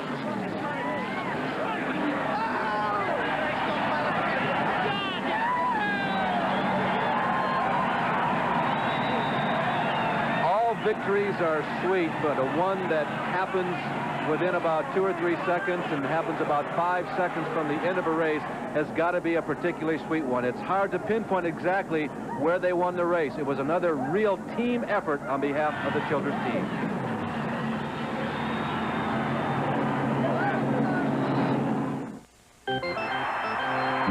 there's a full-featured camcorder this small that replays through your TV or your... Well, Dale, you are one happy guy. Who developed that strategy at the end on fuel? When you run out, you got to come to the pits. You know, the fuel pressure bobbled one time, and I said, I'm getting some gas. I done run out one time at Daytona. And, you know, I thought when we were racing to the end, at one point there, I thought I could catch him, but slow cars caught him up down there. And I went down there and lost this rascal and got in the wall myself, and then that just burnt me. And then he run out of gas going in one down on the last step. I just couldn't believe it. Just good Lord's looking out there. So it's a good day for us. So thank Goodwrench and Wrangler, and I say hi to Dale Jr. and all the guys up at the Oak Ridge Military Academy. You know, everybody just did a super job on this car today. Worked hard, Kurt, and you know, it's just a great day for us. I can't believe we won this race like this. I just can't believe it. That is one happy driver. And your car was very loose. You almost lost it several times. Well, I was running on the ragged edge trying to catch him after I'd gassed it, and you know, we had the car where it run free, and I couldn't believe we won that race. But he did. Up to you, Larry Newber. Today's very happy Goodyear Winner's Circle has been brought to you by the Goodyear Tire and Rubber Company. No matter how far you go, Goodyear takes you home. We'll be back with a wrap-up on today's exciting finish right after this. Dale Earnhardt has won again. Again, it's the third time in 1987 he's come home the victor. Earnhardt winning, Bill Elliott finishing in second, Richard Petty getting home in third, Sterling Marlin fourth, and Ken Schrader dropping back to fifth after that late race pit stop. Today's race has been brought to you by Quaker State Motor Oil. New Quaker State with QSX keeps your engine cleaner to last longer. And by Dodge, setting new standards of performance.